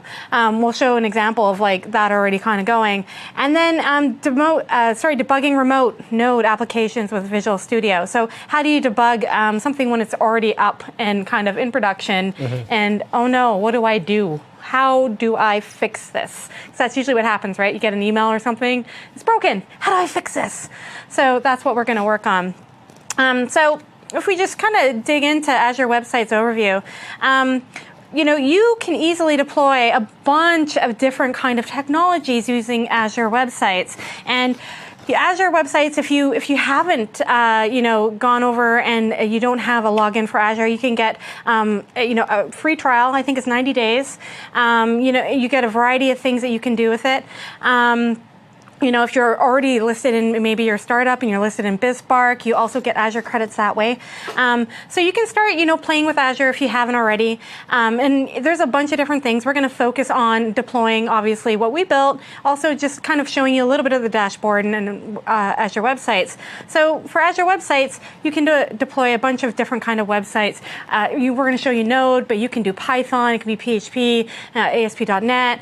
There are a bunch of different things. There's lots of stuff that you can install just right out of the box. And so, if you want to use something like WordPress, WordPress, one of the top, I would say, PHP projects of all time, right? And everyone knows WordPress, whether you used it or not. Really good admin, easy admin interface. One-click install. You can go to most hosting companies and have one-click install. Super easy, and we can show you just kind of like where those things lie in Azure. Also, you can do kind of pre-configured stacks. So if you're a person who's like, yeah, I'm going to do Mongo and Express with Angular and Node, I'm going to put all that popular good stuff together, you can go and, again, kind of pre-configure that, and all this stuff's available in just like basic Azure websites. Now, there are a few limitations when you're using Azure websites, and depending on what you need to do, you need to consider that. But the limitations are so, for the average project, not something that's going to really affect you. One of the things that I came across when I was working with Node is I wanted to configure something on a certain port. I was doing something called Space Brew, which is uses WebSockets based on Node, allows you to connect kind of different technologies together. And I was realizing, I need to configure a port, and I couldn't configure a port on website. So that was one thing that I couldn't do.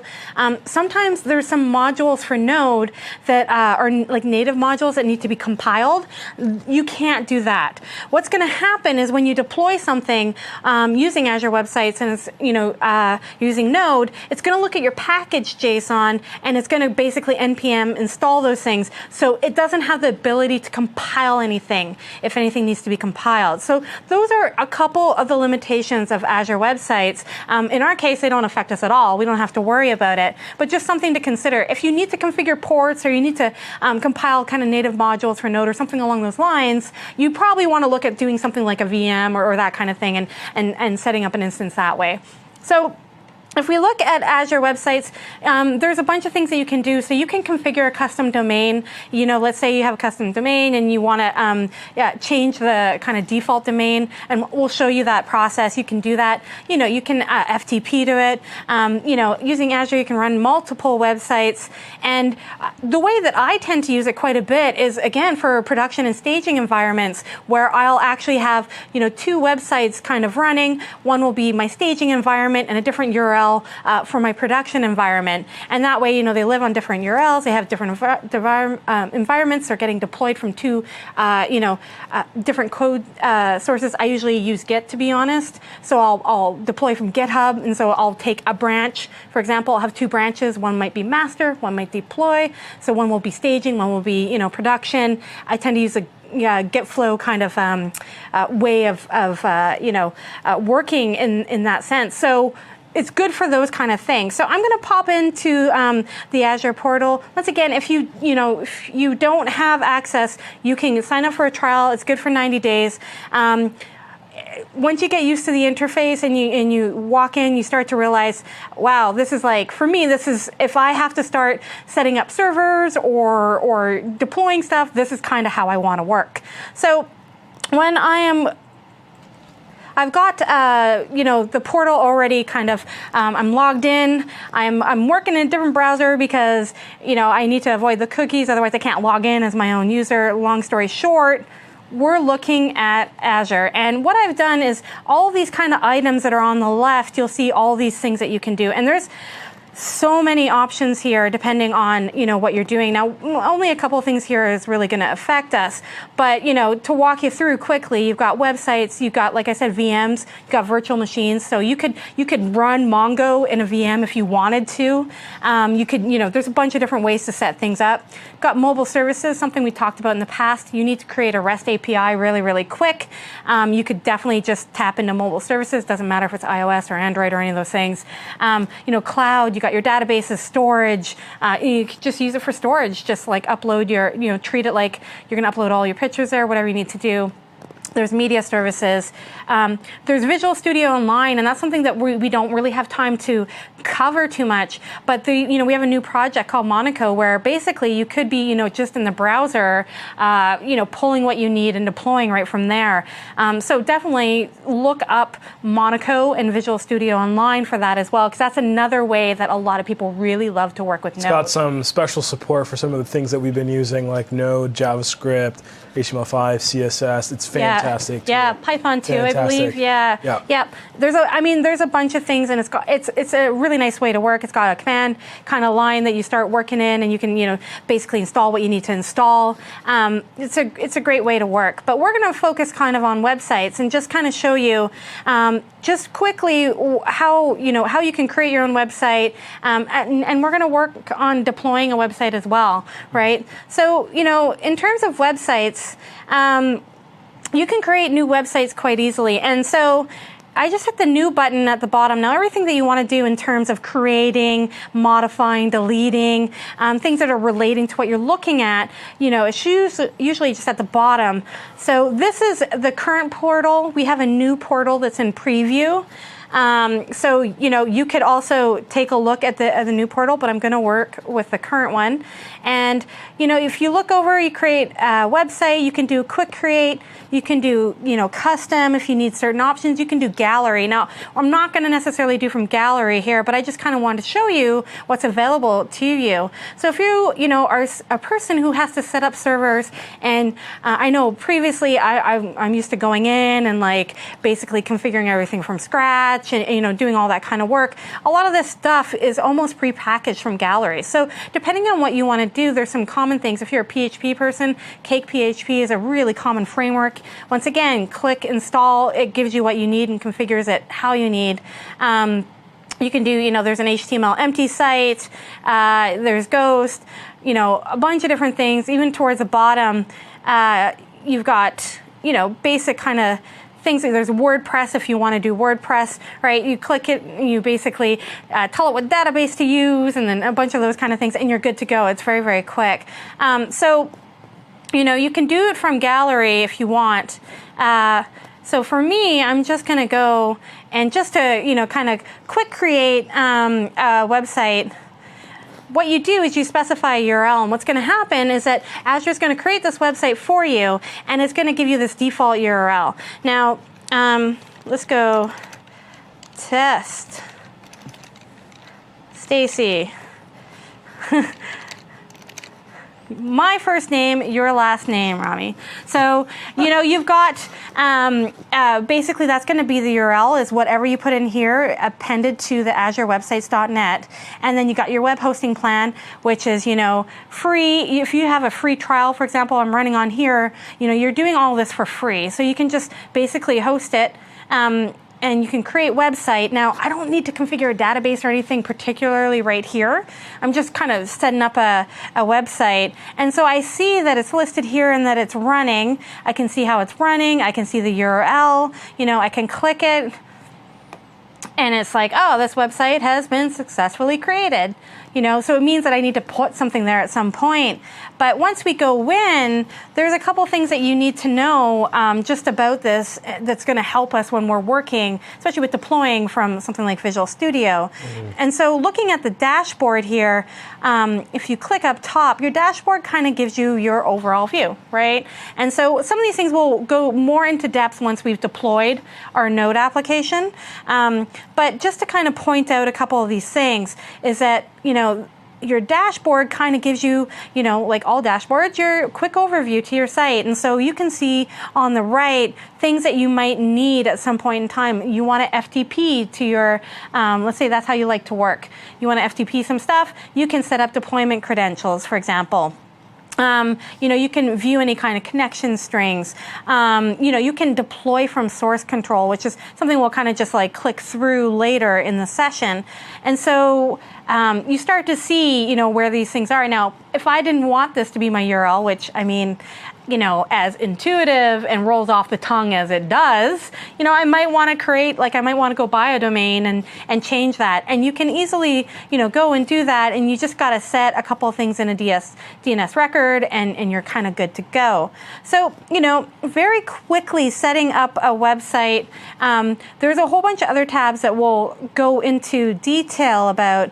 Monitor is something that we'll probably take a look at once we've deployed something and explain a little bit about it a little more. But you start to see a good overview of what's happening with your site. You can see the versions that you're running. So this is really important, especially if you're working. How many times have I done this where I've deployed something that's PHP and it's the wrong version and I'm using some new feature? So you can, easily change those items that you might need.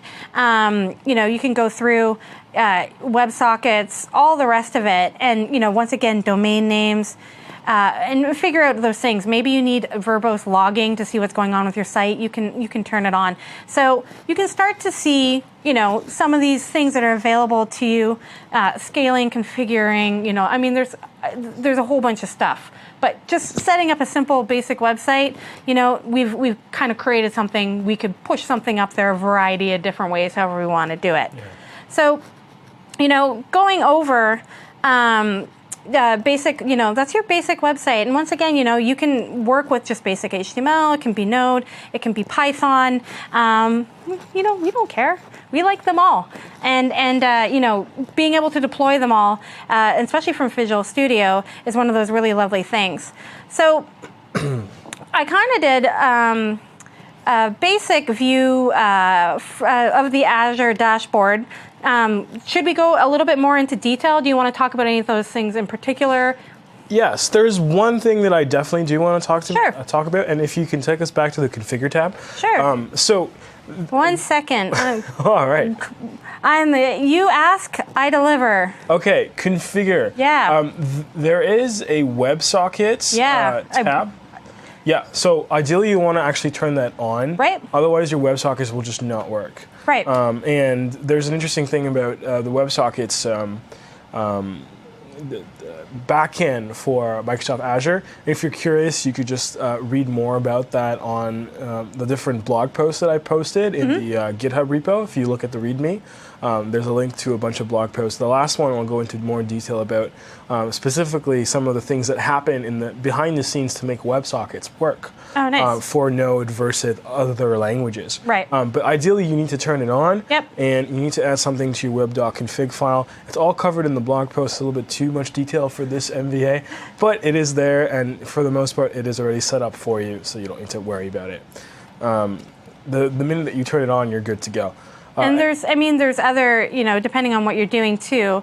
And configure is the high-level configuration stuff. So if you're doing WebSockets, you want to, maybe you're going to deploy this, and then you're going to decide you're going to edit it in Visual Studio Online. You can click it on, whatever you need to do.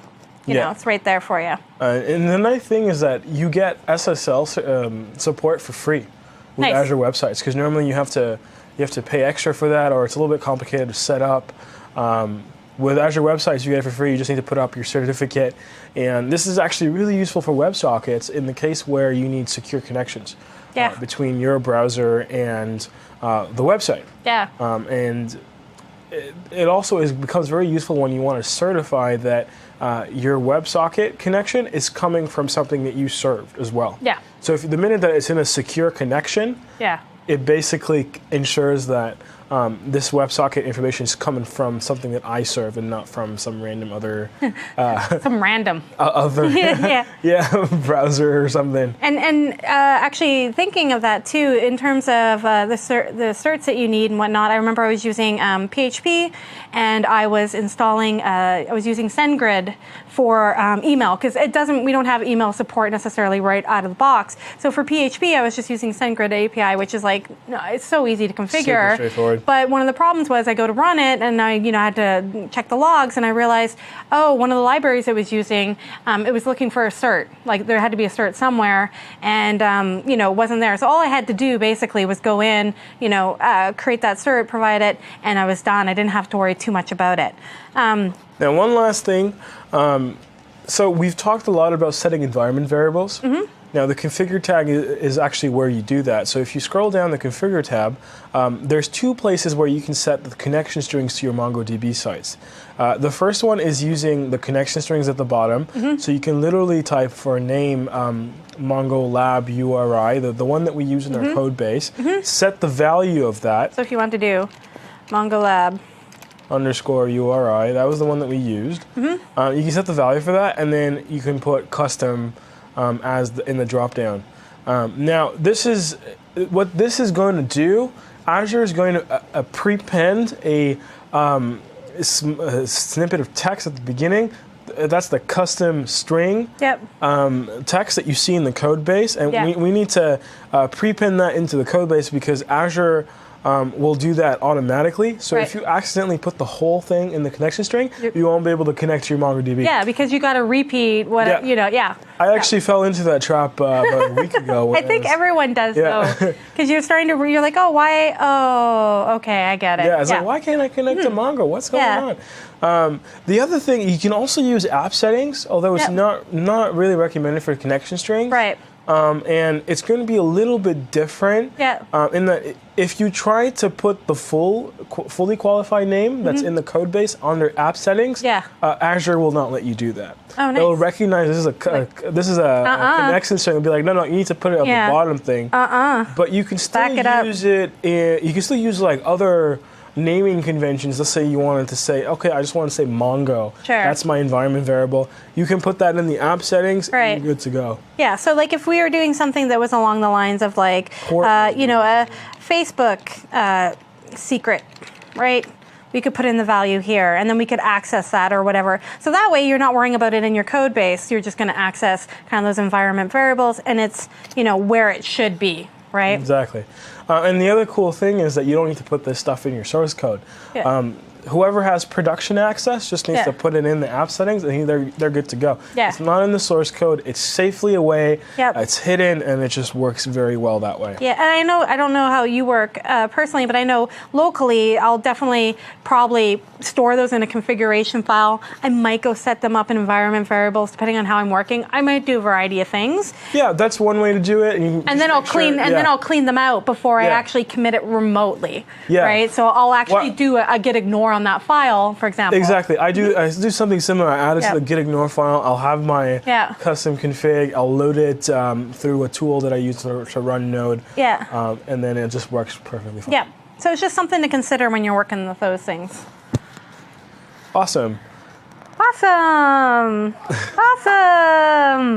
So we kind of went over a little bit about the dashboard. There's a ton of stuff. And once again, feel free to hit us up with any questions you might have about any of those things, and we'll answer them the best that we can. I mean, Azure is a big platform. It's huge. There's a lot that it can do. So we're showing you a little snippet. So we're going to talk about deploying to Azure with Visual Studio. And so one of the nice things that you've seen throughout the day is that we've been continually working in Visual Studio, editing our code, looking at all the different file types. We can create Node apps from scratch using any of the templates with the Node.js, tool for Visual Studio, debugging it, all those kind of things. So when we're deploying, why step out of Visual Studio now? Why not just stay in Visual Studio? So we're going to talk a little bit about deploying to Azure with Visual Studio and how you do that and demo a little bit about how that works. Yeah, so let's just switch over to my screen. And I just want to show you something that's really, really cool. So we've been using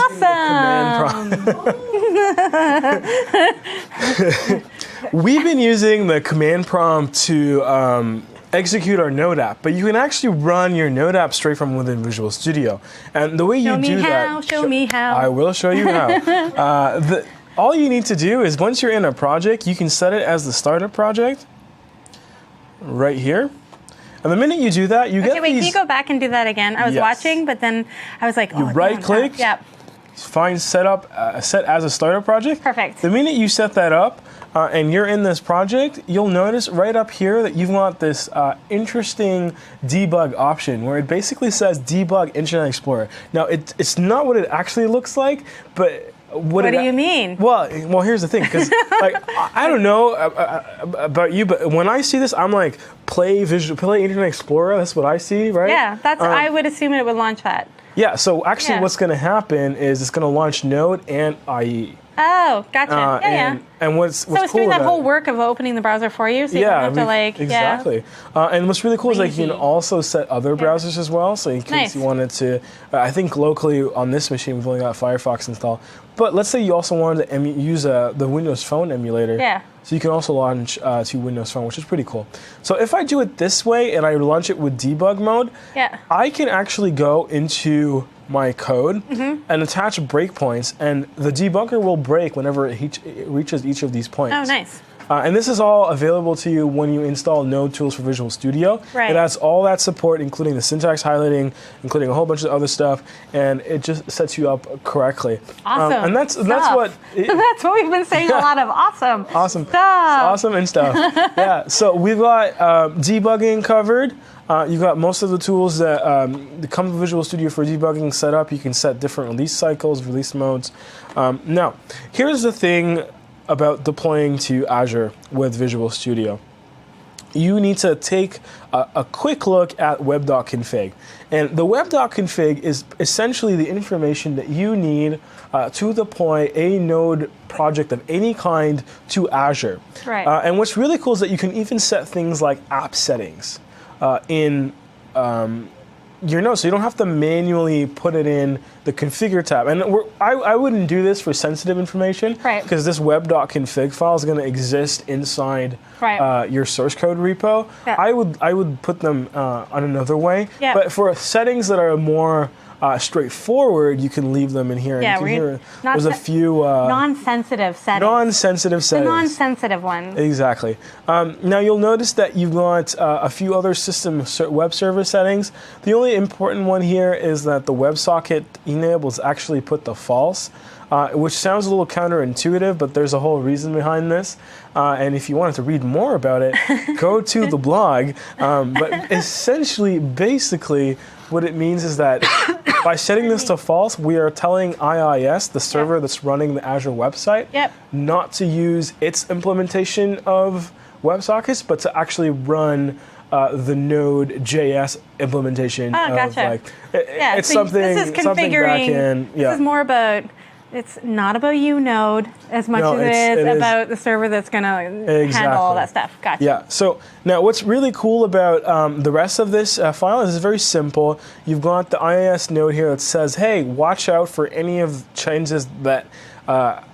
Happen to any .javascript file. So anytime I push an update to my website, Yeah. if there's a change to a .js file, Yeah. it will restart the website and it will just keep functioning. Oh, nice. So you Yeah. don't need to manually do that. It'll just work Yeah. the minute you push something. And that's why doing something like GitHub push tends to work very well, because the minute I just commit something to my source control, any source code changes to a JavaScript file will restart my server. Yeah. So you don't need to worry about that. That reminds me just about something that we never really talked about with just running Node locally, or at least running Node, is that, if you're doing something, especially if you're starting out and you have a major error and it crashes your server, or you update a file, the way that we're running Node right now, it's not going to update it automatically. It's not going to restart that server. You have to go in and redo that again. So if you're making changes, you need to go and change that again. Now you can get certain modules, obviously. Of course, there's a module for everything. There's a module for that. And so you can go and get modules that will do that for you. Like, I think Forever Monitor or one of those that will basically... Forever will keep running Node, Right. even if it crashes. I'll just rerun it again forever. Right. So it's just one of those. It's forever. Forever. But it's really handy when you start working with those things, because, it's not just about Node crashing, it's about those changes. Because you might change something and then it doesn't matter. It's not going to, address those changes. So you need to go and basically restart the server. Yeah, the last thing that I would say you should pay attention to in here, and that's only if you want to ever change it, in this line 27, you've got app.js, and this is the place where we're telling the IIS node module that this is the entry point to our app. Right. So if we named it something different, Yeah, we if you change named it that. like server.js, you need to make sure that you change it here, otherwise the website won't know what to run. Right. Now that we've taken a look at this, there's one last thing I want to show you. and that is the web.debug.config file. And this is the debug version of this web config file. Right. And these two files are actually you only need the web config file to deploy to Azure websites. Right. But if you ever want to use debugging tools, you actually can. And now the neat thing about debugging and remote debugging on Azure websites, and I'll show you how to actually do that a little later, it actually uses WebSockets to debug. How meta. I heard you like WebSockets, so I'm going to put some WebSockets for your WebSockets. Yeah, you debug your That's WebSockets awesome. using WebSockets. Yeah. It's pretty cool. It totally makes sense, though, when you think about it. It's an amazing implementation for it. It is, and if you look at it, essentially what they do is they add a little handler that is basically a WebSocket proxy for Node.js Tools Debugger, and it just gets up and running. Now, we won't start remote debugging right away. I actually want to show you how to deploy first. So that debug config, is that something you create? Is that something that is... So it's created right away whenever you do new project with a basic Node.js website. Gotcha. Let me show you what that is, because I don't think we mentioned it. Yeah, no.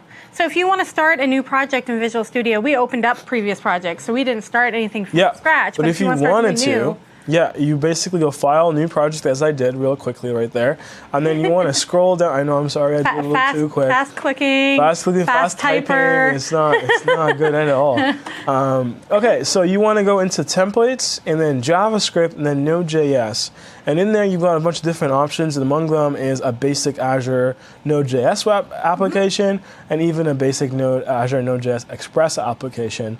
And of course, you can go online and find more templates, but these are the ones that you need to get started, and this will get it set up so that you can actually right-click on the project and be able to publish to Azure websites.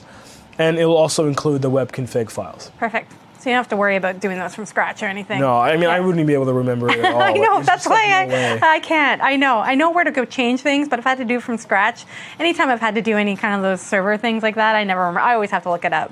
Yeah. So let me show you how to publish. Are you guys excited? Hopefully you are. I like the way you said it. Are you guys excited?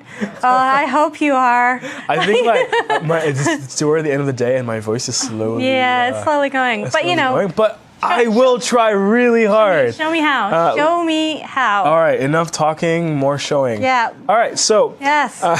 Let me do that again because I did it real quick. I can mime it for you too. I right-clicked on the project and I pressed publish. Right. This will pop up a really cool awesome. Wizard. I was gonna say awesome. I changed. I'm getting all of this attention to me every time I say awesome. Most people worry about for you got to worry about awesome. Yeah. All right. So you got different options that you could use. And this is like the publishing target. It's where you want it to go. Sure. Now you can also import an existing profile for where you want to push a website to, but in my case, I'm just going to do it from scratch just to show you what the wizard looks like. So the way that you do that is you literally select Azure Websites. Okay, tells me I'm signed in. It looks up to see maybe there's an existing website that I want to publish to. Yeah. You never know. Yeah. But I'm going to create a new one because I like to do everything. Yeah, you don't want to use my stuff.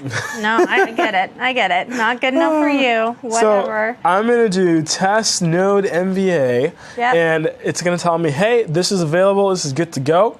I can choose which region I want to go. I'm going to choose the West US because that's where we're located right now. And I always forget that. I was like, East. We're actually both from the East Coast. Yeah. So we're always default is East US, but we're not there. Hey, you know what I've been thinking about? This is just a random thought, but I've been thinking a lot about this. Sorry, totally rando, and I know that we're off track. Okay, I've been saying pop all day. I want to pop, okay? So I understand it's soda here, but where is it? What is it in other places? Please let me know. I will check. Tweet at Stacy. Tweet at me or let me know in the chat later. I will check. Let's go back to what we should be focusing on. Awesome, cool. Things in my brain. Awesome! Yeah, so we can also create a database in case you ever needed one, and this is going to create a SQL server. Okay. But in our case, we don't need a database. We don't need that. Because we're going to use Mongo instead. So I can just set node database and press create, and the minute I do that, it's going to do a little progress bar at the bottom, basically saying creating the site. And I'm working. In I am working. a few seconds, it should be ready to go. This is where we just Anytime wait. now. Yeah, we're just quiet and we wait. Because if you watch it, it will work faster. There we go. So it's run, and the next thing it moves me to is this connection section, and this is going to be pre-filled for you. You don't even need to worry about it. You can just take a look at it. But just out of curiosity, there are other options and other ways to deploy to a website. You can use a web deploy package, FTP. You can just synchronize the file system. However you wish to do it, you can. And I'm going to press next because I do want to show you some of the settings. Now, the settings are interesting in the sense that you can change between debug and release. The minute you go to the debug option, it's going to use the web.debug.config option. Right. It's going to use that one. And if you want to use the release mode, it will use that one, and it won't have some of the extra WebSocket debugging tools installed. So just for this exercise at the moment, we're going to use release. Now, I would not recommend you click this because what it'll do is it'll remove additional files at the destination. Yeah. So things like Stylus, that's automatically generating the CSS. Yeah. You don't want to have it remove those. Right. And you certainly don't want to have it exclude files from the app data folder that you might need. So if you press next from here, what you'll get is this little preview window. And this is really useful to see what's actually going to happen. Yeah. So I press start preview. I love that. It's amazing. Hold on. Before you commit, we're going to let you preview. Yeah, well, because sometimes the web deploy does not use any repo or any source control. It just takes a look at what has changed. Yeah. And for some reason, our preview has failed. That's not good. Try it again. All right. Well, I assure you, normally it works. We won't dwell on it too long.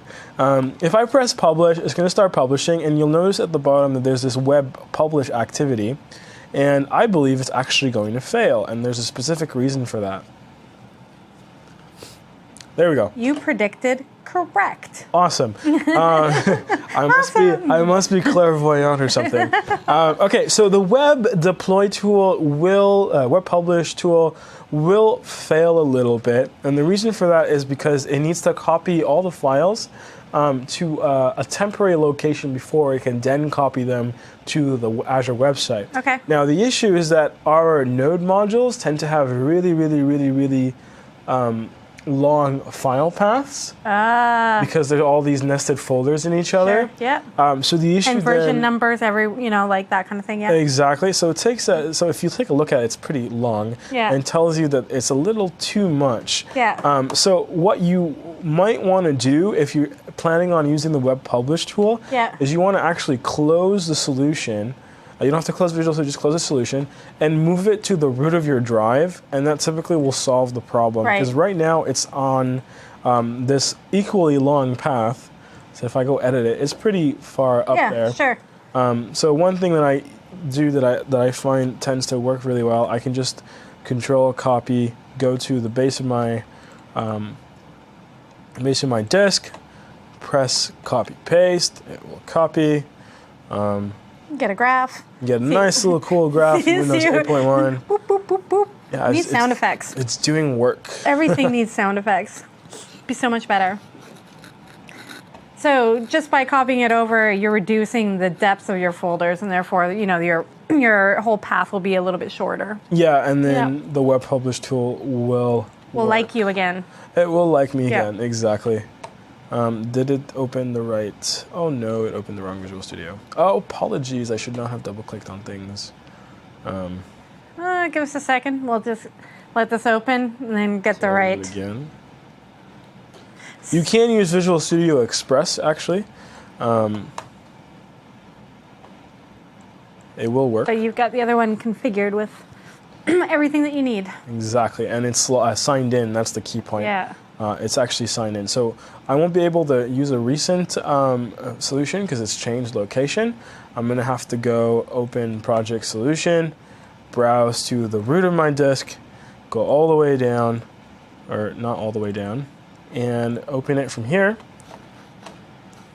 Got it open. So you can see I'm logged in as my Azure account. That's the only reason why we are using this Visual Studio and not the Express version, because it's already set up.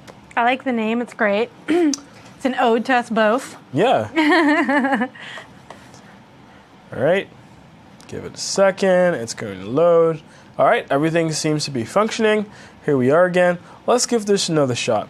Now you'll notice the next time I do publish, it's actually going to take the existing settings for me. So in this case, it's going to take me straight to the end. Yep. And the reason for that is because all of these settings are going to be saved in this pub.xml file right here. Oh, and it's going to contain the name of your website. So you can actually have multiple websites configured, and it will publish every single time correctly. So if I go back and I go publish, I'm hoping that there is enough space on the file path for it to do everything correctly. And we should be able to get things up online. You know what? If it does and it works, I'm going to celebrate for you with cake. Awesome. Yeah, or pizza, or both. Or pizza. I think we're definitely going to have to go get cake afterwards now. Oh, and pizza. cake. Oh, chocolate cake. So you see it's working. Yeah, there it goes. Everything's good to go. It's adding these files. It might take a little bit of time, but there's a lot of files to add. Yeah, you can see all the directories. Yeah, and that's because there's a lot of modules being used. And you can see how the modules sort of tend to nest into each other. Like Express has its own node modules that it needs to install. Yeah. And then they also have their own node modules, so it can get really long. Well, I mean, a lot of those modules might have dependencies that they use from other things. So, you know, they've got to go and pull that stuff and maintain that in some kind of way. All right, it seems like we're almost done deploying. You can do it. Yes. Awesome. Cool. So we've got our test node MVA. Now, in theory, this should give me my chat window. There we go. Nice. Success. We've got it. All right. Now I'm going to close this, and I think it's time to show us GitHub. Yeah, I think so. You know, that's just one way to to deploy.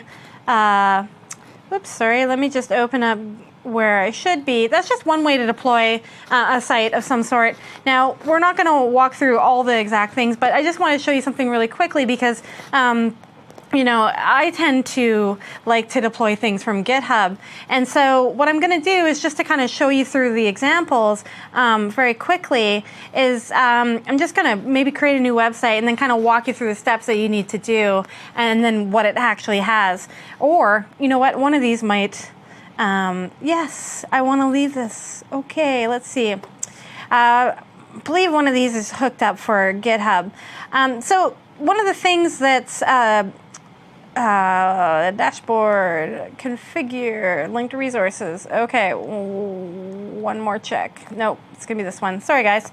So one thing about GitHub is that, I mean, the way I like to work personally is I like to work locally and push a lot of things up into, you know, we'll use this one for example, but I like to push a lot of things from GitHub because what it means is that I can work locally and I can make sure everything works good and I know it's good, but then I can, you know, basically push my changes to GitHub, you know, my remote repository, whatever it may be, and then Azure will just automatically see that there is something new in GitHub and deploy it for you.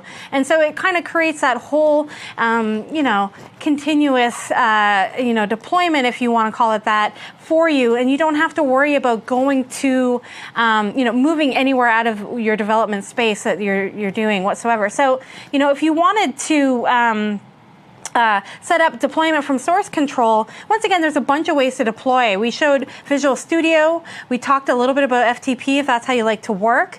And you can also set up deployment from source control. Now, source control, very vague term, right? I'm talking about GitHub, but source control can be a variety of things. And here's what Azure sees as potential source controls that you might be using. And so we have, again, Visual Studio Online if you want to use that. We have a local Git repository. So maybe you're just working on something a little experimental or whatnot, and you're not ready to really you know, commit that to your remote repository. Maybe you never commit it to your remote. I don't know. Depends on how you work. You might just, you know, choose a local Git repository. You can go and, you know, there's GitHub. It also uses Dropbox. All of these things just go through, and they go through the OAuth required for your credentials, and then you can just pick what you want to do. So if I'm doing GitHub, I'm just going to kind of show you here. I'm going to have to put in my username. and my password, which is password. Kidding, I would love for it to be password. And I can start to see like what things I might potentially want to deploy. So it gives me the repository, and I can go to, node MVA sample, for example, and I can say what branch to deploy. Now, I only have one branch, for example, in this repository, and it's master, so it's only going to deploy master. But like I was saying previously, if you're a person who likes to have a production and a staging environment, you could create 2 websites you could deploy from GitHub. And so you could choose master to be, your good to go golden kind of production version. And you could use like your staging be, your develop branch or whatever you kind of taxonomy you use for calling your branches. Also, maybe you just want to deploy a branch and see what it looks like. So, you basically go through, you do that, and then what's going to happen is it's going to link it. And again, I don't really have anything in the repository to necessarily show in terms of a site, but it's going to take a couple of the files that are there anyways and push it, because I just want to show you more of those files being pushed. And it says, okay, we've linked this for you now. And, if there are items, it'll show momentarily. Now, maybe you just created a remote repository, you haven't put anything in there, and you're just trying to do all of your kind of setting up your environment. And so, it will go ahead and do that. But what it does is you'll start to see now that we have a new item up here, and it's called deployments. Right, and so deployments, once again, it wouldn't matter if it's GitHub or if you're using Dropbox or any of those kind of things, they'll show up under here. And every deployment, every time you make a change, it's going to go ahead and deploy those things. And so we're waiting. It's it's going through. It's getting the files, and it's going to grab them from GitHub and deploy them. And so now I can see my comment. For example, I put new structure as a comment here. Who authored it? So if I'm working on a project with multiple people and something's been posted, I can start to see those deployments happen. And the ID actually links, I believe, straight to the actual GitHub commit. Yeah, completely. And so, you start to see all of those commits that are coming down the pipe. And, anytime you make a new change, you push it right from GitHub, and you don't even have to be in here. We just happen to be here now, but you don't have to be in the portal. It's going to show up, and it's going to show up as your active deployment is the one that it's currently deployed and kind of staged, and it's out there. And you'll see all your other ones too that, that might have been deployed, the time they were deployed, etc. So, kind of deploying stuff from source control, once again, it's all on how you like to work, and there's a bunch of different options for you. But, deploying from source control is just a matter of, authorizing, picking what you want to choose, making sure that it's out there. And then, from then on, it's just going to look for any kind of changes, and it's always going to go ahead and deploy those kind of things. So, we're showing Node, but maybe you're working in WordPress and you have it under source control. For example, you might be working this way. Maybe you're working on something else along those lines. And so, one more option for you is just hooking into source control. And again, like I said, it really depends on how you want to work. All right, so now I think the most powerful part of this module, which is remote debugging. Oh yeah. This is the this is when you need a bug all over the screen. Yeah. Sorry, Barry. We're giving Barry just a run for his money today. But yeah, remote debugging. Yeah. Yeah. So Barry, if you can switch to my Visual Studio. Now, if you remember, we deployed this Node project not too long ago. Now. 5 minutes. Yeah, literally 5 minutes ago. So here's something that's really cool, and there's this tab called Server Explorer. Now, if you don't see it on your Visual Studio window, what you need to do is just go press View and press Server Explorer, and it will pop up. And among the different options that you do get is Azure.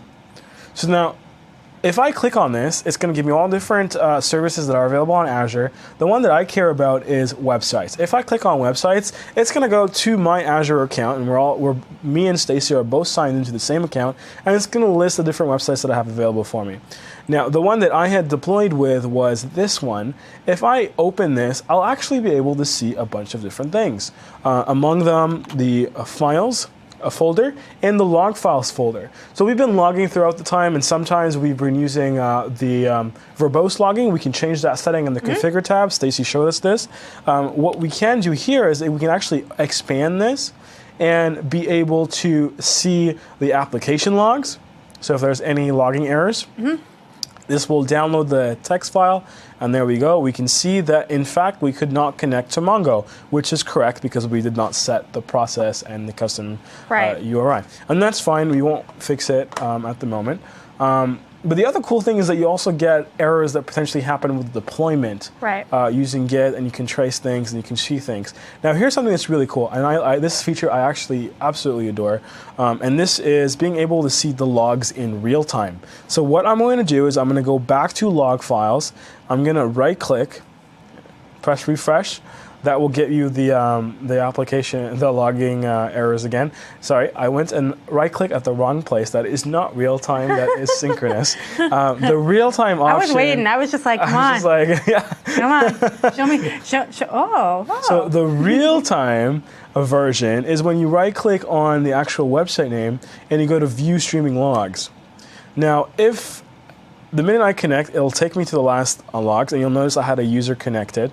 Now, if someone is trying to connect to my application, I believe someone is, I'm going to, a few folks are entering our page. I can see this all live. Yeah, we know what you're doing. We know what you're doing. I don't even know. Right here. And the nice thing is that you guys, even if you posted messages on there, they won't be in the database, but we can see you logging in live, which is really cool. And this is all streaming live, so it will follow at the end. And if you press this button, you can download it as well.